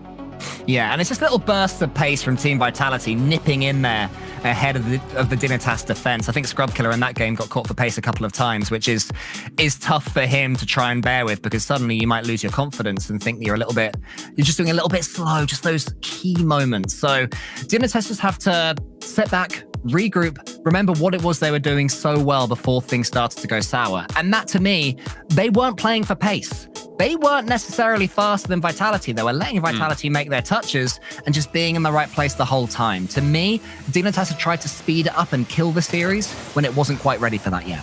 I mean, the biggest change I saw was K-Dot, all of Vitality, but K-Dot mainly, giving Dignitas none of the space that we were criticizing them for earlier. Suddenly they are shut down. Alpha there, immediately diving in the way to remove him from the situation. Apparently Jack with such a nice dunk, though.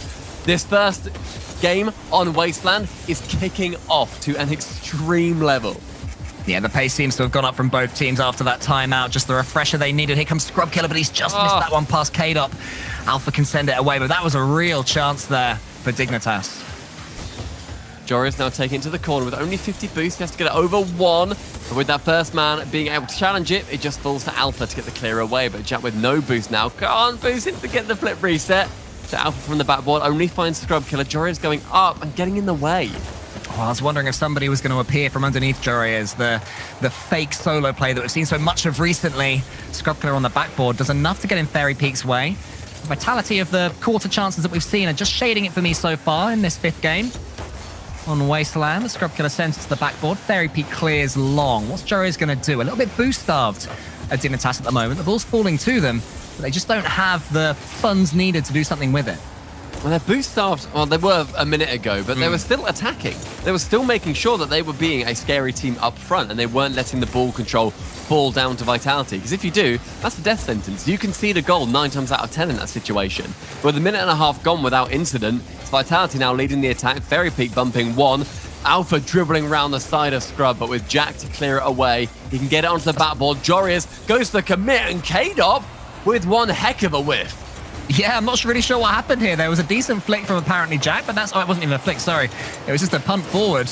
And then Jorius follows it up and gets the easiest goal of his career, 1-0 Dignitas. I think K-Dop thought that might have been bouncing down from the crossbar, which I can't blame him for, because that has caught, I think, everybody off guard, or you won't just quite read it perfectly. So I see his logic, but just not executed well enough. Dignitas with a lead. Yeah, Dignitas' first lead, in fact, in 3 games. Didn't get it in games 2 or 3 at all. Only got 1 goal. And it was in garbage time. as our fellow casters like to say. So I love garbage impactful time. goal. I know, it's fun, isn't it? It's a fun thing to say, like Wormburn. Anyway, it's Alpha. He gets a late dodge there. It's away, though. What a clearance that is. Look at that one all the way back to the orange half. And Vitality going to have to come again. Dignitas wanting to put on the press towards Vitality, as that so far has been how they scored their previous goals. Joris with one touch over. Kato left in a very awkward position, with Fairy Peak flying, just hovering with his little fairy wings, able to get the ball into the corner. We approach halftime in this game. Dignitas, good lead so far, and definitely looking like they've got more of the control over this game, more of a say in how it plays out. That could be 2-0. It's clean from Jory as the ball just fell for him and he was there sniffing around, waiting for it. Look at apparently Jack's challenge on K-Dop, who couldn't quite recover. And that is the sort of finish you have to take when the series is going away from you. Yeah, sending that top corner and slicing it in half gives Dignitas their second goal. And every attack they're putting on so far looks absolutely efficacious. Well, this one's going to roll over the goal line. Fairy Peak has to be careful, and he wasn't careful. Apparently, Jack can't believe his luck this time. 3-0. An awkward play from Vitality in the corner leaves Fairy Peak to be even more awkward in the midfield. Jack can sense that, wants this to send it on target, and if it goes low, that's exactly what's happening. Vitality probably a little bit shell-shocked. Can't believe what's just happened. The 3 goals they've conceded haven't really been through sustained pressure. There's been a mistake from K-Dop on the backboard. There's been a mistake from Fairy Peak for the 3rd goal. And then a decent finish from a challenge from Jorias. So without particularly playing worse this game, they suddenly find themselves with a mountain to climb. It's Vitality needing to wrangle control back, quite frankly, of this game, because that is how they've done well previously. With a shot on target from Fairy Peak, it was more of a poke at the net to see what they're made of. K-Dop moving in with 50 boost. He's able to 50 it along with Jack. Fairy Peak removes Scrub Killer from the equation. It's a 2v3 momentarily, but because the attack is going on in the Dignitas half, Scrub spawns right in position, but the touch from the ball is non-existent. We'll say that it was a calculated miss there from Scrub Killer to lead to this attack from apparently Jack. Now here is Scrub Killer, the genius behind that play that put them in this position. Apparently Jack then does the same, so it's all a bit of a weird game, this one. Alpha, does he get Vitality back in it? No, he doesn't. I'm not sure either of these teams are putting this game on their CVs, but Dignitas won't care if they end up winning it. Good block from Jack there, where you see that 1v1 ability coming in. He can just read the car body language so well. He knows that Kayla wants to fake him one way, and so he'll go the other. But Jory is with a ground pinch for the 4th goal for Dig. You speak of car body language, and keep an eye on Kayla. He just like, yeah, that's a goal. I'll just watch that one go in. He does do a little commiseratory hop. I like to see that as saying, nice shot there, Jarius. I'm not sure he's going to be thinking that, even if his car was saying it. It's being a little bit misleading, I feel. But with one fade coming in, Alpha with a shot on target, but with 2 goalkeepers from Dignitas, they're able to keep that ball out. And 4-0. What a dominant scoreline this has been so far for the younger crew. The new guard looking exemplary versus the old guard. I'm starting to think that these tactical timeouts have magical powers, because Vitality have gifted Dignitas at least a couple of these goals. And even the ones that weren't gifted were slightly odd, not the regular sort of Rocket League goals that you will see. So maybe it is the power of the tactical timeout that Dignitas had just taken. Fairy Peak scores. I'm not going to get too excited just yet with 22 seconds left. I don't think 3 goals in that time is particularly viable, but it was a nice team goal. Joria's 8th brain took over there as he went boost over ball and just left it completely. Alpha taking full advantage. With Fairy Peak able to sink it in, there's still a 3-goal difference between the two.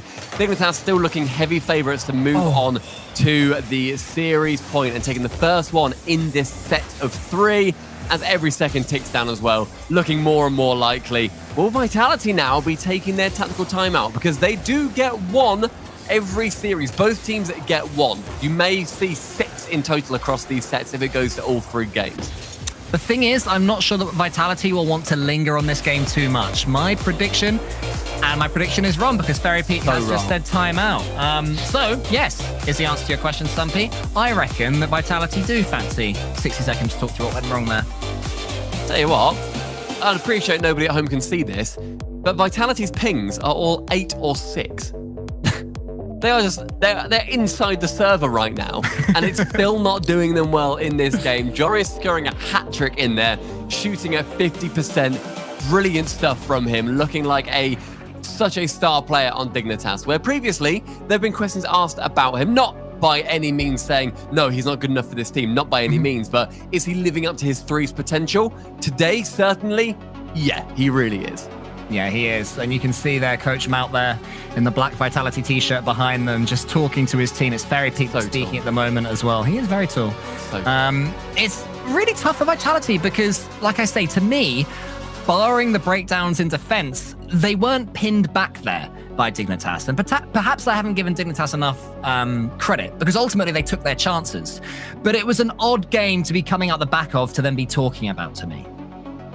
I mean, I feel like if you're not going to use your timeout, then in this series, then when are you going to use it? Because you have to then guarantee in your own head, yeah, we're going to win this next one and then we'll time out. I think it's a good time to use it, personally. You're going to try and shut down the momentum of Dignitas. They're just vibing. Jack's bobbing along. He's He's drinking that water. Or is he just like... It's very, very flat drinking technique there from Scrub Killer. He's sort of flat. He's trying to keep it horizontal. If anything, that bottle is tilting down. And it's still going into his mouth. Is he frozen or is he just bad at drinking water? Oh, no. You know when you're a kid and you want to see if you have superpowers and you sort of like hold your hand up and go, come to me, glass, and it just doesn't. I hate that, yes. I still do that as an adult when I don't want to stand up to turn the light off. We've all done it. This is the one. This is the time, surely. If there's been any time that I've actually got telekinesis, this is the one. Never happened though, of course. Yeah, and Scrubber's just learned that he is not, in fact, Aquaman, but his team are 3-2 up in this first best of 7 in the set, and they were looking pretty comfortable there. Certainly defensively, they were the much better team compared to Team Vitality in that last one. So going forward, Stumpy, it's a question I always love lobbing at you. What do either of these teams change? If you're Vitality, what do you take from that? You take control of the game from that. That is where, as far as I'm concerned, Vitality win, then they've got utter dominance over the other team. And Dignitas, they weren't letting that go. They were holding on in every single opportunity. And now, here on Neo Tokyo, Dignitas find themselves on series point. Can they take down Vitality in this first series in the grand final set of the BMW Rocket League Open? It was, of course, Dignitas that had such a huge thing for the end of the Vitality era. But Vitality, the same team from back then, keep on fighting as they are today. And K-Dop gives them the lead in this all-important game. Jack doing his best to keep that ball out, but K-Dop primed and ready to sink it in. Yet another early goal for Vitality. Dignitas historically have fought back so well from these positions, but it's now up to Vitality to bolster that lead. I'm very curious in how many of these games Vitality have scored either the first or the last goal. Because it seems that in most of them they score early or they score very late. Even if the goal means nothing, they'll still get a latey to take to the next game. But we'll see. Here's Jorius, put that one underneath K-Dot, Fairy Peak and Alpha. Alpha gets it to the side. Scrub Killer's coming in, but Alpha takes control of the ball, at least for now. Until Scrub Killer flicks it on. A little bit of a midfield battle right now. Who's going to be the first one to really send it to their opponent's half? It's Vitality that do that to Dignitas until Jorius clears. Jorius with a bit more of a dominant movement into that orange half. A Scrub will go high onto the backboard. Also dunks K-Dub with Jack now in the corner. Tries to send it high again. Alpha with a touch, with 20 boost and a dream. Scrub Killer will wake him up. K-Dot into the opposite corner. Scrub Killer's underneath. I think it was a little bit low on boost, maybe, the way he played that ball. Just taking his time. Jorius tries to flick it off the top of his car. One of those redirects that we saw so many of back in the European Open. Not quite to be. There's a demo on Jorius. Will that matter? K-Dop's trying to get involved again. That's what Vitality were doing at their best earlier, with K-Dop nipping about and not letting Dignitas breathe. Not quite working there, but it's good to see K-Dop going for it. Scrub Killer found himself awkward in the midfield, and so again it falls to Alpha with his aerial supremacy. Up for one flip reset. Can't get the touch onto Jorius. What a save from him. Fairy Peak touches just to slow it down so his teammates can return and defend this incoming Dignitas onslaught. And now here is going to be Alpha. I thought for a second Scrub Killer were going to keep that one going, but he wasn't able to, and apparently Jack is the player that Dignitas need to do so. Fairy Peak down the wing though, proper end-to-end game here. Vitality one in the lead. Jorius towards Scrub Killer. Scrub Killer does get a clean touch, and once this second, the dunk on K-Dop, he gets it. Here comes apparently Jack. Jorius underneath. Apparently Jack gets the flip reset. I'm not sure Jorius wanted it, but I'm completely wrong because Jorius puts it away. Apparently Jack cracked in the air. Wow. What a flip reset over Fairy Peak. Perfectly placed for Jorius. over Alpha 54 in the net. Gorgeous placement, and Dignitas living up to history and equalizing this game.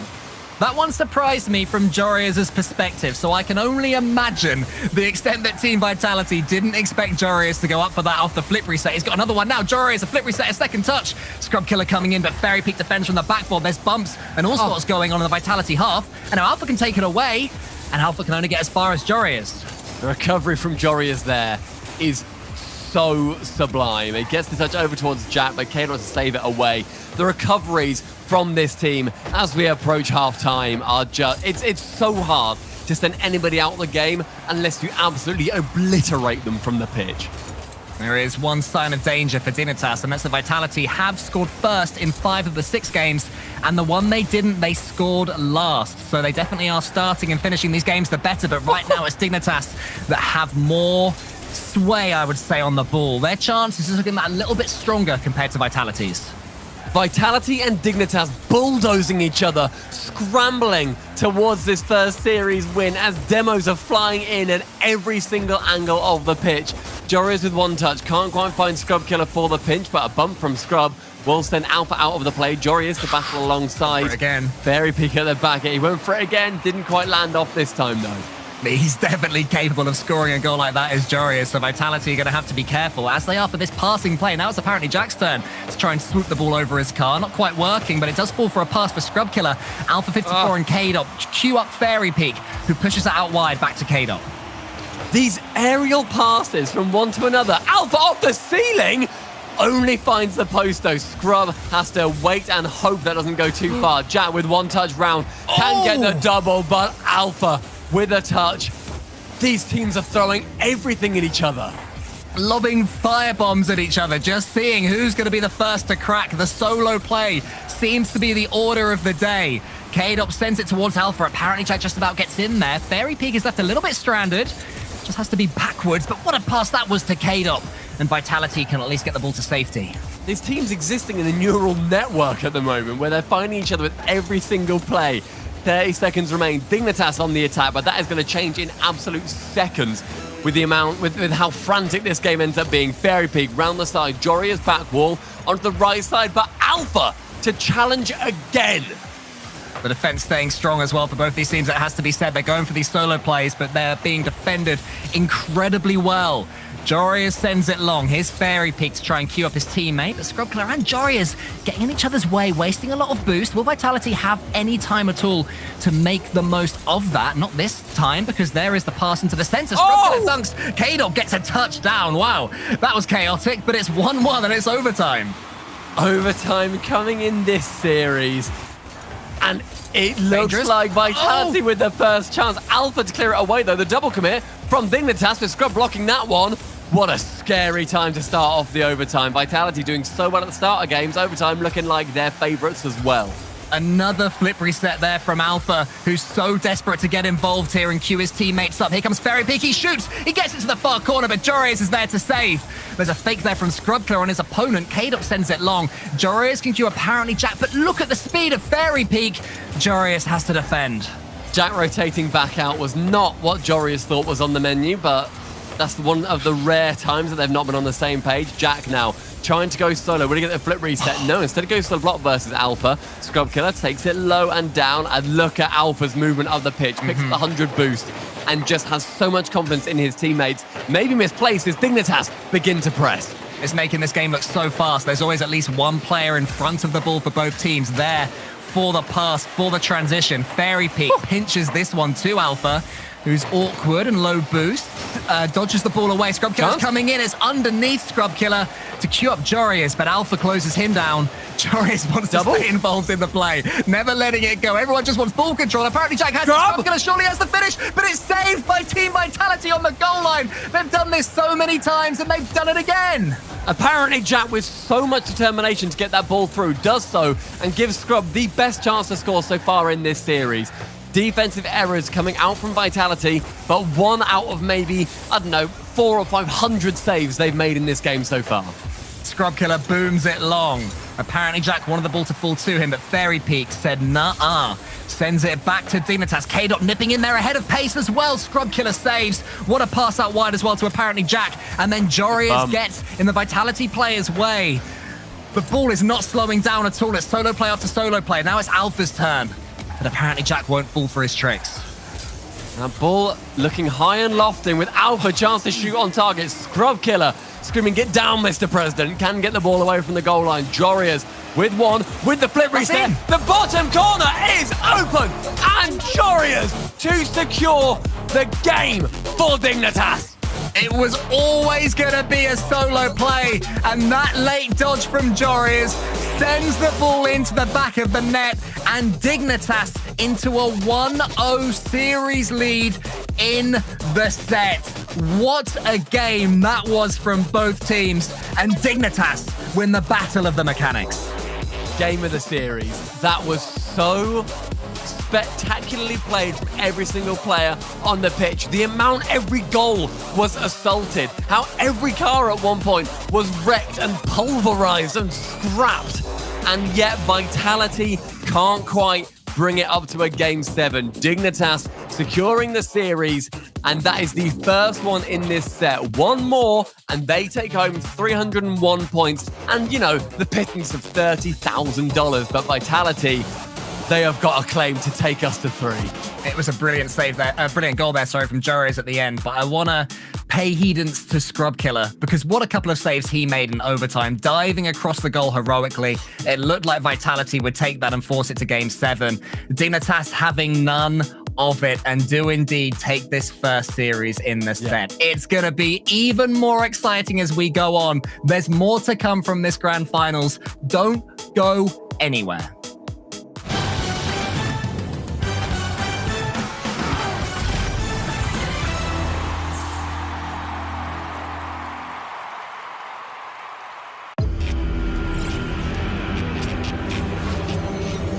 Concentrate all power to the generators.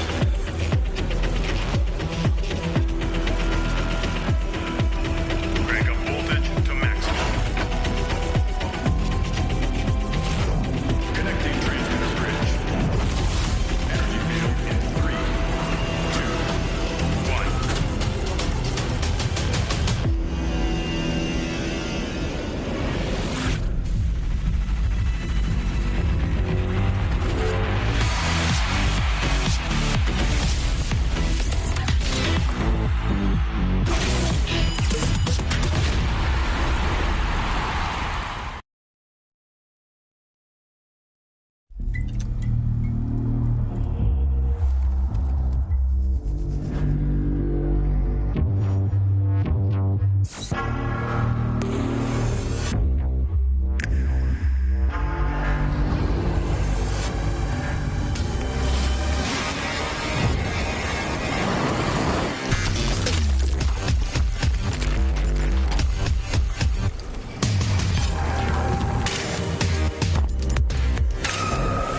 Hand out, she holds. It's feeling like we've been here before. We're both so broke. That's something that'll keep us afloat. Don't walk too slow. We can't keep falling deeper again. Came too close and the taste so far from pure. A rush of blood, but we search for so much more. We've all been here before.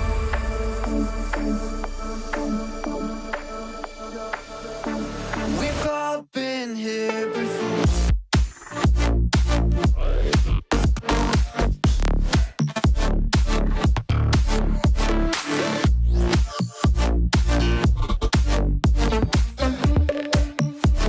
We've all been here before.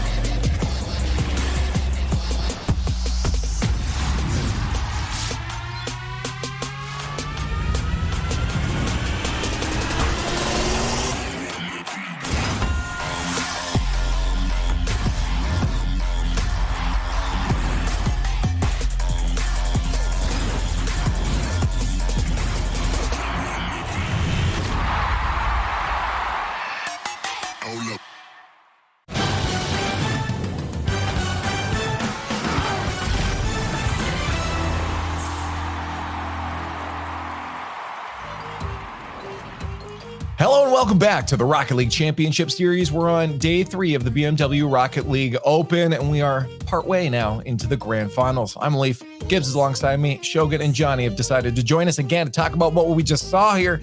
You know, it definitely, chat was right. They're on the right path here for a Dignitas. Shogun, I'm going to let you go first since you weren't on the right path.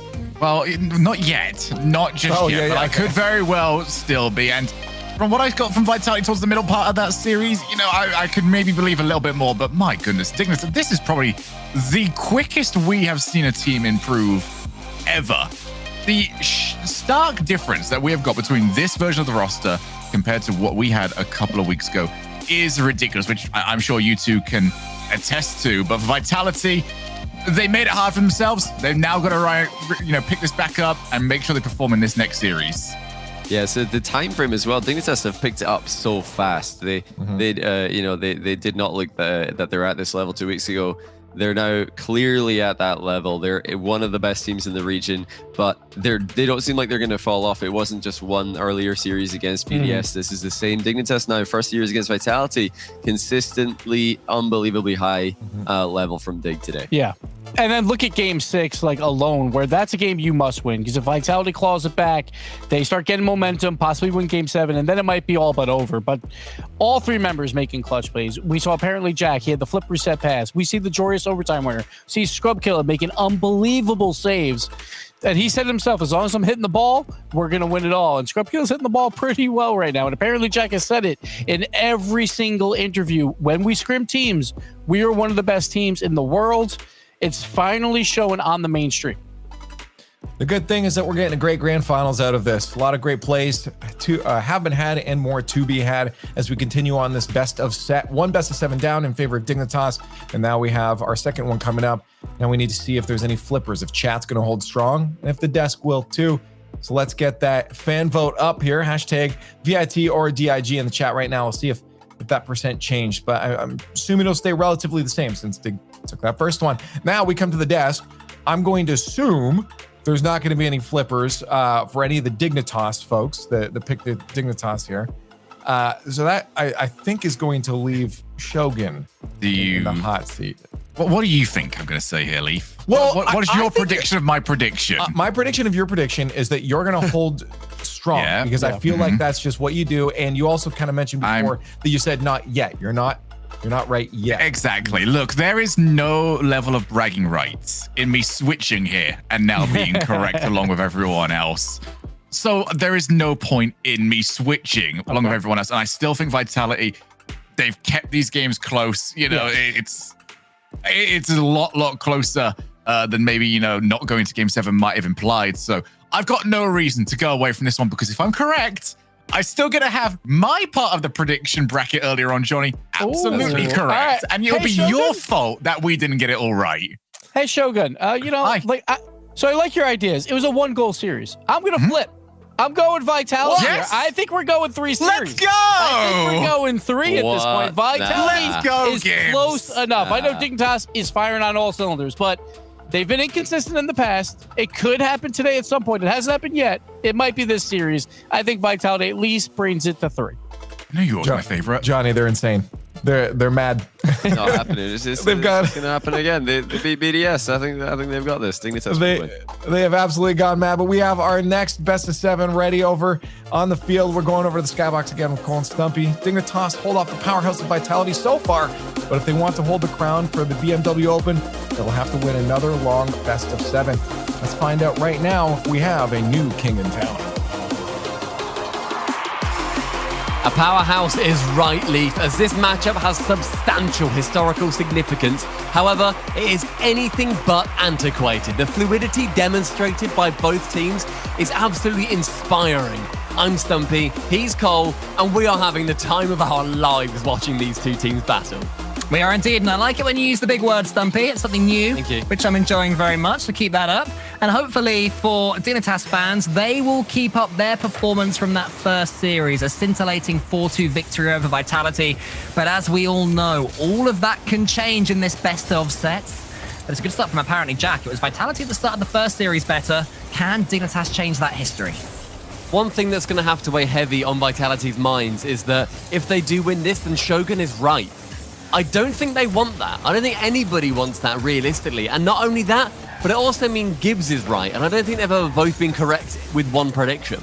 I've never seen 2 rights make a wrong before, but this could be the first time we've ever seen it. Scrub Killer sends that one to Alpha. There's a chance here for K-Dop to get the early goal again, but he's just about missed it. I feel like those were being sunk in the start of the first series. Vitality missed one there. And Dignitas survive, at least for now. K-Dop underneath that time, and what a recovery from the aged Frenchman. K-Dop doesn't miss. Brilliant turnaround, even if you dare have a go at him being like 21 or whatever he is. God, we're both old. fine. Yeah, it's okay. Your hairline doesn't show it at all. But Scrub Killer isn't quite able to make that save. And Vitality, the early goal has been systematic of how they've been approaching these series. They put the pressure on very early, and then either they let it go towards the end of the game or Dignitas wrestle it back towards the end of the game, but they've just not been able to hold it more often than not. I'm definitely going for pure pace. There's a miss there, almost a fake. Not quite happening, though. It's saved by Dignitas. Apparently Jack and Alpha. It's won cleanly by apparently Jack. And now Scrub Killer can get on his bike. There's bumps going on K-Dop in goal. K-Dop just about manages to squeeze his way through that narrow avenue to get the block. Now K-Dop up against apparently Jack. So now we're seeing what we started to see in the last game, where Dignitas, they may not be quite as quick as Vitality, but when they get some pressure, their decision-making is ideal. In Vitality, when they throw themselves at the ball as often as they do, very few teams are going to be able to match that pace. And Dignitas, though, they showed off so many solo plays. Scrub Killer. No! We need apparently Jack's editor there just to ping up, ping, open net miss 1. Because that has to go in. It does have to go in, and it has to hurt as well that it didn't. But Dignitas will keep on going. Good couple of touches from Scrub Killer. Important for him to get himself involved in the play as much as possible after that miss, and he's done well to do so. Alpha and K-Dop are at risk of bumping each other out of the way, so I think they'll be happy to see that ball just go all the way back to the Dignitas half so everybody can regroup and start again. Yeah, genuinely, you need to just forget that happened. It's like, okay, well, all right, fair enough. That's okay. We're going to get more chances. We've been shooting so often in this series. It's not a big issue that we've just missed that one. We move on. I'm sure they already have. So approaching halftime in this game, going to be hoping to wipe that slate clean. Vitality with a floating touch. Alpha is the only one to meet it, though, and suddenly Dignitas giving Vitality a lot more space. It was actually a brilliant touch there from Fairy Peak, taking all the pace off the ball and just putting the slightest angle so that Jores, I believe it was, could come in and almost do something with it. Didn't lead to a goal, but more brilliant creativity from Vitality. But what a recovery from Jores. How has he saved that one? Now apparently Jack has a chance to go solo. He's 1v1. K-Dop saves it for now. Jores, but saved again by K-Dop. Brilliance in defense from every player on the pitch. And now Alpha with a flip reset. We just can't take a break here. Fairy Peak towards the backboard. Scrub Killer saves. And finally, we have a chance to calm down. Utterly frantic play from one end to the other with flip resets and post saves abound, and yet it stays at 1-0 for Vitality. That is what this series can offer. The attempted pinch coming out from Alpha and Caleb. I love that idea. Jorius goes quick and high. Jack to touch it down, but with Scrub not there, he has to go for the shot himself. The 100 boost just being stolen away from Fairy Peak's dead body. Leaves Jorius to go for one flick, and he does it! He could have gone low, but he teases Alpha with the possibility of a save. But just look at Scrub Killer here, just in K-Dub's way, I think it was. He wouldn't let him go. Oh, that's so mean. It was a brilliant finish from Jorius, but my eye was just drawn immediately to Scrub Killer's improvisation there. I mean, to park in front of him, you're stopping any amount of defense being able to come out. A jump and a flick will not come out in time, but now mutually assured destruction between these two teams. Fairy Peak and Scrub Killer able to get each other off the pitch. Approaching a minute remaining. Apparently Jack in that back right corner is trying to make magic happen. Oh, Jorius almost managed to get that one on target. K-Dub gets that one away and gets another touch here. Good defending from K-Dub so far in this first game. 3 saves to his name and good saves as well. He's going from the ceiling up against Scrub Killer, but Scrub Killer navigates K-Dub really well as well, and adding a floor pinch too. Buys his team a lot of territory. Then he goes to the ceiling himself. These players still happy to have a game of mechanics against one another. Jorius flip resets. Who's arriving there in the corner? There's nobody. Scrub Killer, I think he needed some boost. It's a good boost steal from him, but Fairy Peak sends Dignitas back. That instant flip reset from Jorius created so much space that I don't even think Dignitas knew what to do with it. Only 30 seconds on the clock.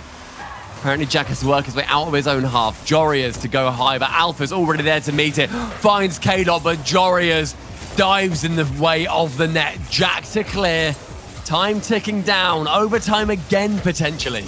Maybe, unless there's going to be a winner in these last 10 seconds or so. Alpha needs to close down. Apparently Jack doesn't. This is really tricky for K-Dub. The Scrub Killer arriving. Scrub Killer gets a touch towards Jorius, and Jorius thinks it, and Jorius wins it, surely.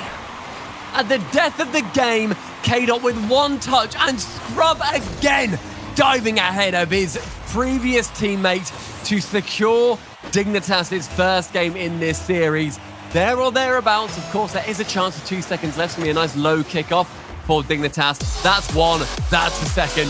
Dignitas 1-0 in this second series. After winning the first in this set as well, 3 more games separates them and a date with the crown. It's crazy how often this continues to happen. Team Vitality taking goal number 1. Dignitas slowly but surely wrestling back the initiative, bringing themselves back into these games and winning out. And I mean, Jorius, his finishing has been utterly sublime. In truth, to me, the difference between these two teams is how well this player, look at that flick there, puts the ball in the back of the net. This is not an easy chance at any time, let alone with 2 seconds left. He was the top scorer in Series 1 with 7, and he's carried on with the way he's going. Yeah, it's been just so much composure from Dignitas. I keep saying it over and over again. Suddenly, they're playing together as a team, and it's really showing well. I also just loved, at the moment, I didn't really appreciate it, but Scrub Killer parking in front of K-Dub brilliant. Is so much. It's not even BM, but it looks like BM, because it's like, yeah, you're not going anywhere. It's like the meanest Rule 2 of all time. Normally, it's sort of a 50-50 thing. Both players find themselves in that situation. But for Scrub Killer, he takes it to its devious extremes and gets his team a goal through it. Well, I say he gets his team a goal. It still needed a great flick from Jorius, but yeah, brilliant play from Dignitas. And they have a deserved Game 1 lead. Now, what can Vitality do? Don't forget, they did lose the first couple of games in that first series before bringing it back to 2-2. Can they repeat history? No. Apparently, Jack double flip reset, but it's saved by Alpha. Jack is feeling it, because you don't just go for a double flip reset and get close to the goal just on a whim.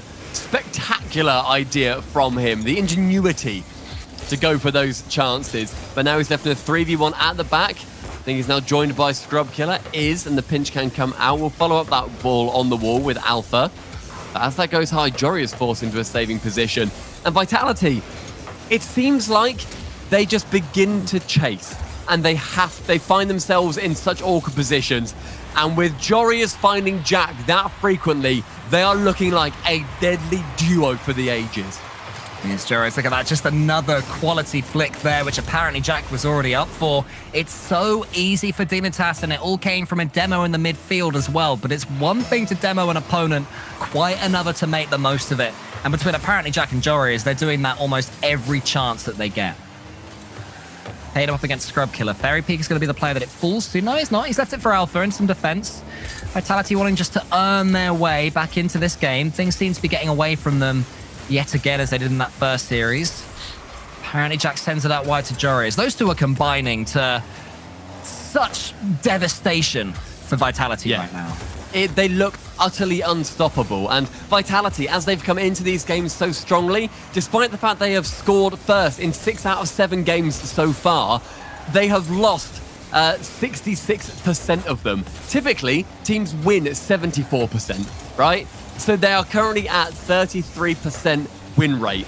That is 40% lower than they should be. They are not doing well under the pressure.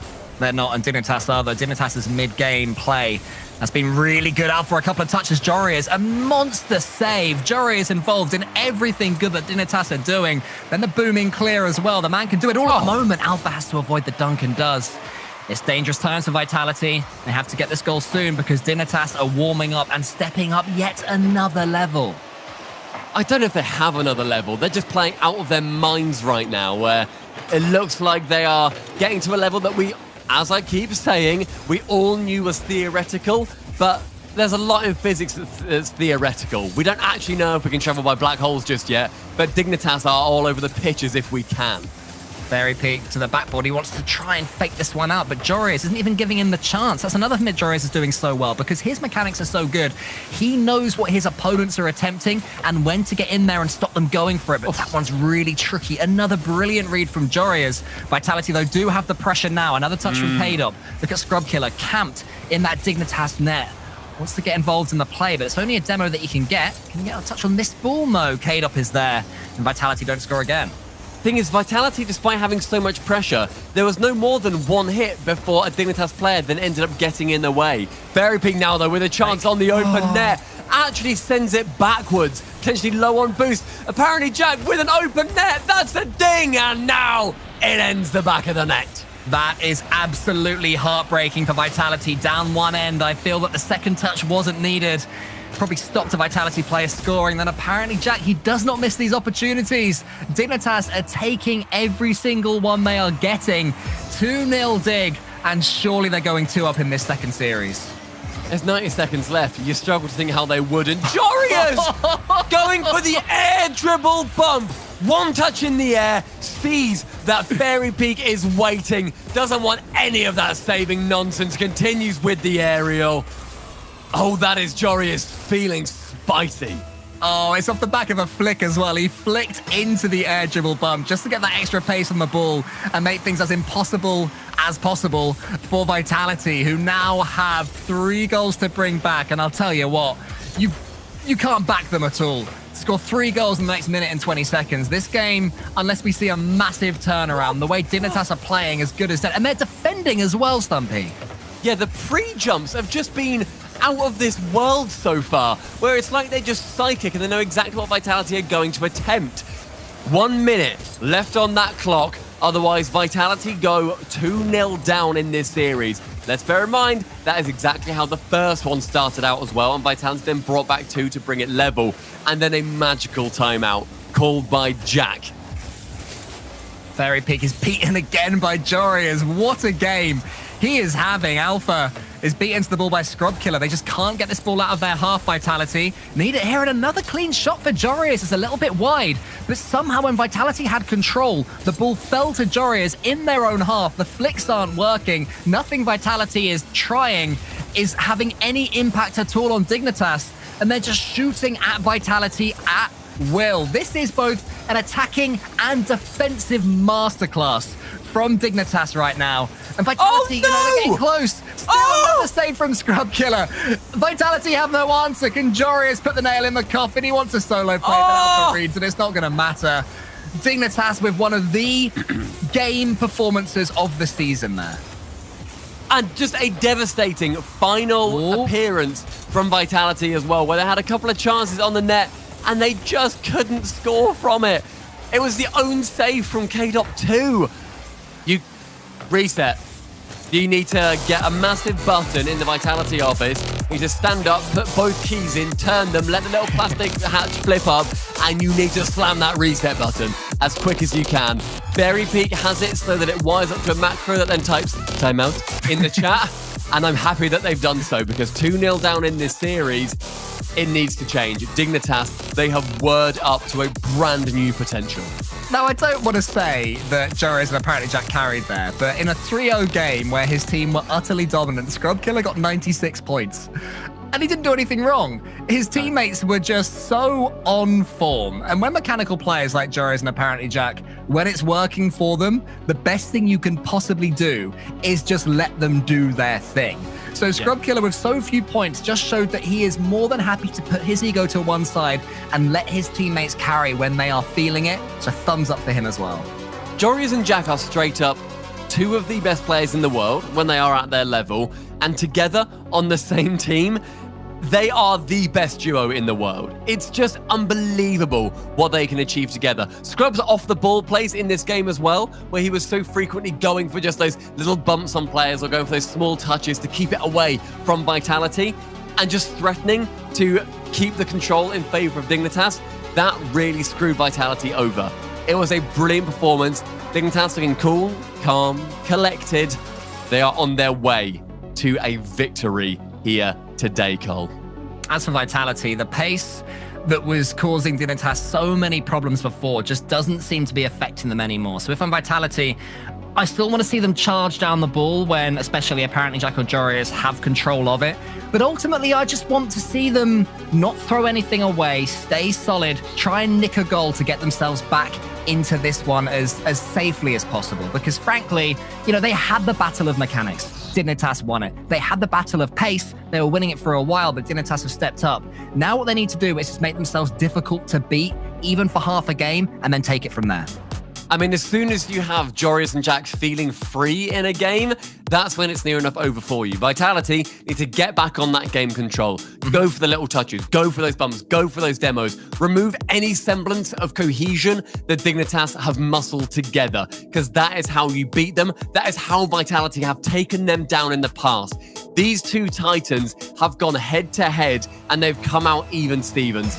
This is where Dignitas are going to be trying to cement their place in the halls of history in Rocket League Esports, and where Vitality, they want to earn a seat at that table alongside them. The last time these two teams played twice in one tournament was at WePlay, and it was Vitality that won the first series, and then Dignitas beat them in the losers bracket. So there is history of them trading series against one another, and that's what Vitality have to hold on to, that hope that they can turn this one around. It's a team that's been turning things around pretty much since the start of RLCS-X. You look back to Vitality in the championship against BDS in the final. No one gave them a chance, they won it, and they need to score early here to give themselves a chance here, but it's another save from apparently Jack. Vitality just can't get anything to go their way. I don't think Vitality are playing a bad game at all. I think they have just been so stressed that they haven't been able to control this series as much as they want to. But that defense coming out again from Joris. 1 minute gone, and it has been a lot of pressure from Vitality. Scrub up for one, will back out from the challenge. Jack to go for the shot, tries to find the bottom corner, but that is occupied by a very hairy Frenchman.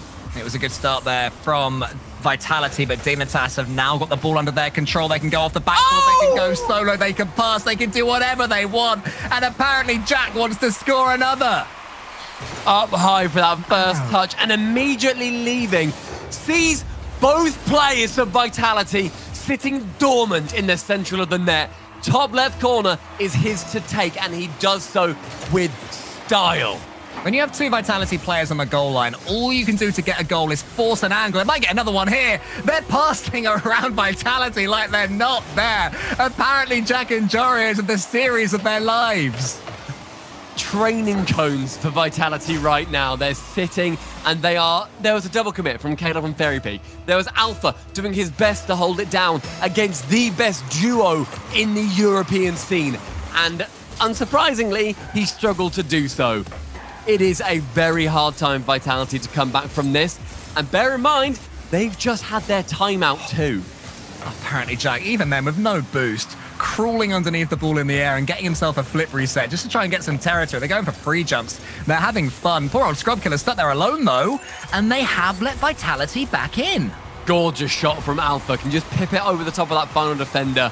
Just cuts in halfway. Scrub does start to turn. Doesn't realize that Alpha may be the one shooting that. Maybe thought K-Dot would be instead. But now, only 1 goal difference. And that can swing a game. Dignitas were cruising for a minute or so. But that goal there from Vitality just asks a couple of questions. This is a team that, as you mentioned earlier, don't have too much experience in finals. Scrub Killer did once, not for a long time, and now we'll see if that's going to be something that works against them. So close there from Vitality, who are now just starting to step up themselves. It tantalizingly goes halfway over the line, but Alpha isn't quite able to score it, as it was a pinch from a very awkward angle where he did such a good job of getting it that close to the goal as well. With Jack pushing down on 2 Vitality defenders, that is what it's going to take to stop him. And they do so successfully. Scrub, the 50, will lead K-Dog to go to the ceiling. Jorius with a massive pre-jump, but Jack to clear it away. And I like Jorius going for that pre-jump as well, because he forced K-Dog to then send it into a better position for Jack to save. Yeah, nothing wrong with that at all. Vitality still have a little bit of control here and some boost. Alpha can do something here past Scrub Killer. It's all in the corner, all very bunched up for Vitality. Want to send this ball a bit more central. Look how close Fairy Peak is there. There's the pass that opens the door. Bang! And Alpha 54 walks straight through it. Such gorgeous touches here from K-Dub in the corner. Scrub does try to clear it away, but with Vitality doing these little deft passes between each other, it's so hard to get any say in how that situation turns out. And that is not how Dignitas wanted the situation to turn out. That's Vitality drawing it level. After, as you said earlier, Cole, they started to cruise somewhat. Oh, that's really awkward. Scrub Killer does well to backflip that one to some semblance of safety. But Alpha 54 going for the bump on Scrub. Vitality have woken up here, and Dignitas, this is where you need to prove that you are a championship winning team. In any grand final, it's not going to be easy. Whether it's 4 games, a best of 5, a set, there will always be a monumental challenge from your opponents. This is Vitality's. Can Dignitas deal with that? Minute and a half. Vitality working their way back into this game after not doing so well after scoring the first goal in the previous ones. So it's a chance for Dig to just try and screw in a little bit further. That's open. K-Dop shooting to find Jack on that back line. Chance for Jorius gets the doink, but Alpha, there's no thank you to it. K-Dop to go high. With nobody going up for it, he takes it himself towards the backboard. Can't quite get the touch. Jorius send it high and towards the backside of Alpha 54. Can he demo him? Desperately wants to. Does get it. Scrub with 100 boost in the mid, but Vitality, look at that dominance in the midfield. 2 players together, and it doesn't matter. It was a brilliant touch from Scrub, though, originally, but the challenge game from Vitality was so good. In the end, Dignitas can come away. Scrub Killer's in his opponent's goal, needs to get back as fast as possible, because Caleb is going to put this one to the ceiling.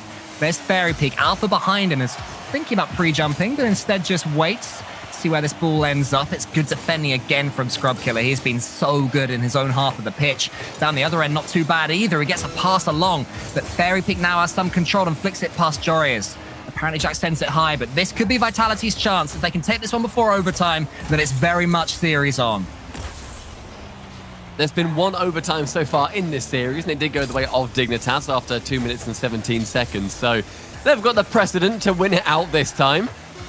But apparently Jack to go high with the ball. Scrub Killer late to it, so Alpha will have aerial supremacy. Jorius gets it to the backboard. That's a touch to the side for Fairy Peak, and will continue with it. Spikes it to the ground. Overtime in game number 3. The most important overtime of the season so far for both of these teams. And it could be won early by apparently Jackie shoots towards Alpha, who's following his Jorius. It's closed down by Alpha, the double save. There's still danger until Fairy Peak sends it high. Maybe it's over Scrub, not quite. Scrub gets 1 touch and a really important second one onto the backboard and can just buy Dignitas some time not to be countered. That was almost the dream start for Dignitas. Oh, wow. But they'll have to go again. That was pretty scary from K-Dot. Yeah, nearly a pretty awful touch from K-Dot, but Fairy Peak and just save that second shot away from Jorius. Alpha to the ceiling, still has his reset. Scrub Killer knows just as much as well. Look at him wait to challenge that ball. Forces Alpha to burn 30 boost, and that could be the difference, because now Dignitas They have dominance. Jory is to go to spike it onto Fairy Peak. Doesn't manage to do so. Jack to go high with that ball. A minute in overtime. Dignitas looking like they've got a few calculations up their sleeves of how they want this to go. If you're a Vitality fan or indeed a Vitality player, you are just holding your breath every single time Jorius gets control of that ball because he has been so dangerous in this game as well. But there's a good demo from Alpha and Scrub Killer. And who else but Jorius, not just to see the ball away, but also to get a demo. Huge defending there. 120 into overtime. Fairy Peak with a supersonic touch in the air. Gets in the way with a pre-jump. And the attack will continue for Vitality. Sent long and far, but Jorius can go high with it. With K-Dop, the only man at the back, holds down the fort. Fairy Peak on the ceiling again. That was a bit more ambitious, but I do respect it. Both these teams playing safe now. Long, booming clears. Not wanting to be the one who makes the mistake. Earlier on in this, actually in the first series, we always saw players in front of the ball. Who will be the first to be brave enough to do so this time and really try and make a claim for taking this overtime? It's going to happen soon. You can feel the pressure building. Something's surely about to pop. A series that hasn't slowed down at all since it began. And now we have Alpha in front of the ball. Can he do anything with it? Not now. It was Scrub getting in the way there of Jorius that stopped the Dignitas attack from continuing. So double commits, maybe plaguing Dignitas a little bit. Alpha can get one touch and onto the backboard, lands all wheels on the floor. Amazing play. Scrub gets it high. Will there be a shot coming in? No. K-Dop keeps it low, and that is the perfect solution to that big problem. Great read from Fairy Peak, and he should get something on this ball. It's towards Alpha as well. Alpha, who is sadly for Vitality boostless. K-Dop booms it, but this is only going to be a temporary measure because Scrub Killer is going to get... No, he's not actually. It's read by Alpha 54. Here comes Jorius now, still keeping so much distance between themselves and the ball. All of these players, no mistakes. I can see this being a long overtime because it's safety first at this point. They definitely look nervous, don't they? Dignitas know if they win this, suddenly they need that reverse suit to come out from Vitality. They'll be going 3-0 up in this second series. With Jorius, can he get a bit of magic? No, not quite. And Vitality, they're also fully aware of that fact. This is a turning point in this game. K-Dop on Alpha, again, going for a magnificent idea of a pinch. Great demo at the back from Jack onto Fairy Peak, though. It was a great clearance as well from K-Dop there to avoid the on-rushing Scrub Killer. Send that ball at least to, I mean, it was towards Jorius, but at least it was all the way back in his own half, so he couldn't do too much damage for once in this series. His Alpha, the late dodge. Scrub somehow has read it. More brilliant defending there from the Scotsman. K-Dop tries to set up himself actually towards the backboard. Scrub Killer gets it onto the backboard again. Such good defending. So little boost from Scrub Killer. Has to use each and every one of the 24 little ticks of boost that he has in his engine. And does so brilliantly. But it's Vitality that, to me, Stumpy, are just starting to take this here. Definitely edging this series out. It's feeling like the tide is turning somewhat, despite how close this is. It's just they're taking more risks. Dignitas also haven't had the chance to go for too many risks. Jack up for one. Goes low with it. Face! Alpha 54 can't get the touch on the goal line. And Jack, with no boost in the air, can still go low and pips it for the Dignitas win. That is what happens when your opponents are terrified of you. Apparently, Jack has pretty much no boost for half of that play, and Team Vitality just keep backing off. They're there in comms going, what's he going to do? Is he going to get a flip reset? Is he somehow going to get a triple? No, he can't, but that doesn't matter because they think he can. Dignitas win that one. They go 3-0 up in the series. Vitality, it is so far back for them from here. How on earth do they get back into this series? Oh, the idea from Jack as well, as he lands, he doesn't just land how he was, because then he'd be sending it to the same side that Alpha was coming to defend from. He rotates, so then he can sort of pop it a little bit back behind him, then get it into the goal. And that is how he secures it. We now find ourselves on tournament point. This is a terrifying place to be Vitality, because Dignitas, my God, is that machine turned up to 11. Yeah, Dignitas are just... I mean, when they beat Team BDS earlier, we were saying this is the best version of the Dignitas we have seen, but somehow they are playing even better now. These three players who still look so calm, Scrub Killer has learned how to tip a bottle, so well done him as well. They're learning on the job, as all the best players do. And Dignitas, 3 match points up against Team Vitality. I'm just struggling to find out where Team Vitality go from here to bring this one back. I'm sure that they'll have some ideas. What do they have to change? I mean, their mindset right now just has to be, how do Vitality win this game? They then need to win the next 3, and then it's still another series. There's then still one more series for them to try and take down, but Dignitas' chance is here. On Utopia, will they find themselves at the helm of the European ship? It's looking more and more likely that this will be Dignitas's. The BMW Rocket League Open.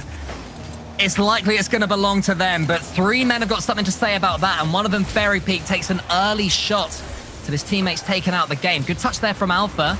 Jory is all alone in defense. He's just able to slow this down, get a good flip reset for good measure, and it's apparently Jack that can boom the ball away. I mean, in that last game, the timing of having Dignitas just making sure that they are slowing the game down and having it go at their own pace is something that I admire a lot. It's something that I thought Vitality were going to do a little bit of, but no, in the end, Dignitas, they take such a great chance to do so. Scrubkiller stretching so close to get that save in the end, and it was Fairy Peak, I believe, with the initial shot. It did go high when maybe it should have been on target. There's another good demo there. Dignitas have just started to introduce those, even now showing more strings to their bow, but what a save that is from Fairy Peak, diving into his own goal. It looked like Dignitas would take the lead here, but somehow it's kept out. In this back right corner, Jory spies that open net. His was not on target to miss. His 2 teammates have done so, though Jack did score the rebound on his one, but Scrub, he has no such ideals for it. Apparently Jack in that back corner can steal the boost away as Alpha tries to press hard on Dig right now.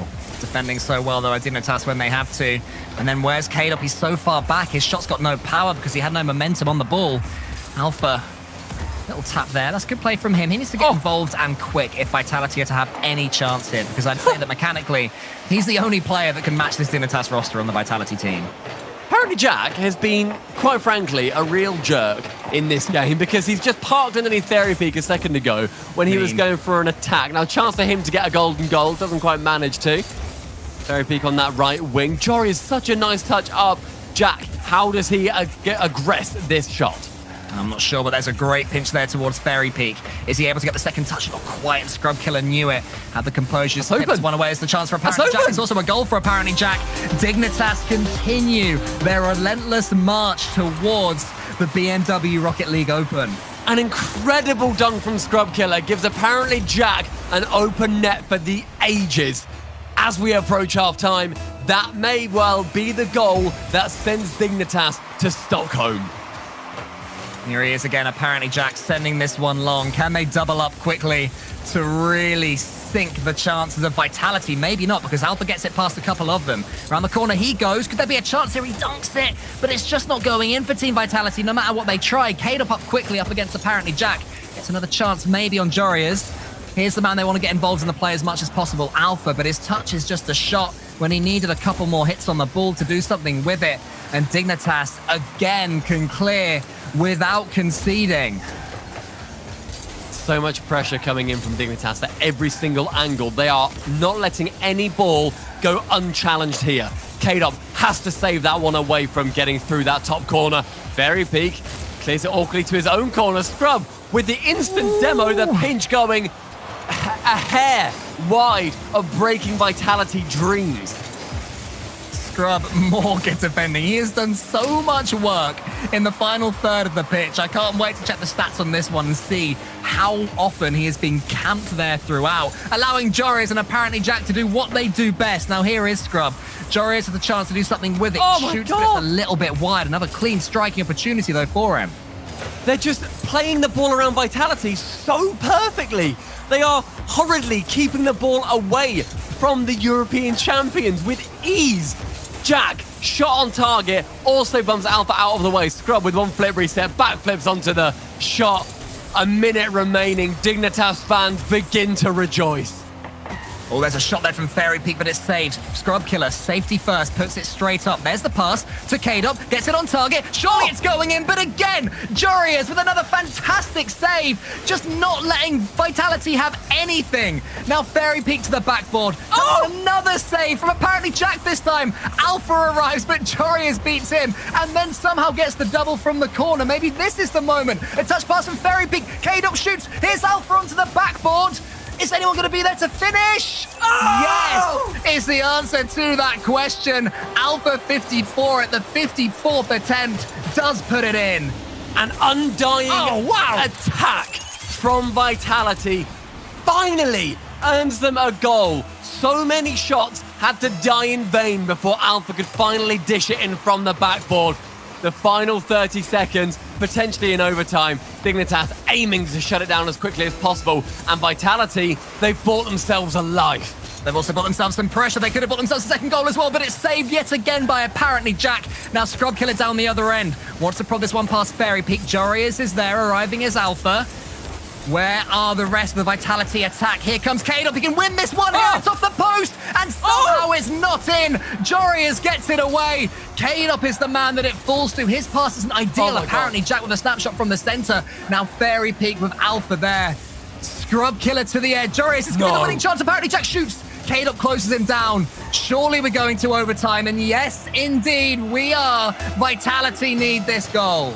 The audacity for Dignitas to push up that far at the death of the game. That is so much confidence to go for it. Scrub Killer, chance to go, but thought Fairy Peak might get the second touch. Jorius with boost in the air and interference played. Alpha to remove him. Alpha with a chance for the doink as well, but Jorius onto that right-hand side. Alpha going to take a touch and try and slow this one down. Actually, it's touched a little bit heavy and it tempts Jorius in. Almost worked out for him, but Jorius knew what was happening. Scrub Killer goes long. Apparently Jack trying to get in the way of Alpha, but Alpha avoids him brilliantly. Now as Jorius in front of him, gets it past him and nudges him on the way for good measure as well. And just sending a warning, saying, I've got your number, but long way to come back here for Vitality. Going to fall to K-Dop. Oh no. Touch. Jorius out wide. Another perfect defensive touch. So far in this series, Dignitas unbeaten in these overtimes as well. And that'll be something that is ringing through their heads. I mean, after the series, they're like, oh yeah, we did that 3 times in a row. But right now, we're living in the present. A minute gone and seconds tick down to the result of this game. A potential victory for Dignitas or the chance just to earn a reverse sweep. Jorius with a pinch. Jack to go low on the shot. Will leave it in the end as he earns a flip reset. Jorius to bump Alpha out of the way on that back wall. Scrub Killer to clear long. Apparently Jack can't quite get the touch, but with one miss, it just becomes more and more likely. Dignitas are pushing everything forward that they can, and Vitality fighting and clawing for their lives.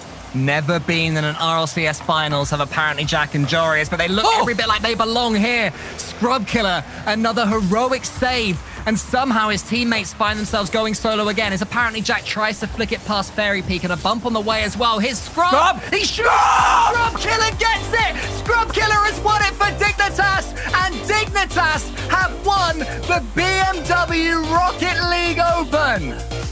History created for apparently Jack, Jorius, and Scrub Killer, the novices to a grand final, and they earn it. Smiles abound. Jorius is elated. Jack is thinking of his next YouTube title already, and Scrub Killer peeking in frame, knowing that he has taken down the team that dropped him. That is something to be proud of for Dignitas, and fans erupt with joy. They all just look a little bit shocked. It's like they can't believe what's happened. The way they've played, better than they possibly could have imagined in their wildest imaginations. An utterly brilliant performance from Dignitas, Stumpy. That is something that will be ringing throughout their careers. It's so special to win their first event, their first RLCS event against Vitality as well. 2-0 in the series. They let Vitality have 2 games. That is dominance. That is something that they will never forget. And Scrub has just said in the in-game chat, you see my team, Stumpy? I can just chill and watch. And that's what he has done. 301 points. He earned them, don't worry. And also $30,000 to go alongside it. Dignitas. Statistically, as I asked this a little bit earlier on, if they win a single series in the Swiss stage in the 3rd European Open. That's them going to Stockholm. Wow, so as good as locked in there for Dignitas right there. There is so much to talk about, so much history of orgs and players between these two teams, and who better to talk it through than our lovely desk? You know, I'd say you guys are pretty good at stumping Cole, talking about two. Give yourself some credit, but these guys are also good. Welcome back to the desk. We got the same crew here hanging out, and that's it. Dignitas take it in 2. Didn't even need to go to that next best of 7, Gibbs. This, this is big for Dig. What an incredible run. And we talk about apparently Jack in his interviews a lot about we look fantastic in scrims. We just got to figure out how to show that when it is tournament time. Well, they showed it today. Not only do they take down Vitality in 2 best of 7s, allowing only 2 games, they also beat BDS and only allowed 1 game there. So they took down the 2 best teams in Europe, and they did it in style. So many of their goals were flashy with fakes in the air, aerial bombs and all this stuff. It was exactly what you wanted to see. A lot of it from apparently Jack and Jory. Scrub watching out, but when it comes to overtime and clutch moments, Scrub comes in against his former team and gets the W. Dignitas, your #1 team in Europe right now. Shogun, you should have known the second that Gibbs agreed with you that was not going to go well. Listen, you all might turn around to me right now and say, oh, you got the prediction wrong. But am I really the loser here? Because I got to drag Gibbs into the dirt with me. And for me, that's a small win to go along with the loss of the prediction. You take what you can get, I suppose. I'm the eternal optimist, okay? I like it. Let's take a look at the bracket and see that journey. Johnny, this was... again, so many good teams coming into this bracket here. Dignitas had quite a journey too, having to go through BDS to get to this point to be able to face off in the grand finals. Yeah, that's an awesome thing to have done. If Dignitas had, won this event and someone else eliminated BDS, it wouldn't feel the same. So they're going to be really happy that they were the team that took them down and in dominant fashion as well. But I don't think anybody really expected them to be this far ahead of BDS and Vitality today. This was a clear difference. They were on another level. I could, proudly say that I backed them to have success in this season, but I'm the first to admit I didn't think it was going to come this quickly. This is unbelievable for Dig, #1 in Europe. Oh yeah, like the pop-off potential of Dignitas, we knew was there. We just didn't expect it now. We expected it maybe down the line, maybe in spring, that they have one of these moments, and then they're like, okay, when it comes down to a world championship, if Dignitas is there, they can win it. But they're showing it early, and this is fantastic for them. Now they're almost locked in for Sweden. They need 1 win for the next tournament at all, and they clinch. They very likely clinch anyway. So for Dignitas, this is huge for them. They want to go to that first land in 2 years. Well, I want to talk about then. Let's roll the points up here then and get those in. You're confirming some scenarios here. It still seems like a lot is up in the air, but some things are starting to solidify, Gibbs. Yeah, so Dignitas needs 1 win in Swiss next time around. They will lock it in. Again, it's very likely they're there anyway, but they would like to do it on their own merit. But BDS is in a comfortable spot. Top 5 again will go to Sweden. Top 8, they auto qualify for regional #3. So we see there's a little bit of a tie, a 3-way tie. So I believe there's going to be some tiebreaker matches to determine who that is before the other teams have to play in that close qualifier. But right now we're looking at Team Vitality is short of Semper by 10 points. So really, it comes down to Vitality and Semper, whoever places better. Very likely top 5. They obviously have to do pretty well throughout. Watch out, though, because those teams tied, 3-way tie for 8th, are only 40 points down. And again, when we get to a playoff bracket, they're all split up by 50 points each. So any of those teams easily are in the run, and they can easily make a top 4 and make it to a top 5 spot and go to Sweden. The only thing I'm hoping for, though, Leaf, is tiebreakers. I just hope we get some tiebreakers to determine who goes there. Because it'll be so much fun to watch when it matters the most. The 2 teams going head-to-head, 3 teams, 4 teams, 5 teams, 2 spots. Let's do it. He loves tiebreakers because it guarantees he gets on the desk because no one else wants to deal with them. He's the only one. But we got one more thing to get to before we're done here. At the BMW RL Open, we've been keeping an eye out for excellence the whole time. We haven't said anything, but we've been watching for an exemplary player because we want to award an MVP to them. So for our BMW RL Open MVP, it could be none other than Jorius taking that title. It's been absolutely phenomenal for the team throughout the weekend, and we got him on the line to talk to him about it. I gotta say, off the bat here, Joris, congratulations on the victory. Thank you so much. And of course, congratulations on MVP. You were looking good out there. You know, is there something that clicks in your head when you're like, oh, hey, I'm on today, or I'm just killing it? Do you say anything to your teammates, or do you just kind of roll with it?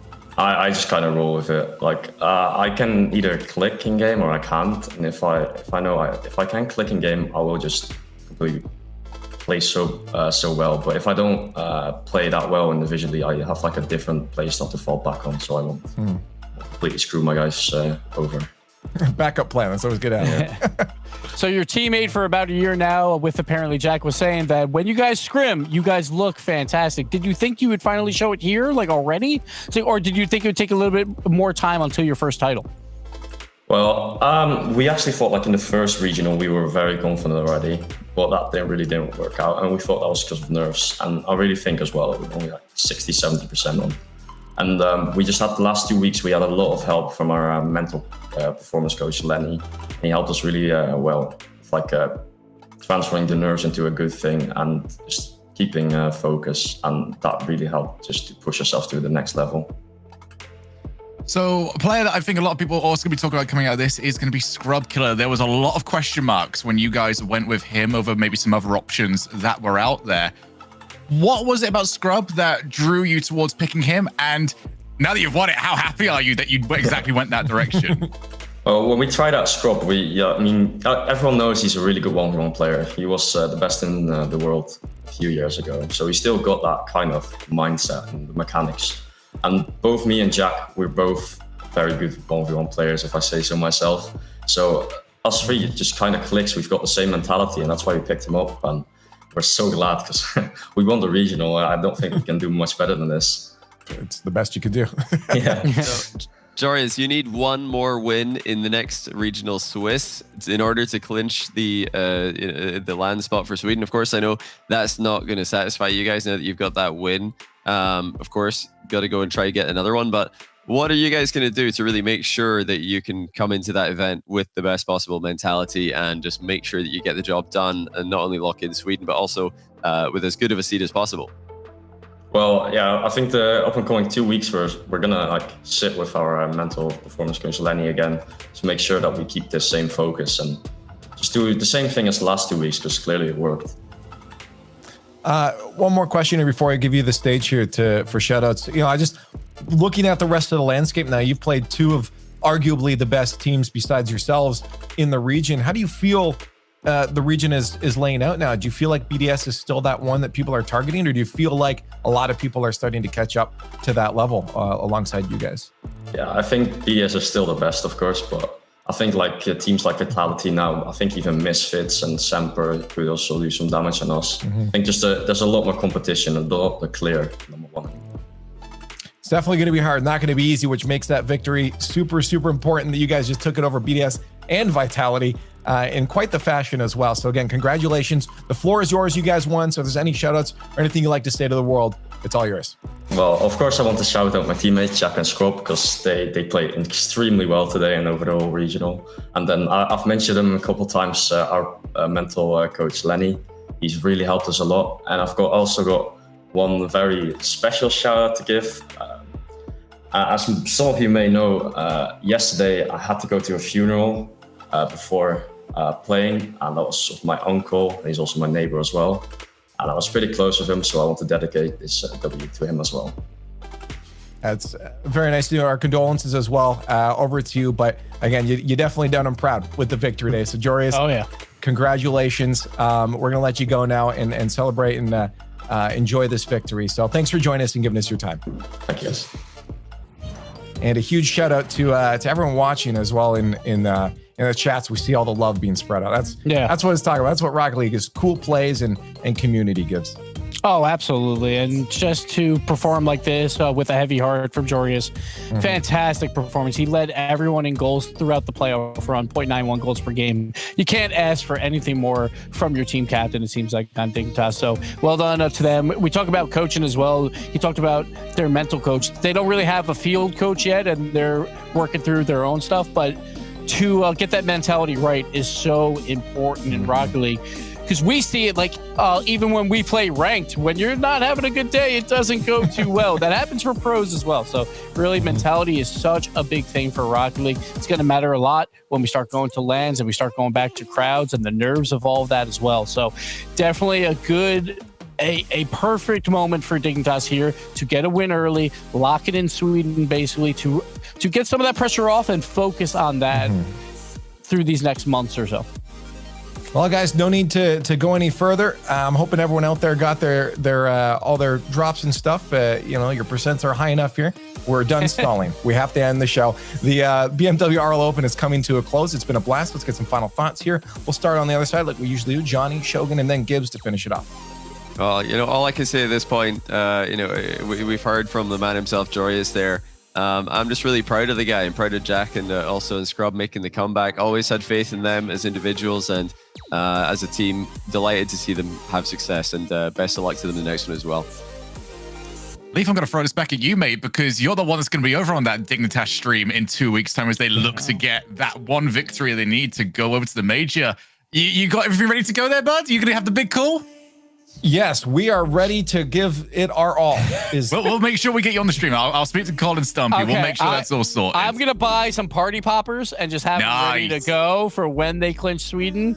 If they go 0-3, please save me, Dig. Don't do it because I'm going to invest in this. I'm going to spend like $10, all right? That's a lot of money, okay? So I need to use these party poppers. So I want to see it next in 2 weeks' time. Yeah, it's going to be a blast, that's for sure. There's always good things happening across, again, all of these broadcasting channels, whether you're following on YouTube, Twitch, wherever it is. Go on Twitter as well. Make sure you're hitting the follow, hit the subscribe. Go support all the orgs doing those day one broadcasts. Make sure you're keeping this tab open. And there's so much happening on the channel across the podcast, across the RL, across the RLCS. There's so much happening all the time. And we thank every single one of you guys for joining us. We could put on a show, but without you guys watching it, we're just yelling at nothing. Usually what Gibbs is doing, but we don't want to do that too. So thanks for joining us. Thanks for making it all worth it on behalf of production, on behalf of all the talent crew. Thanks for watching, and we'll see you soon.